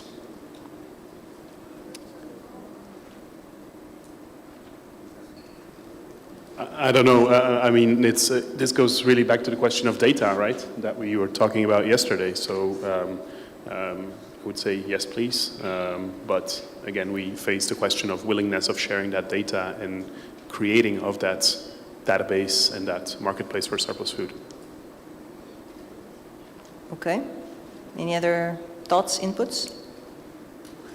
I would only take the opportunity to highlight that if you're creating a new tool, a new marketplace, a new app, a new platform, a new portal, it's also an opportunity to consider that you're also creating a new behavioral challenge. So sometimes the solutions we have for food loss and food waste create new challenges in and of themselves in terms of adoption and use. All the more reason to think about what drives someone to use that marketplace or not before implementing it, not assuming that people will use it. Okay. Well, let's move on to the next challenge. How does food label conflict with the best before date? In your experiences, having both indications of the products plus the label, what do you think?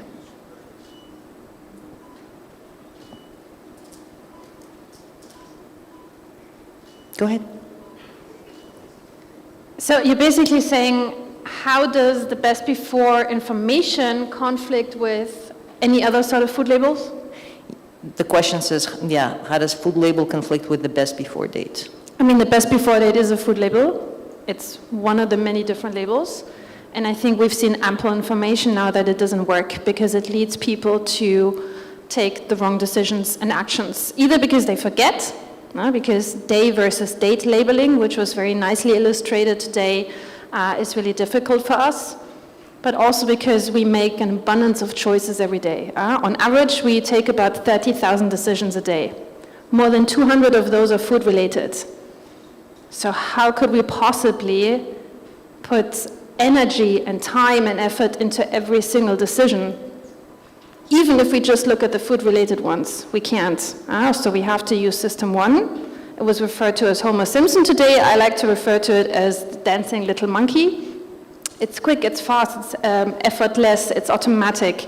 It uses very simple cues and heuristics. And a best before or any other sort of food label information is very difficult to deal with because you have a lot of other decisions you have to take. You have to think of the fight with your spouse, your nagging kids, your boss that yells at you at work, you're being stressed, in a bad mood, you're hungry. There's a lot of other things going on in your life that are a lot more important than the food decisions you take. So best before dates, they have a date on it. You forget about the date because you had other things to do, and then you throw things away. So we need to have easier tools, ways, possibly labels that help us make better decisions. Okay, sounds good. This next question was specifically addressed to Courtney, so I'll let him address it first, and then if anybody wants to comment. Often food waste is sorted, however, there are opportunities to sort food upstream of the supply chain as well, in the first instance to reduce food losses as well. I'm inferring that the question is maybe about can we use behavioral science to also influence those upstream decisions, perhaps, or?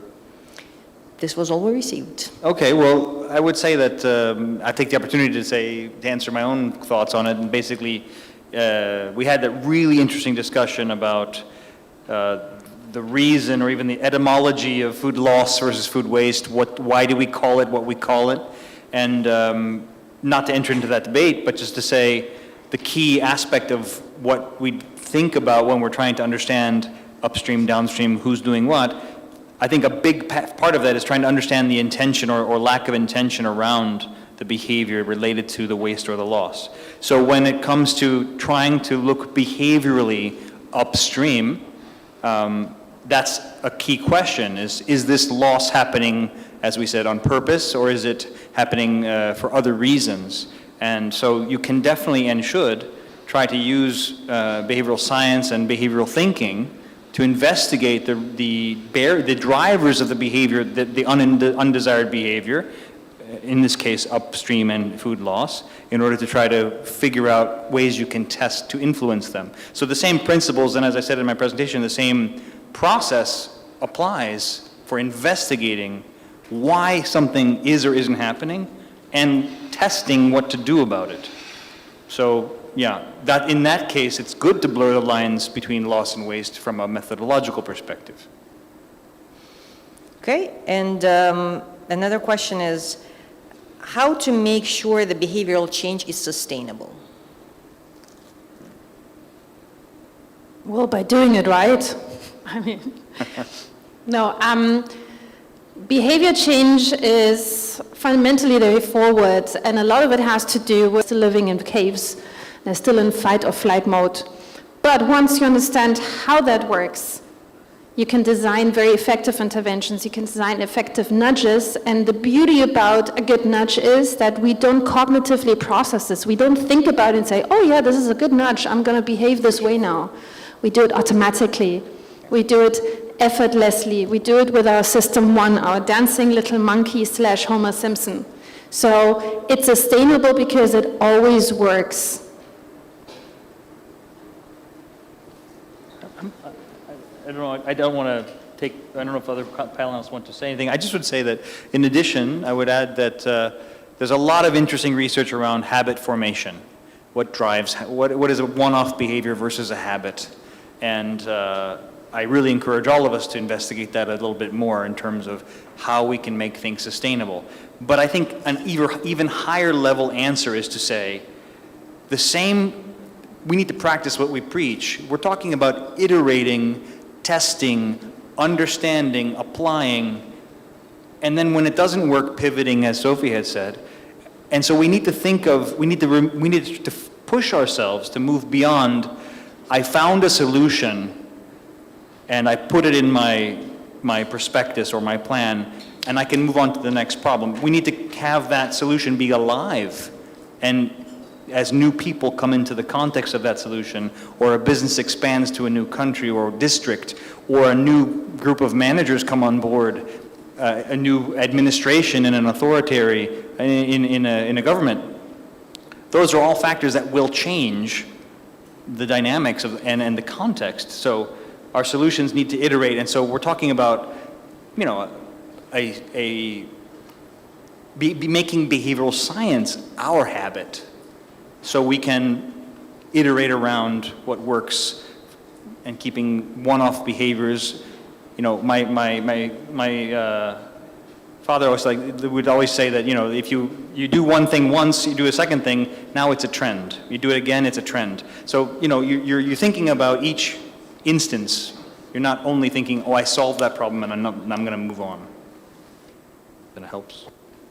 Marie, did you want to add something? Yeah, I'm happy to add also, again, a more generalistic perspective of speaking about behavioral change when it comes to also the adoption of innovation. Yeah, so we see that that this is slowly evolving, or also due to the challenges we are actually facing to climate change. We see that companies are slowly shifting and raising also awareness on the topic of how to adapt and seeing change also more positively. When we talk about how we can steer transformation, we are always convinced that, particularly in this case then with a close collaboration between industry, research universities, but also the industry, that we can have long-lasting impact, or that's our experience, that in that case, approaching programs, projects, whatever, or however you want to call it, that this is the most successful format, also then connected with grassroots movement. So a lot of people have to be engaged, and a lot of people have to be motivated to really adapt here, and having this so-called knowledge triangle, how we call it, and basically tick all boxes and combine the different perspectives, that's from our point always very, very successful. Am I able to participate online? Of course. I don't know if you can see me. It's David Rogers here. I'm the International Director for RAP. I just wanted to chip in some data that we had from the period of 2007 to 2015, where we had been seeing a reduction in food waste quite considerably, but we weren't entirely sure whether it was the behaviour change interventions or the state of the economy at that time. So we tracked changes to behaviour and food waste levels in household up through to 2015. As the economy improved, we would expect to see the levels of food waste also increase with people's incomes. But in fact, what happened was the food waste levels stayed flat and even declined slightly. So it was an indication that the habits formed had stuck with people. And so you can see that you can achieve a long-term behaviour change, which has stuck with that cohort of people. If we can recreate that and increase the numbers of people that we reach, then you do get a long-term change. The one big conclusion we got from that was that there's only about 20% of the population that had changed their behaviours significantly enough to be having an impact. And we started to look at how you reach the 80% who hadn't and tried to get them to adopt those same sort of behaviours. So I think the data does support the hypothesis that you can make long-lasting change. Thanks. Thanks very much. Anybody has anything else to add, or should I move on to the next question? Maybe final point is, to also say that for sustainable behavior change, we notice quite a lot in the importance of community. There's certainly no scientific approach from our side behind this. It's just some observations. But something we notice is, of course, we attach a lot of value to and a lot of importance to this community of waste warriors, or community of food savers around Too Good To Go. And with that community, we produce a number of materials that we hope can generate a change in behavior, such as, we have campaigns on called Share Freeze Remix. We have cookbooks on how to cook with recipes with leftover food, etc., etc. But those are the things we consciously produce, trying to influence certain behavior with that waste warrior community. But then on the other hand, we see that that community has a life of its own without us having any impact. For example, we see social media groups emerging everywhere where Too Good To Go is active, on Facebook, on Instagram, you name it, with people sharing their experiences in the fight against food waste themselves, whether it's recipes, whether it's what they got in their magic bags, and basically creating a dynamic around that. Again, entirely detached from us. We have nothing to do with that, but yeah, just to highlight the power of community in this change. Okay, thanks a lot. This next question is for Sophie. What has been successful and what hasn't been? And which stakeholders can and must participate to create the change? And also the role of children education. Who needs to participate? Everybody. It takes a village. It takes a village to come up with the right intervention, with the right nudge, with the right study design. And then you need to test, and you need to test again, and you need to see what works and what doesn't. And if it doesn't work, drop it. Drop it like it's hot. Pivot, do it differently, and then test again, and then talk to people and see what works and what doesn't work. So, which stakeholders need to be involved? Everybody. What works and what doesn't? There's a lot of research now, and that makes me very happy to see that behavioral science really has found its way into important topics like food waste. And there's many things, many nudges, many interventions that have proven useful, but maybe for those of you who haven't really dealt much with behavioral science yet, I think we can summarize it into 3 rules. Number 1, humans are lazy. We don't like to spend a lot of energy on our behaviors. We don't have a lot of energy available in the day. So whatever you want people to do in terms of behavior change, make it the easy choice. Number 2, we are creatures of habit. We just heard that before. Habits are very powerful and they govern most of our behaviors because they're easy and they don't require a lot of this little energy that we have available. So if you want to change behavior, Make it the new default. Make it the new norm. Make it the stuff that we are used to be doing. We don't have to think too much about it. And number 3, humans desperately need other humans to function in their lives, which means we depend on, our brains are wired to be comparing ourselves to others. So use that peer pressure. Use it in instant feedback, telling people, oh, you did very well just now, but also you are in the X percentile of what other people are doing. Telling people how they compare to others is a very powerful lever. So create new norms, what is accepted, and show people how they do compared to others. And those are the things that work as a fundamental basis. And then design the right interventions based on these 3 rules. Humans are lazy, humans are creatures of habits, and we desperately need other humans to function. So help ourselves compare ourselves to others. Okay. Can I add just one point? Yeah, of course. I just wanted to say, I fully support, that's really well put, and I just wanted to add that, of course, it does take a village, and that's a really excellent message for us all to take on board. Given the real, obviously with projects, especially having minimal funding or restrictions on resources, it is also true that we need to sometimes prioritize and make difficult choices on who to involve in our very initial phases or pilots or scoping. And this can be extremely involved in large-scale studies to really find out who are, let's say, in-groups and out-groups, certain fulcrums, people that are really pivotal in making change happen. That's analysis you can do. It's also, I've seen it work where you talk in a group of people that has enough experience.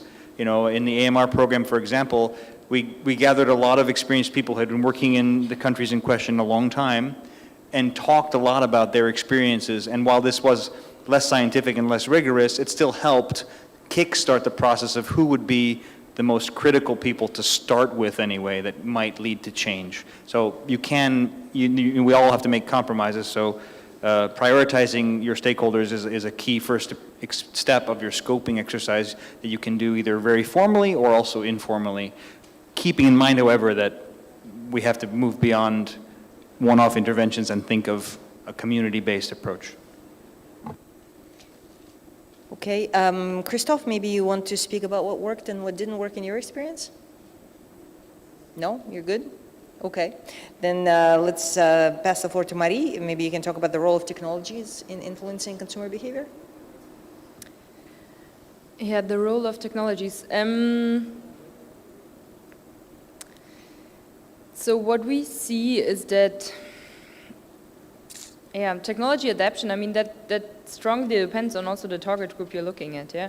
For example, one of our focus areas is focusing on sustainable agriculture. And obviously, the most important person or the most important actor in the whole value chain when we talk about food production is the farmer, yeah? And the data, with what we are working on, they are saying that only 11% of the European farmers are below 40, if you consider the age. And if we now talk about the tremendous potential, which is actually there, if you adopt technology, either drones or robots which are harvesting, for example, on the field, or which are applying pesticides, or which actually can reduce pesticide input by applying it more precisely. We see that there's a tremendous gap actually on innovation, which is in the laboratory or in the technicum or however you want to call it, and then which is adopted on the field. And we see that depending actually on the user group, that there's a tremendous gap on, and also quite some skeptics and maybe also fear when it comes to technology adoption. Otherwise, if you then look on technology which is happening in our other focus area, which is called alternative proteins, yeah? If we talk about new technology based on, or new technology which is applied when it comes to fungi-based alternative fish products, for example, or in vitro products for alternative meat production, here the adoption actually from the whole market is quite easy, and everyone is seeking for the latest technology which allows him or her to produce more sustainable and also more healthier products with respect to a good texture and also a good taste, which is fundamental if we talk about alternative proteins. So we see a wide spread of technology adoption in general, and also, of course, then in the long run, I often have the feeling that the consumer, him or herself, doesn't have a feeling actually for the technology which is applied in the whole fruit processing chain. Yeah.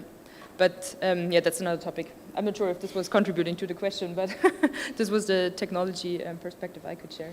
Great. Sophie, do you have anything to add? No, I think most of the stuff has been said. Okay, very good.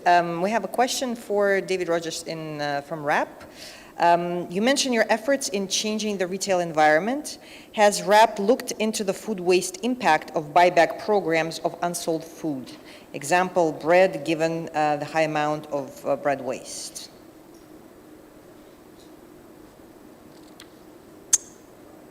I don't think specifically. I mean, we know that the bread is one of the most wasted items in the UK, and we have done work on the offers, the various offers that retailers give to encourage people to buy more, and there's been a lot of change on that in the UK. We also looked at the discounting at the end of the day, which has had a big impact in reducing that. And I think there is a really important role here for retailers who are working at the interface between production and consumption. You know, they are providing us with our food to work with their customers to help the customers to reduce food waste. And what we have seen is that customers who feel that their retailer is helping them to avoid wasting food will reward that retailer with additional purchases, higher value items or treats. And so it is a symbiosis between the retailer and the customer, and we're trying to encourage that as much as possible. I have a follow-up question to you, David. How would you prioritize consumer interventions actions in terms of efficiency?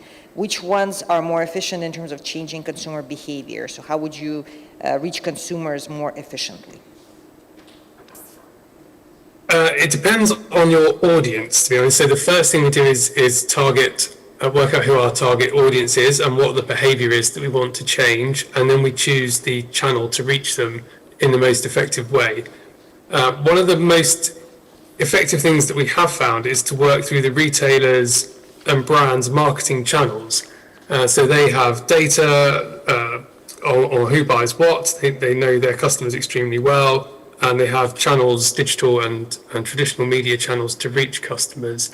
They can put information and hints onto packaging and into in-store interfaces as well.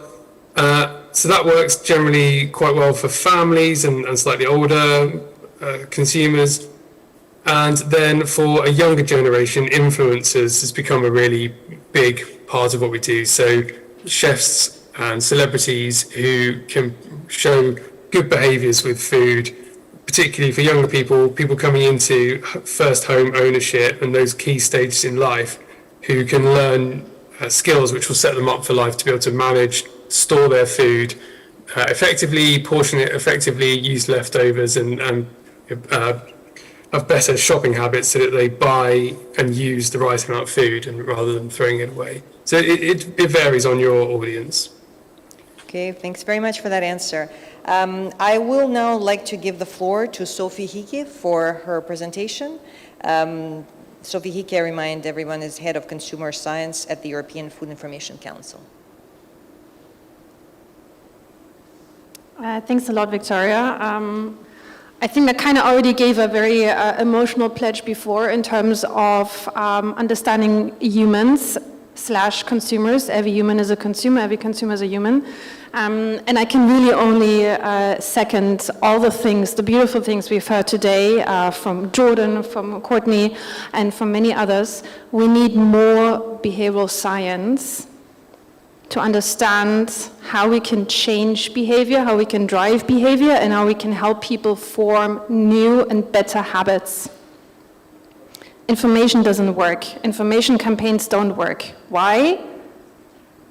Because at best, we reach those people that are already interested in the topic, but we want to reach the rest, the people that don't care, the people that have other things on their minds.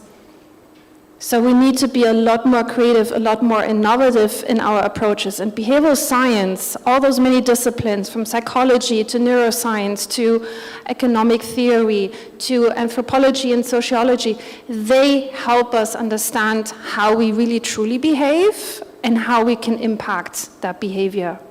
So we need to listen to behavioral scientists, we need to work with a lot of the different stakeholders, and we need to test and retest what works and what doesn't. And if it doesn't, drop it, pivot, change it, do better, and then test again. So that you have those interventions, those campaigns, those tools, those nudges that actually are effective at helping us with our behavior. What are the 3 golden rules or the 3 goals based on what I said before? Make it the easy choice. Make it the default. We are lazy, remember this, right? So make it the choice, the default, the setting that's already there, so we don't have to spend too much energy on thinking what we should be doing. There's a very famous example from organ donations. And depending on what the norm is in your country, you either have to tick a box to say, I want to be an organ donor if something happens to me, or you have to tick the box and say, I don't want to be an organ donor. What do we not like to do? Do stuff. We're lazy, so we don't like to tick boxes. So in the countries where you have to tick a box to say, I don't want to be an organ donor, you have almost 100% rate of agreement that people will be organ donors because they were just too lazy to tick the boxes. So use those insights. Make it the default. Make it easy for people and create new norms. We are desperate to compare our own behavior to that of others. So show people what they're doing and how it compares to other people, because that's a very powerful lever. So those really are the 3 rules that I want to all of you to leave this conference with, and then we will have already won by a great deal. And I think that's about it for now. Thanks so much, Sophie. Thanks all the panelists for your expertise and insights. Very insightful. And I will pass the floor now to Robert, who will take us forward with the way forward. Yes, thank you. This is an interesting panel for a lively discussion, and that's indeed already going on, but I like to try to add a bit more spice to it, because we have here 2 people, Marie and Christophe, who are working on and have introduced innovative tools and ways to improve circular economy and to address food waste directly to consumers. And they have applied their rational, technology-focused approach in order to achieve this. And we have 2 behavioral science experts who may sometimes have second thoughts about the way that things work or could work or don't work or so. So I would like to get a bit of a discussion where the 4 of you can advise each other or provide your opinion about one and another. And I would like to phrase it like this. The road to adoption of new tools and technologies is not easy, as we know, especially in the context where people are hesitant to adopt innovations. So when we introduce a solution in such a context, for instance in a country where there is not much discussion on the topic yet, when we introduce a solution in such a country where the problem has not been addressed or talked about before, what are the right steps to take to ensure the adaptation and effectiveness of the solution that it will work? Who wants to start first? I don't per se, but can you repeat the final part of what you said? So if you introduce a solution in a context, in a country for instance, where the problem has not been addressed or talked about before, which in many countries where we work, the food loss and waste issue is not really a known thing. Maybe also because, like Sophie says, people have so many other things on their mind. So, what are the right steps to take to ensure that the adaptation and effectiveness of the solution will work? How would you, because you can just take the solution that you say, oh, in Belgium and in the Netherlands and Germany is working well, so let's take it to Uzbekistan and start going right away. All right, I will start. I will respond to that by saying that I see a lot of synergies between what the behavioral scientists were saying in their own way. One was saying humans are lazy.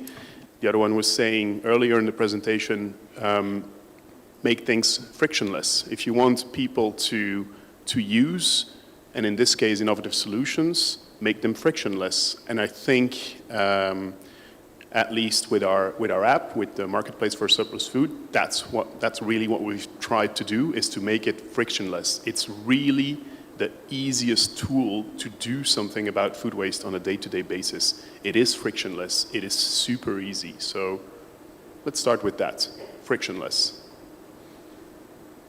Sorry, it's my problem, but that word all the time, I don't hear it. I don't hear it. Something less. Frictionless. Frictionless, okay. Yeah, adding on that, what we see is that tangible examples and also successful projects are an ideal entry point to showcase that solutions are quite successful. So I would suggest that it is essential to do market research before that and to apply or then to reach out to the actors which are in the field active, where actually you have successful role models or successful projects which proved as stable and also cost effective. I mean, that's also a quite good argument always. And then reach out to the actors involved in that area and try to also come up with meetups like this meetup today, where you actually bring people together, lower the barriers, and also raise awareness on the topic of sharing is caring, or open-minded personalities. I think the time right now is there. Everyone recognized that we have to change, we have to adapt, and that there are so many tremendous challenges and also externalities that we cannot just proceed as we have done the last 20, 30 years. So I think when not now, then that right now is the perfect perfect time point in time to really to really involve and include people in the process. Okay, Sophie, I see you have the microphone already on. Unfortunately, Robert, I'm not really going to create any sort of friction here in terms of the debate. I'm actually rather going to agree with most of what's already been said. Repeat exposure helps in the learning process and memory storage, right? So I will just repeat myself and some of my fellow speakers. Have a good process in place. Know the empirical evidence, look at what worked in other countries, and then talk to the different stakeholders. We've seen this before today by Jordan, by Courtney, by RAP, by WRI. Talk to different stakeholders to design what you think is going to work as an effective intervention, and then test it again. Look at the data, see what works. If it doesn't, drop it, pivot, change the design, and then test it again and see what works and what doesn't. I would only add one thing, and that is you cannot ensure something works. That is the real conundrum about innovation, because you have to try something with imperfection. And this was actually the entry point for me why I got so fascinated with behavior in the first place, because I so consistently vary from my own idea of what I'm going to do, what I said I would do, what I believe I want to do. It happens all the time. And that's really interesting. So we have this conception that we can foresee the future, but it's a fallacy. So if we're going to try something new, we have to build into our process a way to learn more about why it works or doesn't work. And I think somewhere along the line, scientific method, depending upon where you work, sometimes it gets confused. We've learned that the scientific method is about asking good questions, but at some point in time in our careers, we might start to think science is about having the answers, which is not the case. So I know that's not a helpful answer, but it's just to add to what the really erudite things that have already been said. We have to build into our process a learning mechanism, and we have to be okay with failure.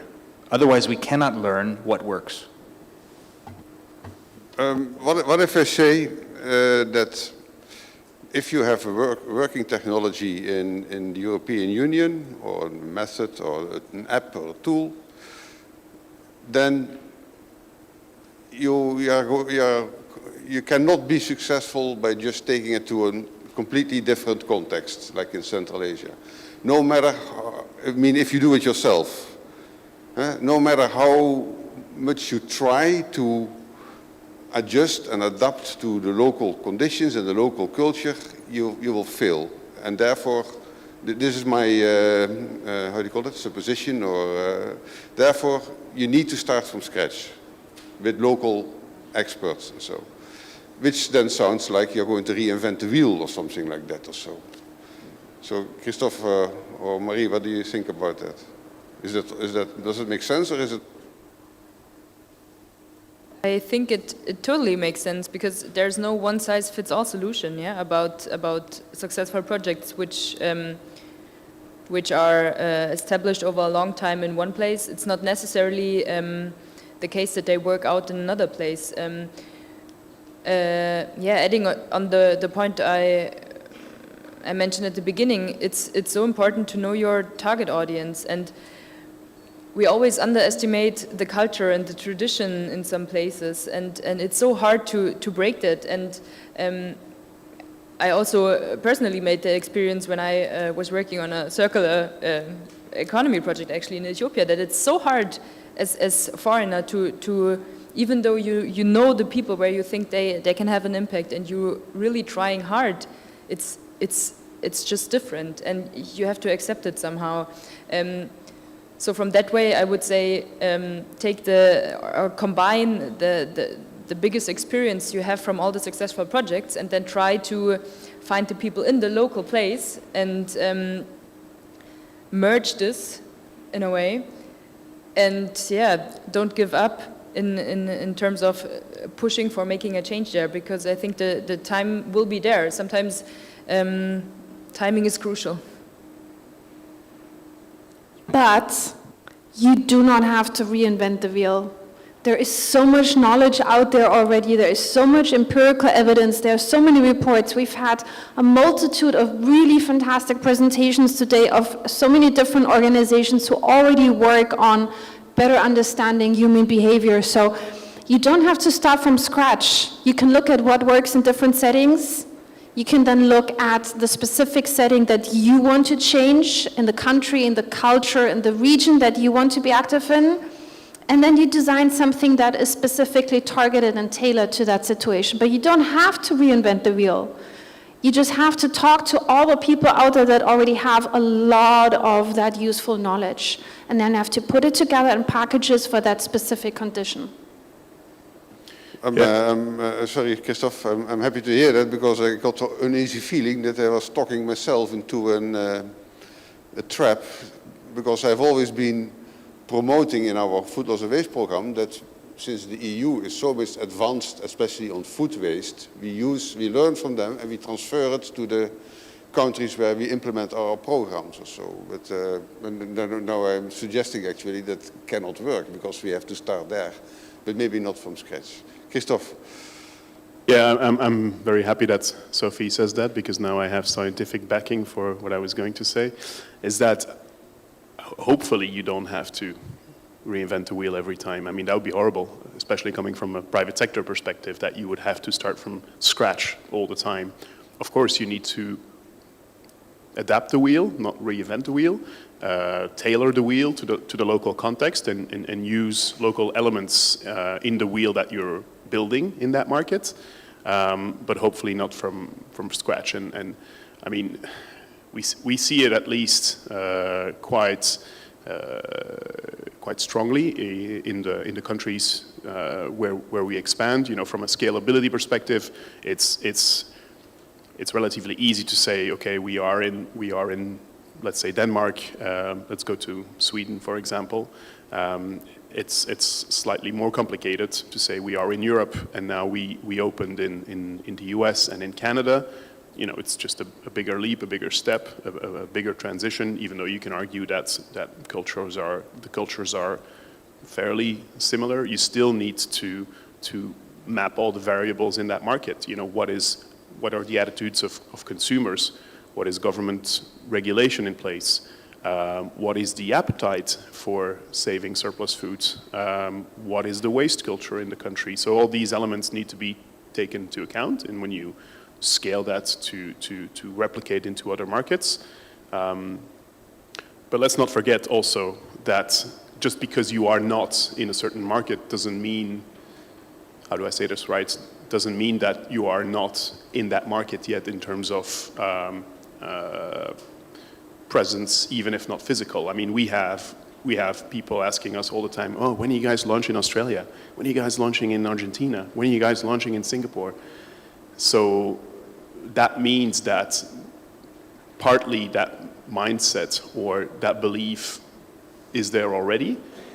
So you don't have to start from scratch and reinvent the wheel, but you do have, to adapt to the local context. Can I add one thing, Robert? And I think it's interesting to just throw out the juxtaposition between, you know, for lack of better terms, public and private sector. Large companies that are global and have access invest a lot in collecting data, right? And they invest a lot in analyzing that data. And so when they're going to expand into a different market, they have a lot of information to work with. And some of the times it seems like a lot of our projects or efforts in the international development realm, it feels like starting from scratch in terms of what we know about a place, right? So it's not like Netflix guessing what kind of movie I want to watch and learning about how I work and my culture and then trying to apply that knowledge to another culture is a lot easier. It's very different from, you know, when we don't know, we're not collecting data on behavior. We're collecting a lot of data, but we don't associate it with behavioral drivers. We don't see that some of that data can tell us what people are doing and why. So just to add that extra point that it isn't starting from scratch, especially if you know a lot about where you're trying to transfer or adapt said wheel. All right. I know that there is at least one question from the audience here live present. Who asked me again? Who wanted? Was it you? Juba? Or somebody asked me to get the floor and ask a question. Yeah, sure. Yeah. The microphone is there, sorry.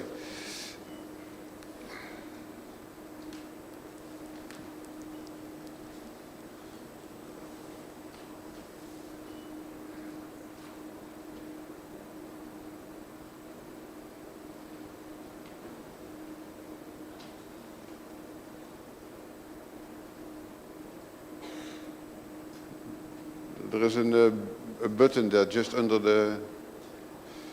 There's a technician there as well.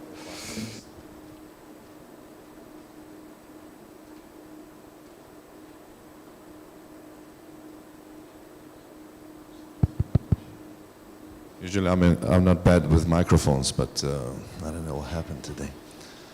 No, just to echo what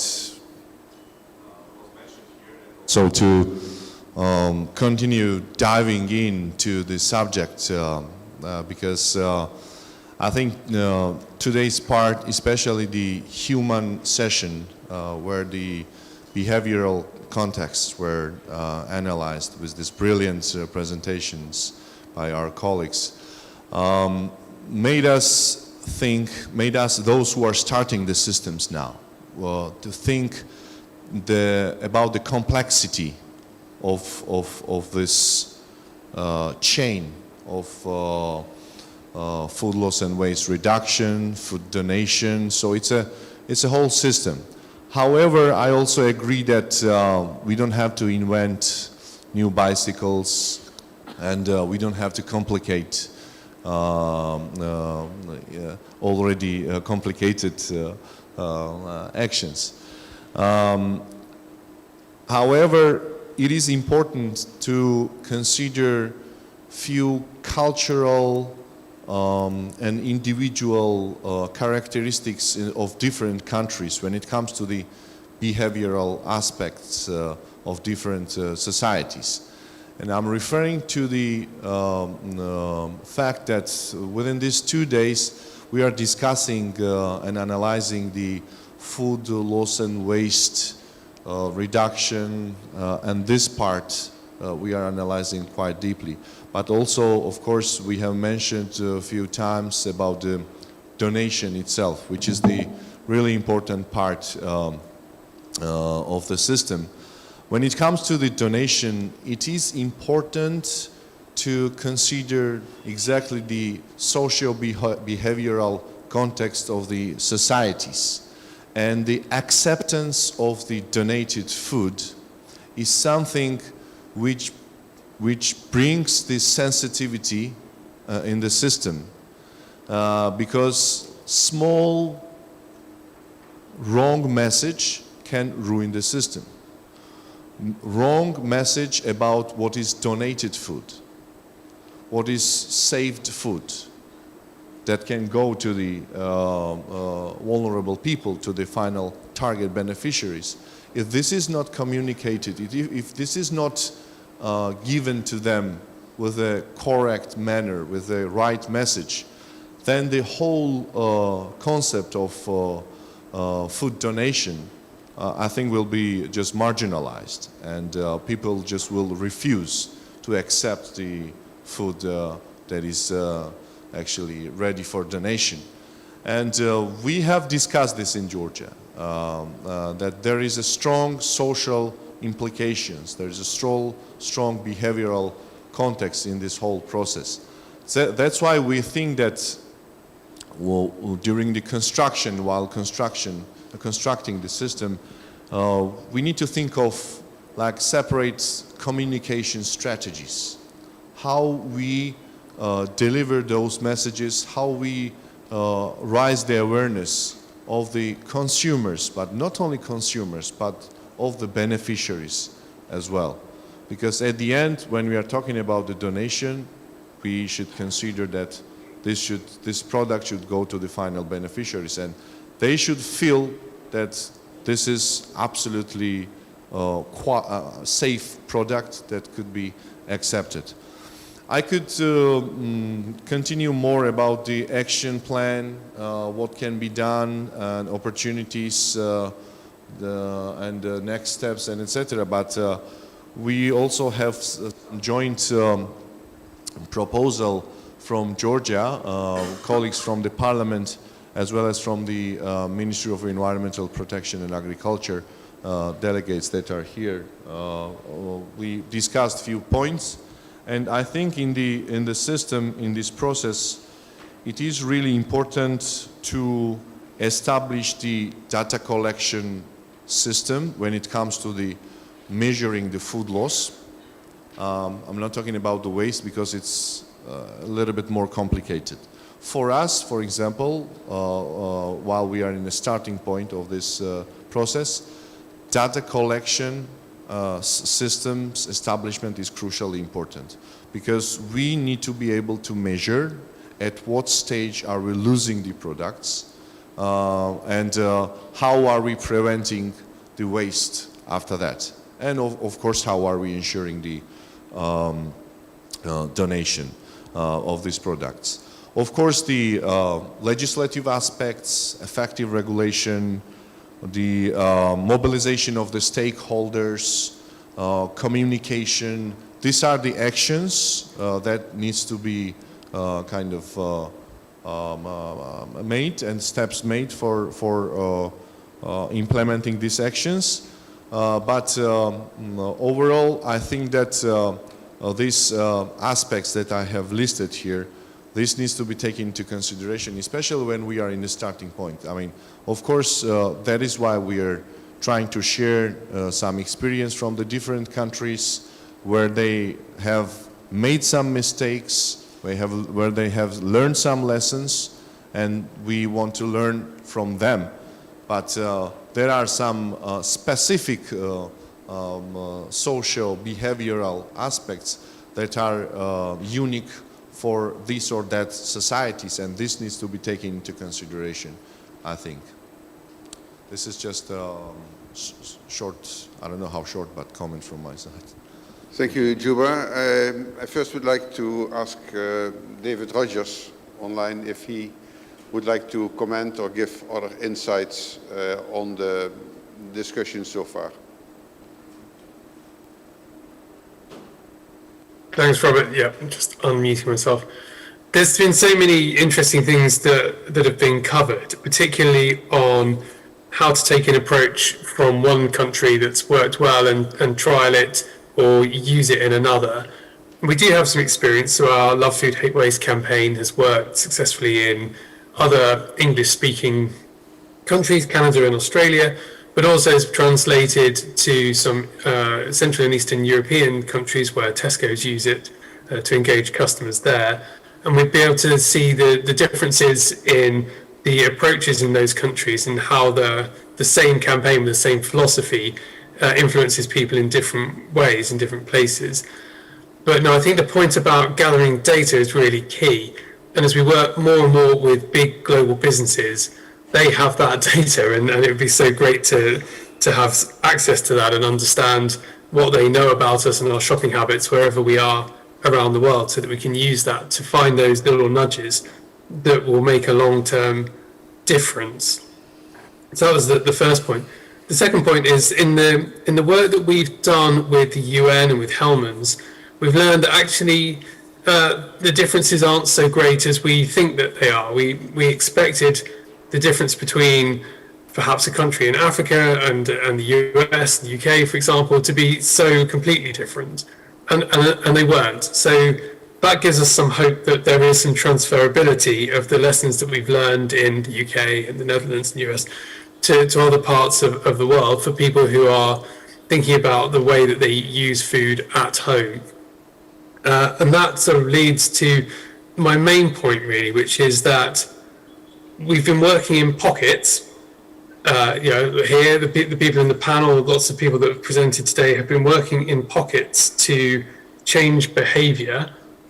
And with the climate crisis in the way that it is, and what we know about the role of food waste in tackling emissions, it's really a call for us to increase the scale and the pace of our work and the collaborations that we have together, bringing together behavioural science, technology, and the ability to convene and reach people, the reach of organisations like FAO, great businesses that we have in the world with their many millions of customers, and target as many people as we can to get the message across that we as consumers do have a responsibility to moderate our behaviours in the way that we buy and use food and what we do with food that we don't want, so that we can help make a big impact against climate change, because it really is one of the biggest emitters, apart from energy.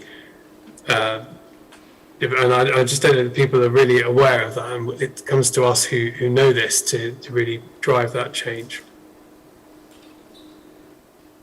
All right, I think we have to wrap up, so everybody still has a last word. Sophie?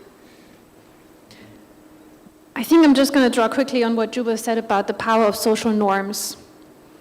If we can help create better social norms on what is socially accepted, what is okay, what others expect of us, I think then we can really move forward in all of this. And I can give you a quick example. I used to live in Brussels, where it's quite typical that if you can't finish your food in the restaurants, you put it in a doggy bag and you take it home. And then I moved back home to Munich in Germany, and I did this, and my friends looked at me and said, "Sophie, are you cheap? Don't you have enough food? Don't you have enough money to buy food for home?" And I obviously didn't want to be looked at as the cheap Sophie. So If food waste was not such a crucial topic to me, I would have dropped the behavior. So we need to work towards creating better, healthier, more sustainable social norms because they are a powerful lever in helping us to tackle global issues such as food waste. I would like to pick up also on Jumba's point and just say, anytime, actually one thing that I failed to mention earlier in my talk was, in some respects, you're already doing it. We are already doing it. I mean, intuition is not a bad thing. There's something called naturalistic decision-making built on experience. We can hone our intuition to do the right thing without necessarily studying beforehand. So there isn't as big of a disconnect as we might think between a behavioral approach and some of the projects and ways we're doing things. The point is to have the courage to systematize, to integrate it into our processes. Anytime we start from the stakeholder's perspective, we're starting a behavioral process. Empathy is an entry point. So I just want to say that it's inspiring to see so many projects that have that starting point, that take the stakeholder's perspective and what the behavioral aspects of that first. And I encourage us, exactly as others have said, we need to ramp up our collaboration, look for connections, learn from each other, and build this process into how we try to solve problems. Thank you. All right. Yeah, Christoph? Also to wrap up maybe, we've just talked a lot about social norms, behavioral change. I, for one, have learned a lot here, have some homework to do. What I want to go away with is saying that, okay, consumer level food waste requires social norm change, behavioral change, but let's just not forget that aside from that, we still see billions of food wasted annually pre-consumer stage. We still have hundreds of millions of people that want that food, that can't have that food, that need that food, and that don't require any social norm change, any behavioral change. So let's just not forget that.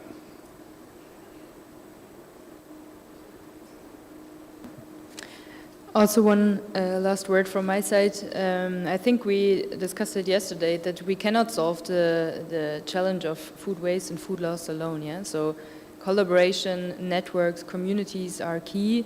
And I really love the sentence, collaboration is the new competitive advantage, and I strongly believe in it. So I would be quite happy if actually 1 or 2 or 5 or 10 collaborations were established actually through the meetup from today and yesterday. And these are the words and the perspective from my side. Thank you. Yeah, thank you too. I hand over back to Victoria to close this roundtable session. Thank you very much, panelists. You can step down. And thank you again for your great insights, very inspirational.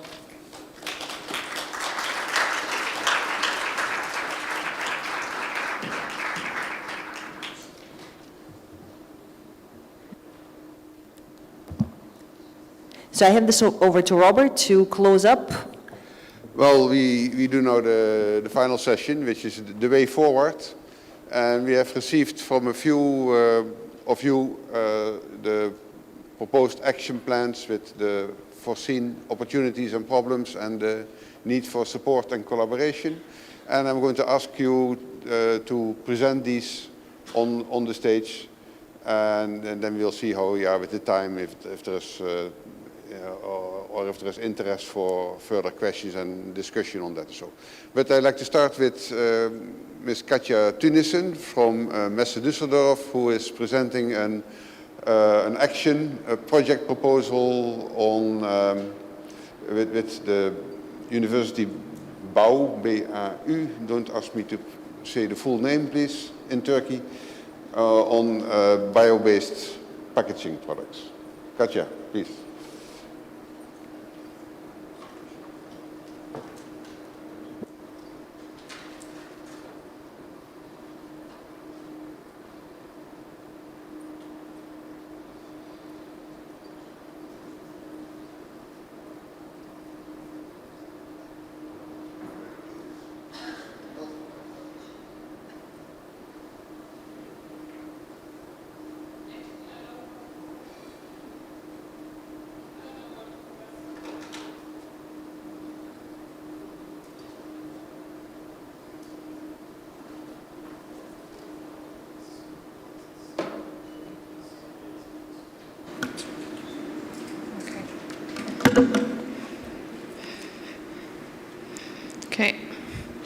Dear ladies and gentlemen, it's a pleasure to be here today to give you a short introduction to the Safe Food Initiative and our new project we're currently working on in cooperation with Bau University Istanbul and the FAO Regional Office Budapest, related to bio-based packaging using food waste.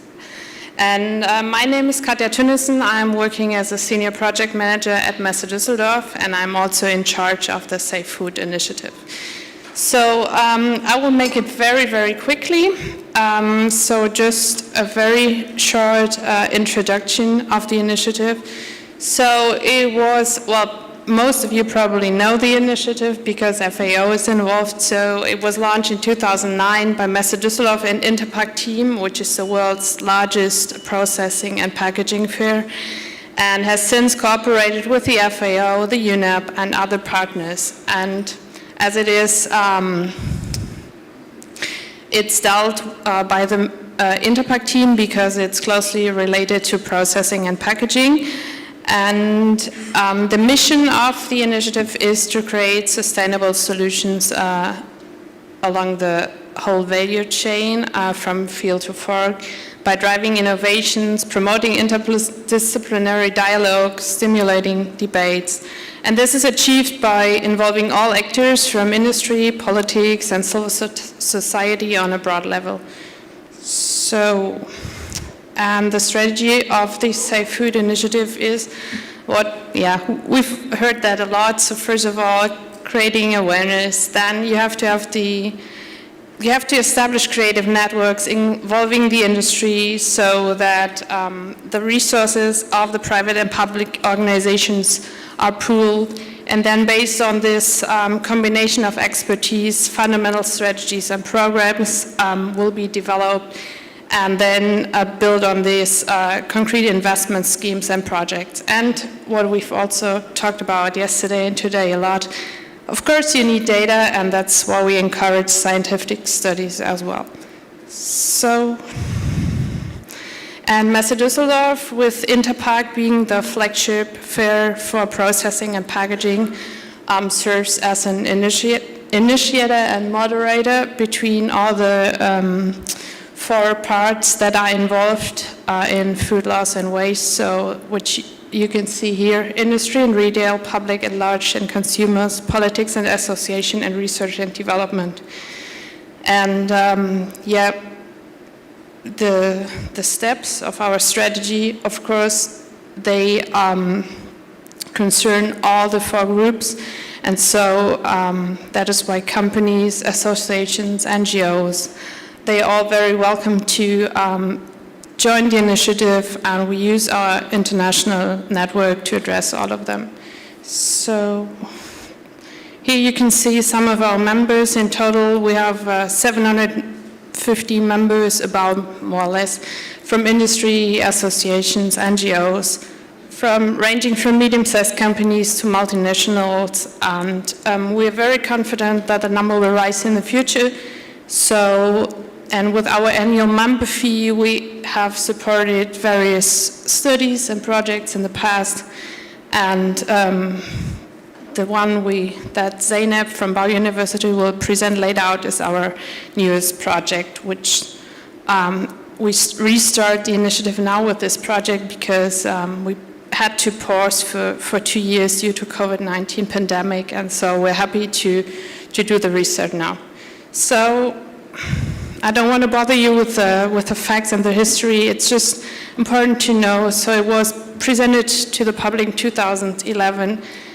Since then, it has created a lot of awareness. There were congresses, events, exhibitions every year all over the world. We had also in 2014 and 17 the school awards, where we involved students from local schools. They were invited to develop solutions to reduce food waste. We had in 2015 the start of the Mango project, which helped a small mango producing company in Kenya with processing, packaging, logistics, know-how, also financial funds and the network, so that the food losses of mangoes were reduced and exports rose. So, And now we're starting with this new project, and I'm handing over to Zainab, who will go in further detail, or explain in further detail about the project.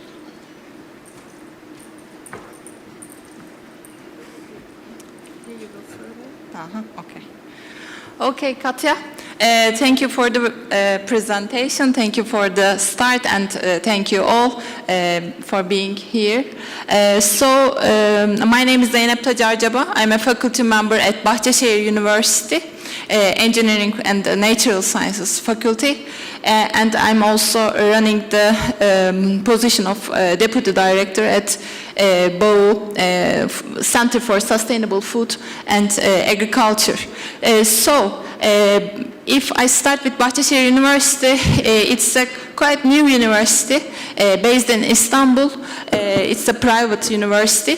We have 7 campuses all around Turkey, Istanbul, and we have more than 25,000 undergraduate and graduate students. And we have different faculties of 11 different areas, including the engineering, medicine, social sciences, and so forth. So BAO is part of the BAO Global Network, and therefore we are very interested in international collaborations with different universities, different initiatives, institutions, and Safe Food is one of them, and MESSE is one of them. So we are so excited about our new project. So this project will focus on the bio-based packaging creation using food waste and food byproducts actually. So our target here in this project is to create novel, sustainable and feasible solutions. And here the most important work will be done by our students, graduate and undergraduate students, as they work in the teams. And they will work in coming together from different disciplines. So we believe that we will create very novel ideas and good outputs with this project with MESSE. In the finalization of the project, the winner team will present, teams will present their results during the Interpack in May 2023. So that's the plan. And very shortly, if we go through the timeline, we have started the project, and now the teams have been built, and then we will have some orientation meetings and online scientific webinars in the late October and beginning of the November, and we will have a kickoff in Istanbul, and they will come together as a boot camp in one day, and they will also meet some industrial partners in scope of this meeting. So then afterwards they will start working their trials with the ideas, and then of course we will have these ideas from MESSE and other advisors, and then we will go on with the trials in January and February, and target to make a final pitch in April 2023, with the final pitch and decide the winning team, and then travel to hopefully Germany in May. So very shortly, I just wanted to share the novel news about this project, and we are so happy to collaborate with Safe Food Initiative and MESSE in this project. Hope we will have good results, and I thank you, the whole team once more, and the organization team, FAO, and all the local and foreigner guests here. It was a pleasure to be with you. Thank you.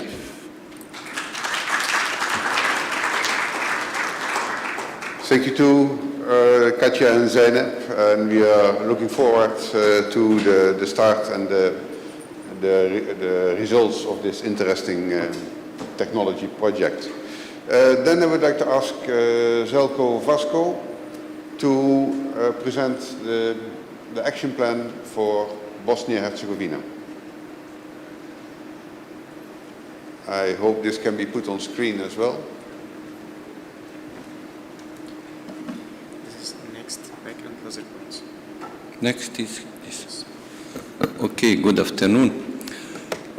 I didn't expect that I will present, but after Robert raised that 3 questions, yesterday I had some own brainstorming last night, and I prepared some ideas for action plan for Bosnia and Herzegovina, because actually Bosnia and Herzegovina is still in early stage of preparing some first time document. Sorry, Željko, one moment. I'm asking for the PowerPoint with the text from Bosnia.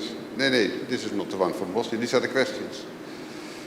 Yeah, there are still that 3 questions, and I put some ideas for that action plan. As I said, we are now in the stage of assessing situation in the Bosnia and Herzegovina related food losses and food waste, and after that we will move to this stage to prepare action plan with some interventions or some measures which will be coordinated with other institutions and implemented in the future period.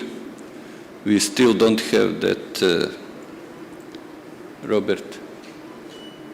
Yeah, let's give it And in meantime, I will only present myself. I'm university professor in University of Banja Luka, and I'm involved in this working team who are now dealing with that FLW assessment.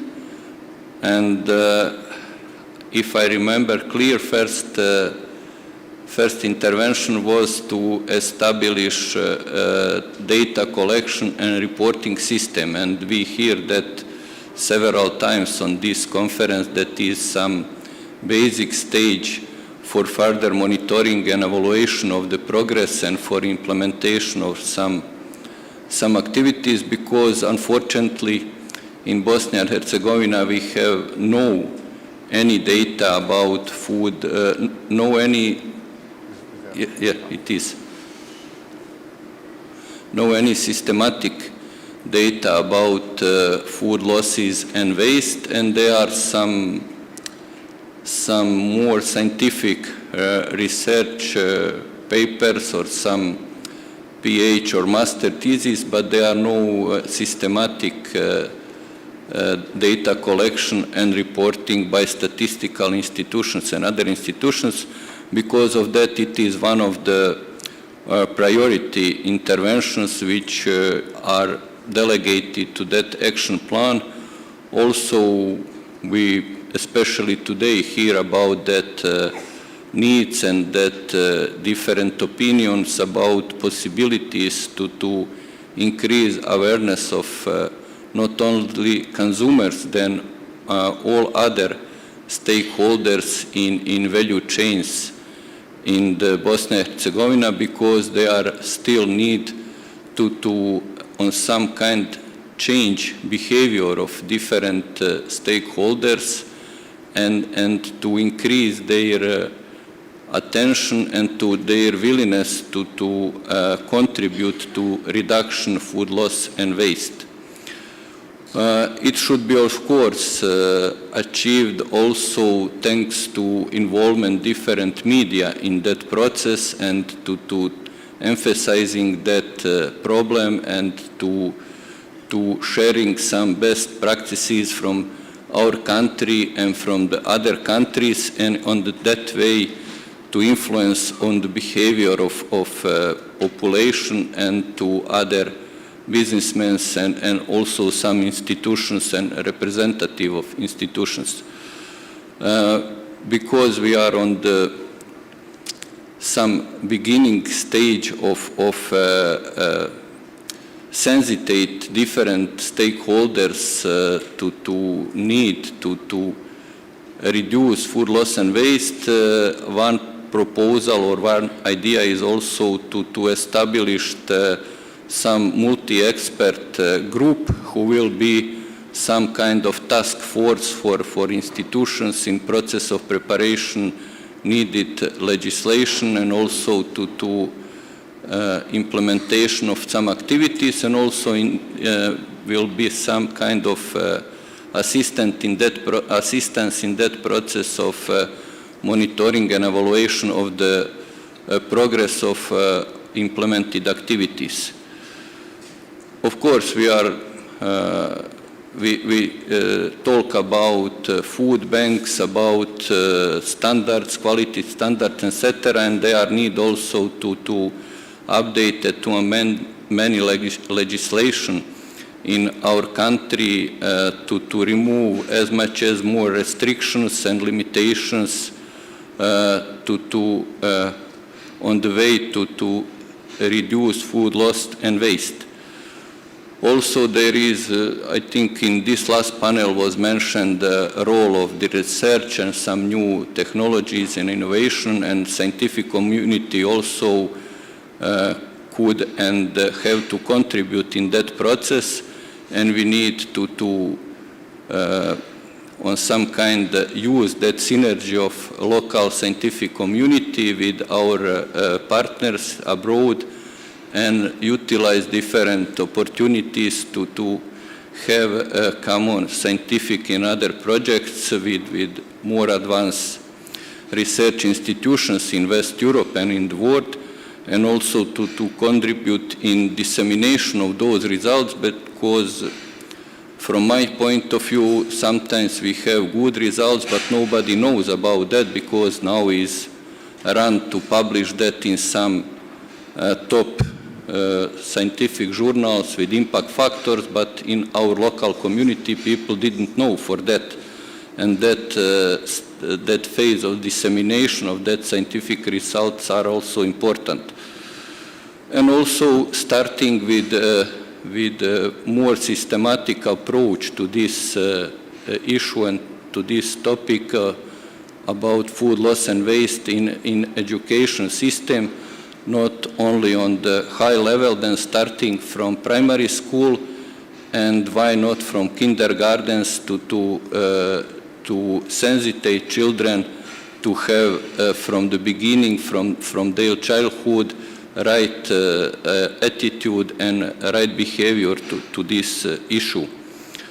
Also, we need to improve knowledge of our agricultural producers to apply some new technologies to better manage their business in agriculture sector, because still our assessment confirms still in Bosnia and Herzegovina there are significant losses of agricultural products in production stage or in post-harvest stage, just because of not using proper agricultural technologies and practices.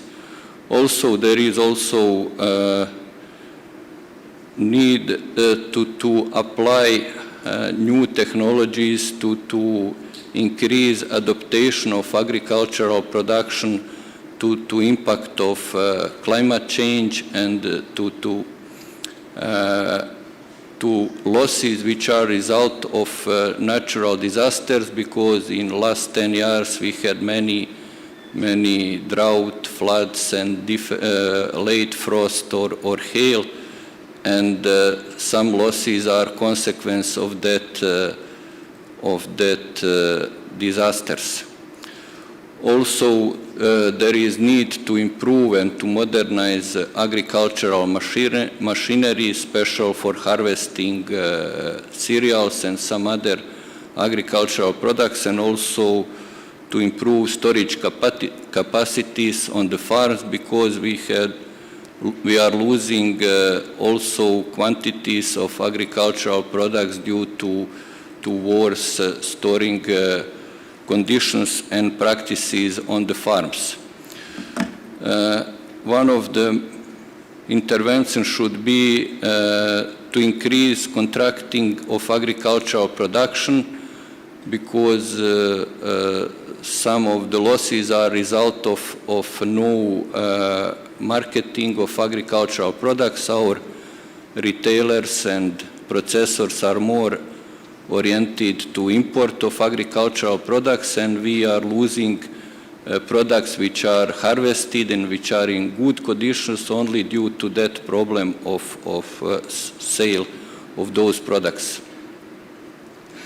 In last 2-3 years also some losses are consequence of lack of workforce or labor force, because there are no enough workers for harvesting, especially fruits and vegetables, and now there are some directions to try to replace physical manual harvesting with some machineries when it is possible, and to also to reduce that losses due to that lack of workers.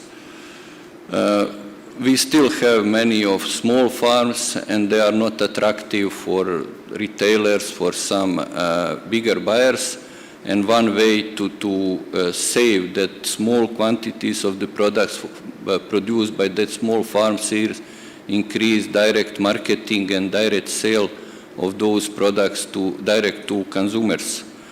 Also, there are need to improve and procedures and handling storage conditions in retail sectors, because some waste are now result of that poor storing facility and practices, especially in small grocery shops. That big value chains retailers, they are now well equipped, but that small shops still have high percentage of the waste due to that lack of facility for proper storing food products. Establishing food banks, there are some cases of charity organizations which are some things like food banks, but we still don't have legislation for that. There are some problems in implementation of that, and I think that we in this type of interventions can lose experience and practices on more advanced countries, and that I will mention in later what is possibility of cooperation of in this case Bosnia and Herzegovina, and I think that is very similar for most other Western Balkan countries. Also, one of interventions should be improve consumer understanding of interpretation of that labeling, durability labels of food products. We also did several surveys about that, and still high percentage of consumers in Bosnia and Herzegovina is also confused with that labels, and they don't have right understanding of that meanings used by and what is second? Best before, sorry. Also, some of the waste on the household level was a result of non-proper planning of purchase of products. Very often they are bought much more food than is necessary, and the consequence of that are some losses on the family level or household level, and that better planning should decrease that waste. Also improve cooking and other skills of household members, because more and more youth now they don't have that skills, and some of the food is also wasted due to that no experience or no treatment of the ingredients in the process of preparing meals in the families. And also one of measures which should decrease food waste is expand habit of taking away food from the restaurants. Our research showed that in this moment about 40% of guests in the restaurants are using that food, but not always, only small percent have that practices, but 60% of the people still are as ashamed of that, and even that is good food and that is paid, they leave that in the restaurants and immediately that is wasted same day. And last but not least, but in my speech it is last interventions, is increase the use of waste of biological origin for energy production. We in Bosnia and Herzegovina in this moment have only two facilities, two bioplants for using that biological waste, and most of that waste which is not for human consumption now is really wasted and treated as some communal waste and ended on landfills. Second question was about opportunities and problems which we faced in Bosnia and Herzegovina. I mentioned some of that, but I think that good thing is that most of the surveyed households showed willingness to accept facts that we really have some quantities of the food which is lost on the wasted, and that they are ready to act to reduce that losses and waste. Also, that is possibility of greater utilization of food waste that is not for human consumption, not only for energy production, that also for composting and also for animal feeding, because in this process of transition, many of our farms now are depending of the food which are buy from some factories to feeding animals, and that tradition to use that waste from the human consumption to feeding animals are decreasing and disappearing, and also there is space to recover that what was used in the past. And of course we are in this moment not candidate countries, but all rest of the Western Balkan countries are candidate countries for accession to EU, and they are that forcing of all countries or states in that stage to harmonize legislation with EU, and in that process, of course, this issue about food lost and waste will also be on the topic, and I think that is good thing that it on some way accelerate that activities in Bosnia and Herzegovina. Problems, I will only quickly go through that. There is modern lifestyle, there is changing way of living, there are too much hurry to profit orientation of our businessmen, which are only looking what is more profitable for them, and they are less that social responsibility of those new type of entrepreneurs, and also alienation. We had that tradition of donating food to relatives, to neighbors. Now we have more and more families who don't know who is the neighbor on the same floor, and they are losing that social relation between consumers and population, especially in urban areas. There is, I mentioned, impact of the climate, and also plant diseases and the pest, and I will connect that with this 10th line.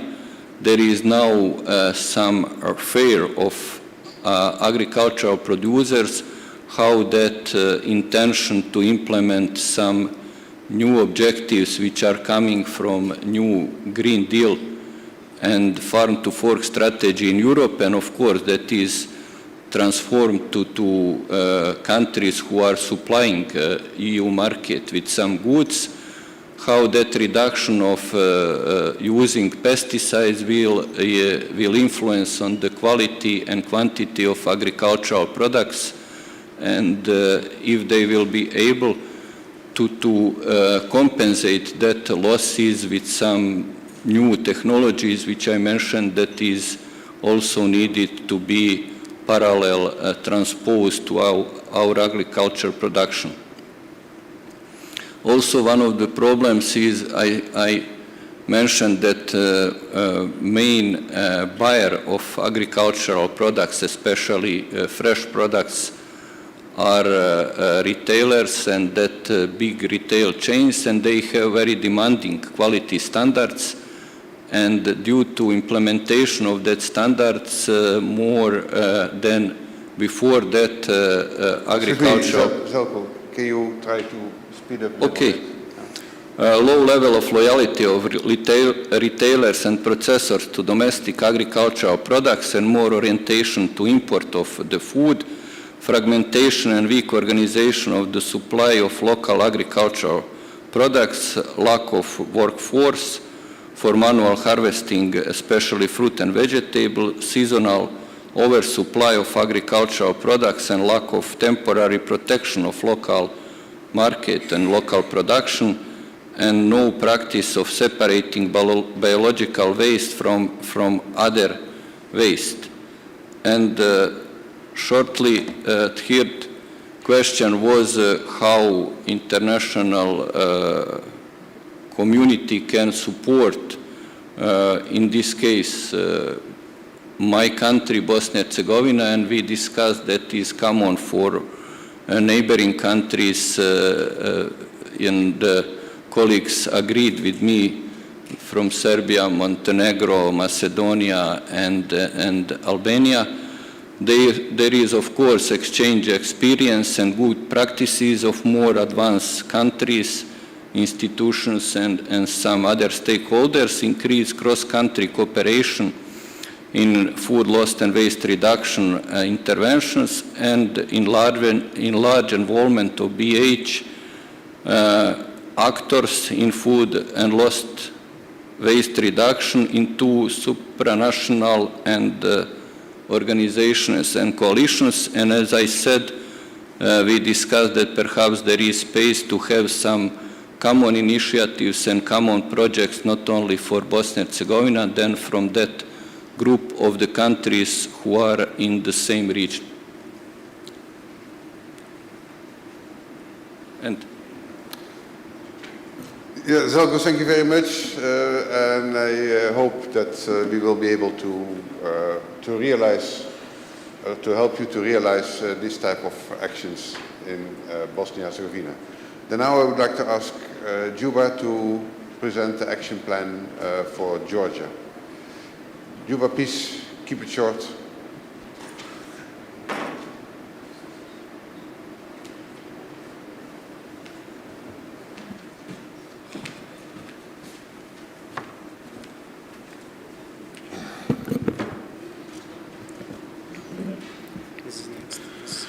I don't need a PowerPoint. I'm just going to be short. Thank you, Robert. As I mentioned, it's a joint ideas and positions from the colleagues, from the Parliament, from the Ministry, as the representatives of the Parliament were participating in the meeting online. So, action plan related to the three questions that were given to us as a task. Action plan to reduce the food loss and waste in Georgia. Enforce efficient legislative framework. Set out core mandatory standards and their priorities. And this is currently being done in the Parliament of Georgia. Involve and mobilize the stakeholders. Emphasize their role in reducing food loss and waste, both as contributors to food loss and waste itself and the prime movers of the change. Make it priority on all levels while budgeting, financing, and etc. Addressing gender-specific challenges that needs particular approach and targeted measures. As for the opportunities, with support of FAO as well as the European Union, we as a country have a unique opportunity to the first in the region to have the comprehensive legal framework legislation for food loss and waste reduction and food donation that will allow us to open other perspectives as well to influence the food insecurity and to open more opportunities for the better access on the food. Regarding the non-financial support and collaboration, it is important for us to have as much as possible experience sharing from those countries that has achieved the success in this direction, and to share this experience considering the local context and the local realities that I have already mentioned, that I mentioned in my presentation yesterday. But also, for example, when it comes to the management of the food banks, we are strongly relying on the support and cooperation of the European Food Bank Federation, and this we have already discussed together. Cooperation and the partnership with international actors, organizations, international associations, increasing the cooperation network between the food banks, between the, I would say, the actors involved in the system, will it be private sector, non-profit organizations, or associations. We really would like to strengthen the role of the sectorial associations in Georgia, and we would like to see them involved in the process of food loss and waste reduction and redistribution. When it comes to the awareness rising, when it comes to the communication, role of the association is crucial. Associations is crucial, and we really looking forward to this cooperation. We had discussion with our colleagues from Turkey, and we are very much also looking forward to strengthen this cooperation as long as there are already some experiences that can be shared among us. This is, of course, the non-financial support that can be done. As for the financial, we also have a separate vision on that, how we can attract the funds for the food banks. But I would say the technical assistance and capacity building of the people involved in the food bank management is crucial. And we have seen this on the examples of many of some countries. So this is shortly and briefly from our side. And one more moment, just to reiterate and repeat. For us, the data collection system establishment and improvement is crucially important, especially at the stage of the food loss. This is something that we are going to look at, what we can do, how we can contribute, and how we can assist the Ministry of Environmental Protection and Agriculture as well as the National Statistics Office of Georgia. We already have this great triangle of the cooperation, and then we are going to use this, and data collection and data analysis tools improvement will be one of the subject of our cooperation. Thank you very much. Thank you to Juba. Then now I call on Marcus from United Against Waste to quickly introduce this organization's action plan. The presentation should be available on the screen. Hello everyone, I'll try to keep it short. I wasn't planning on presenting slides, so I did something really quick and dirty. You'll see it's German and English mixed. It's not really an action plan, it's really just a project we're working on, and I thought it would be nice to share and see if you can help me with some problems we're facing. So first of all, I'm leading an initiative in Switzerland that's called United Against Waste. It's actually quite close to what you've seen today from Twan Timmermans in the Netherlands. It's really the same thing. It's a business network sort of trying to team up to find common solutions to common problems. So anything that goes beyond optimization in single companies. So all kinds of problems that are linked to how people and companies interact in the system and how waste is generated in between those links and you know, whatever from the quality norms, contract rules, etc. So all those sort of soft things that are not tied to you know, an optimized technology, for example. You can go to the next slide just to show you who we are. We're a member organization. I can do it myself?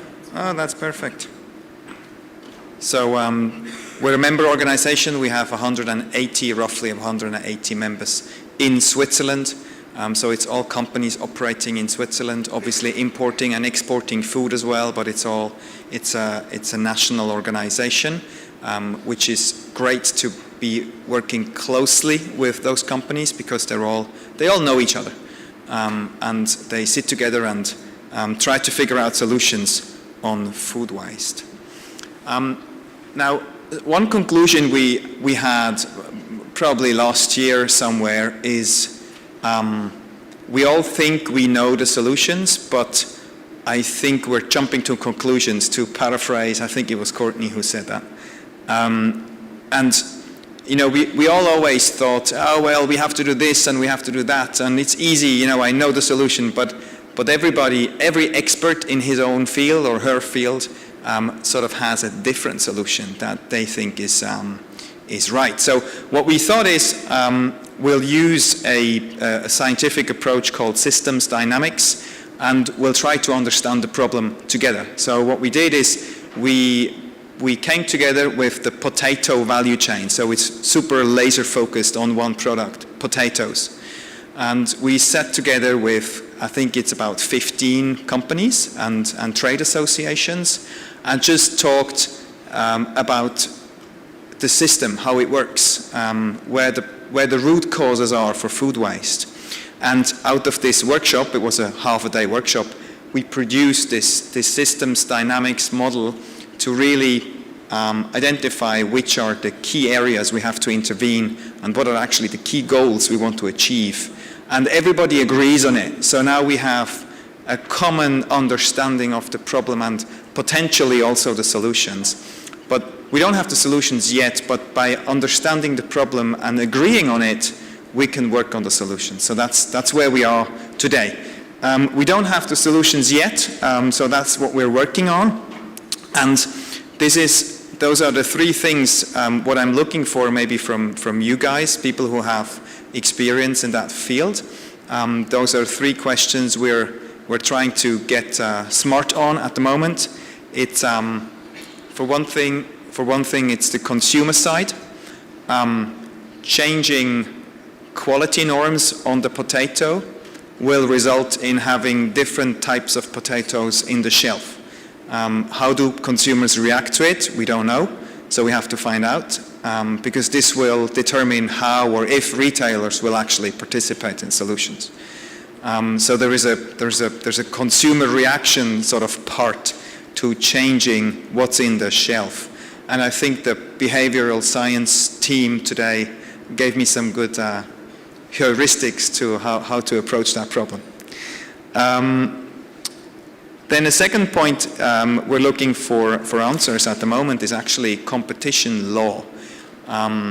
We've realized that by coming together with the entire value chain and actually starting to discuss, quantities that are being produced, how we, maybe even, price discussions. You never know where it goes.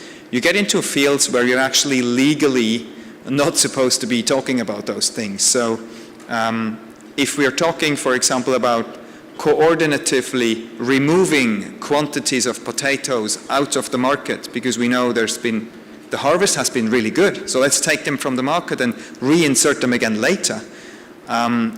You're not allowed to do this. So we've got legal questions coming up that might actually limit the way we can coordinate or not coordinate. So any kind of person that has legal expertise in that area, let me know.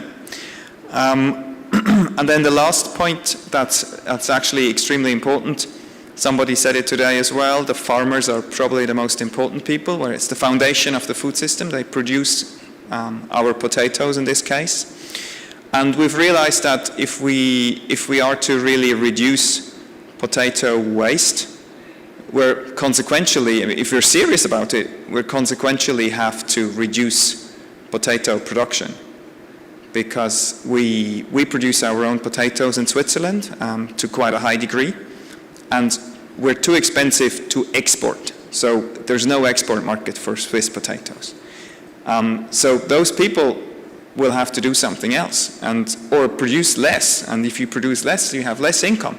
So there is, on the farmer's side, there is quite a risk on getting really serious on reducing losses and waste, because it might affect your income. So we have to think, we have to think of potential business cases for farmers. So anybody who has worked on these issues around farming and how you can react as a farmer to actually producing less output, let me know as well. Thank you. That's it from my side.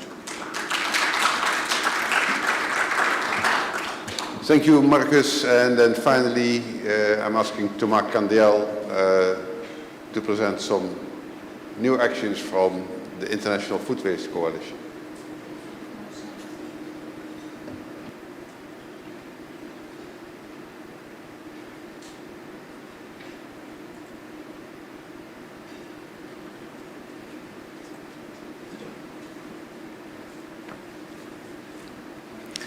Hi everyone.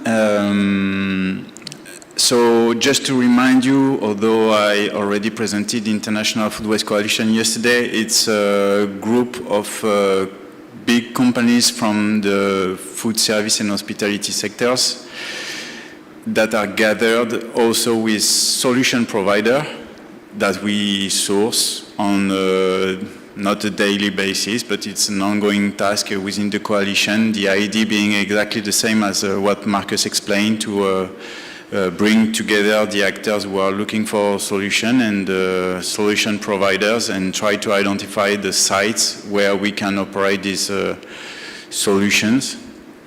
So this is what we are doing. And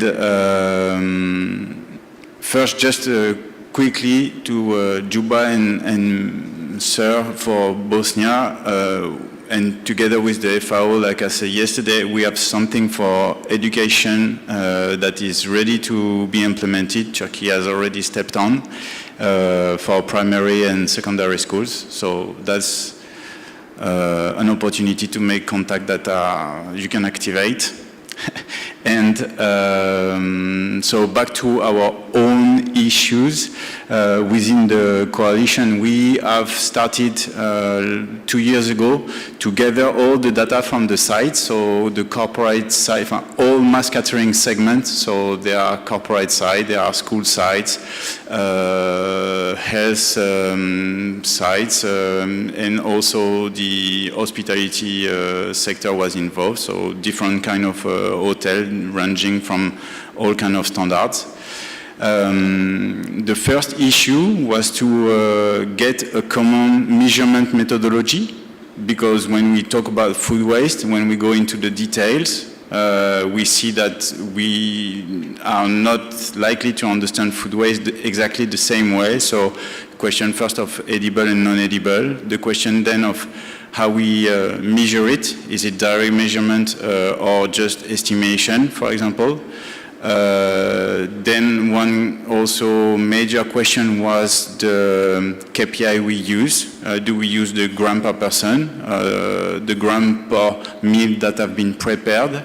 So these are, or just the cost, for example, the food waste cost on the raw material cost. So if we imagine we have many sites from different companies, they all want to report in the same way, anonymously, obviously, because it's not, the goal is not to compare one to another and knowing exactly who has done best and so on. It's just to have this collective dynamic. So what kind of KPI we should use and in an harmonized way.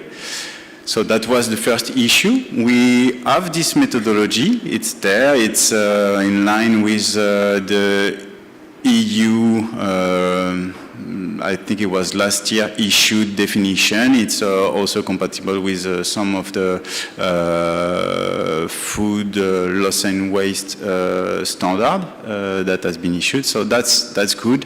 But now the thing is how we are able to really scale up this initiative. Now our companies, the members, they totalized 23,000 plus sites around Europe. We have a little bit more than 1,000 sites that have reported data this year. 2 years ago, it was, I think, 800. So we are progressing, but it's still a small sample of all the sites that exist. So our goal is to gather more data and also to focus on the quality of the data. Exactly how many days of measurement the data has been generated from. That is important because it shows the representativeness of the data for each site. Also the diversity of the site who report food waste, we are able to measure and then report. So these aspects of data quality that will later allow us to really understand in the figures and leverage these figures for, let's say, benchmarking analysis. The ideal will be, instead of focusing on the, like, let's say, global high-level SDG 12.3 target, which set 50% reduction rate compared to the level of 2015. Very often the level of 2015 are not known. So what would be best is like to take a site with its characteristics, its context, and to understand what in this class of site are the best performance in terms of food waste. And so we would like to build this kind of benchmark.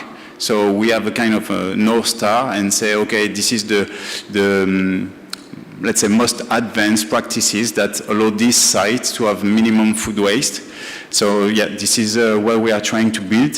For that, we need more data with high quality requirement respected. We need more sites to be able to implement all these food waste measurement, which is quite heavy. Of course, there are solution providers, like we know, like LinPass, like Orbisc and others, to help the staff. We also need, let's say, all this networking, because, of course, we have the contact in the companies that are our members, but very often it happens that all sites are not aware or cannot respect the reporting exercise, so we cannot just collect the data. So there are many barriers that we are working upon to try to improve. And yes, this is the kind of exercise I was talking yesterday, that data collection, measurement, it's like the starting point, and we have been improving, but it's not a reason why we should not say, okay, this is done and we master that. No, we don't master that. It's a daily basis. It's like you have to measure every day to be, let's say, accurate in your analysis and be able to report some impact. So yes, we are coming back to this issue.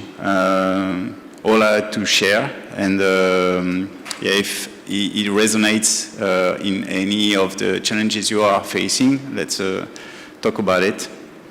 Robert, that's okay? Yes, very much okay. Thank you very much. And that was the last thing that we have for you. I would like to remind everybody in the audience that we would be very happy to receive later by email or any other means of communication, receive from you more action plans, proposals, requests, share it with us, and become active on the community of practice where you can also share your information and your request to seek direct support and collaboration from other members or so.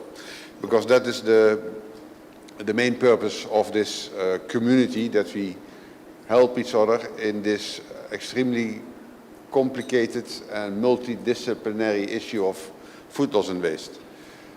And that's, with those words, I give the floor back to our Master of Ceremony and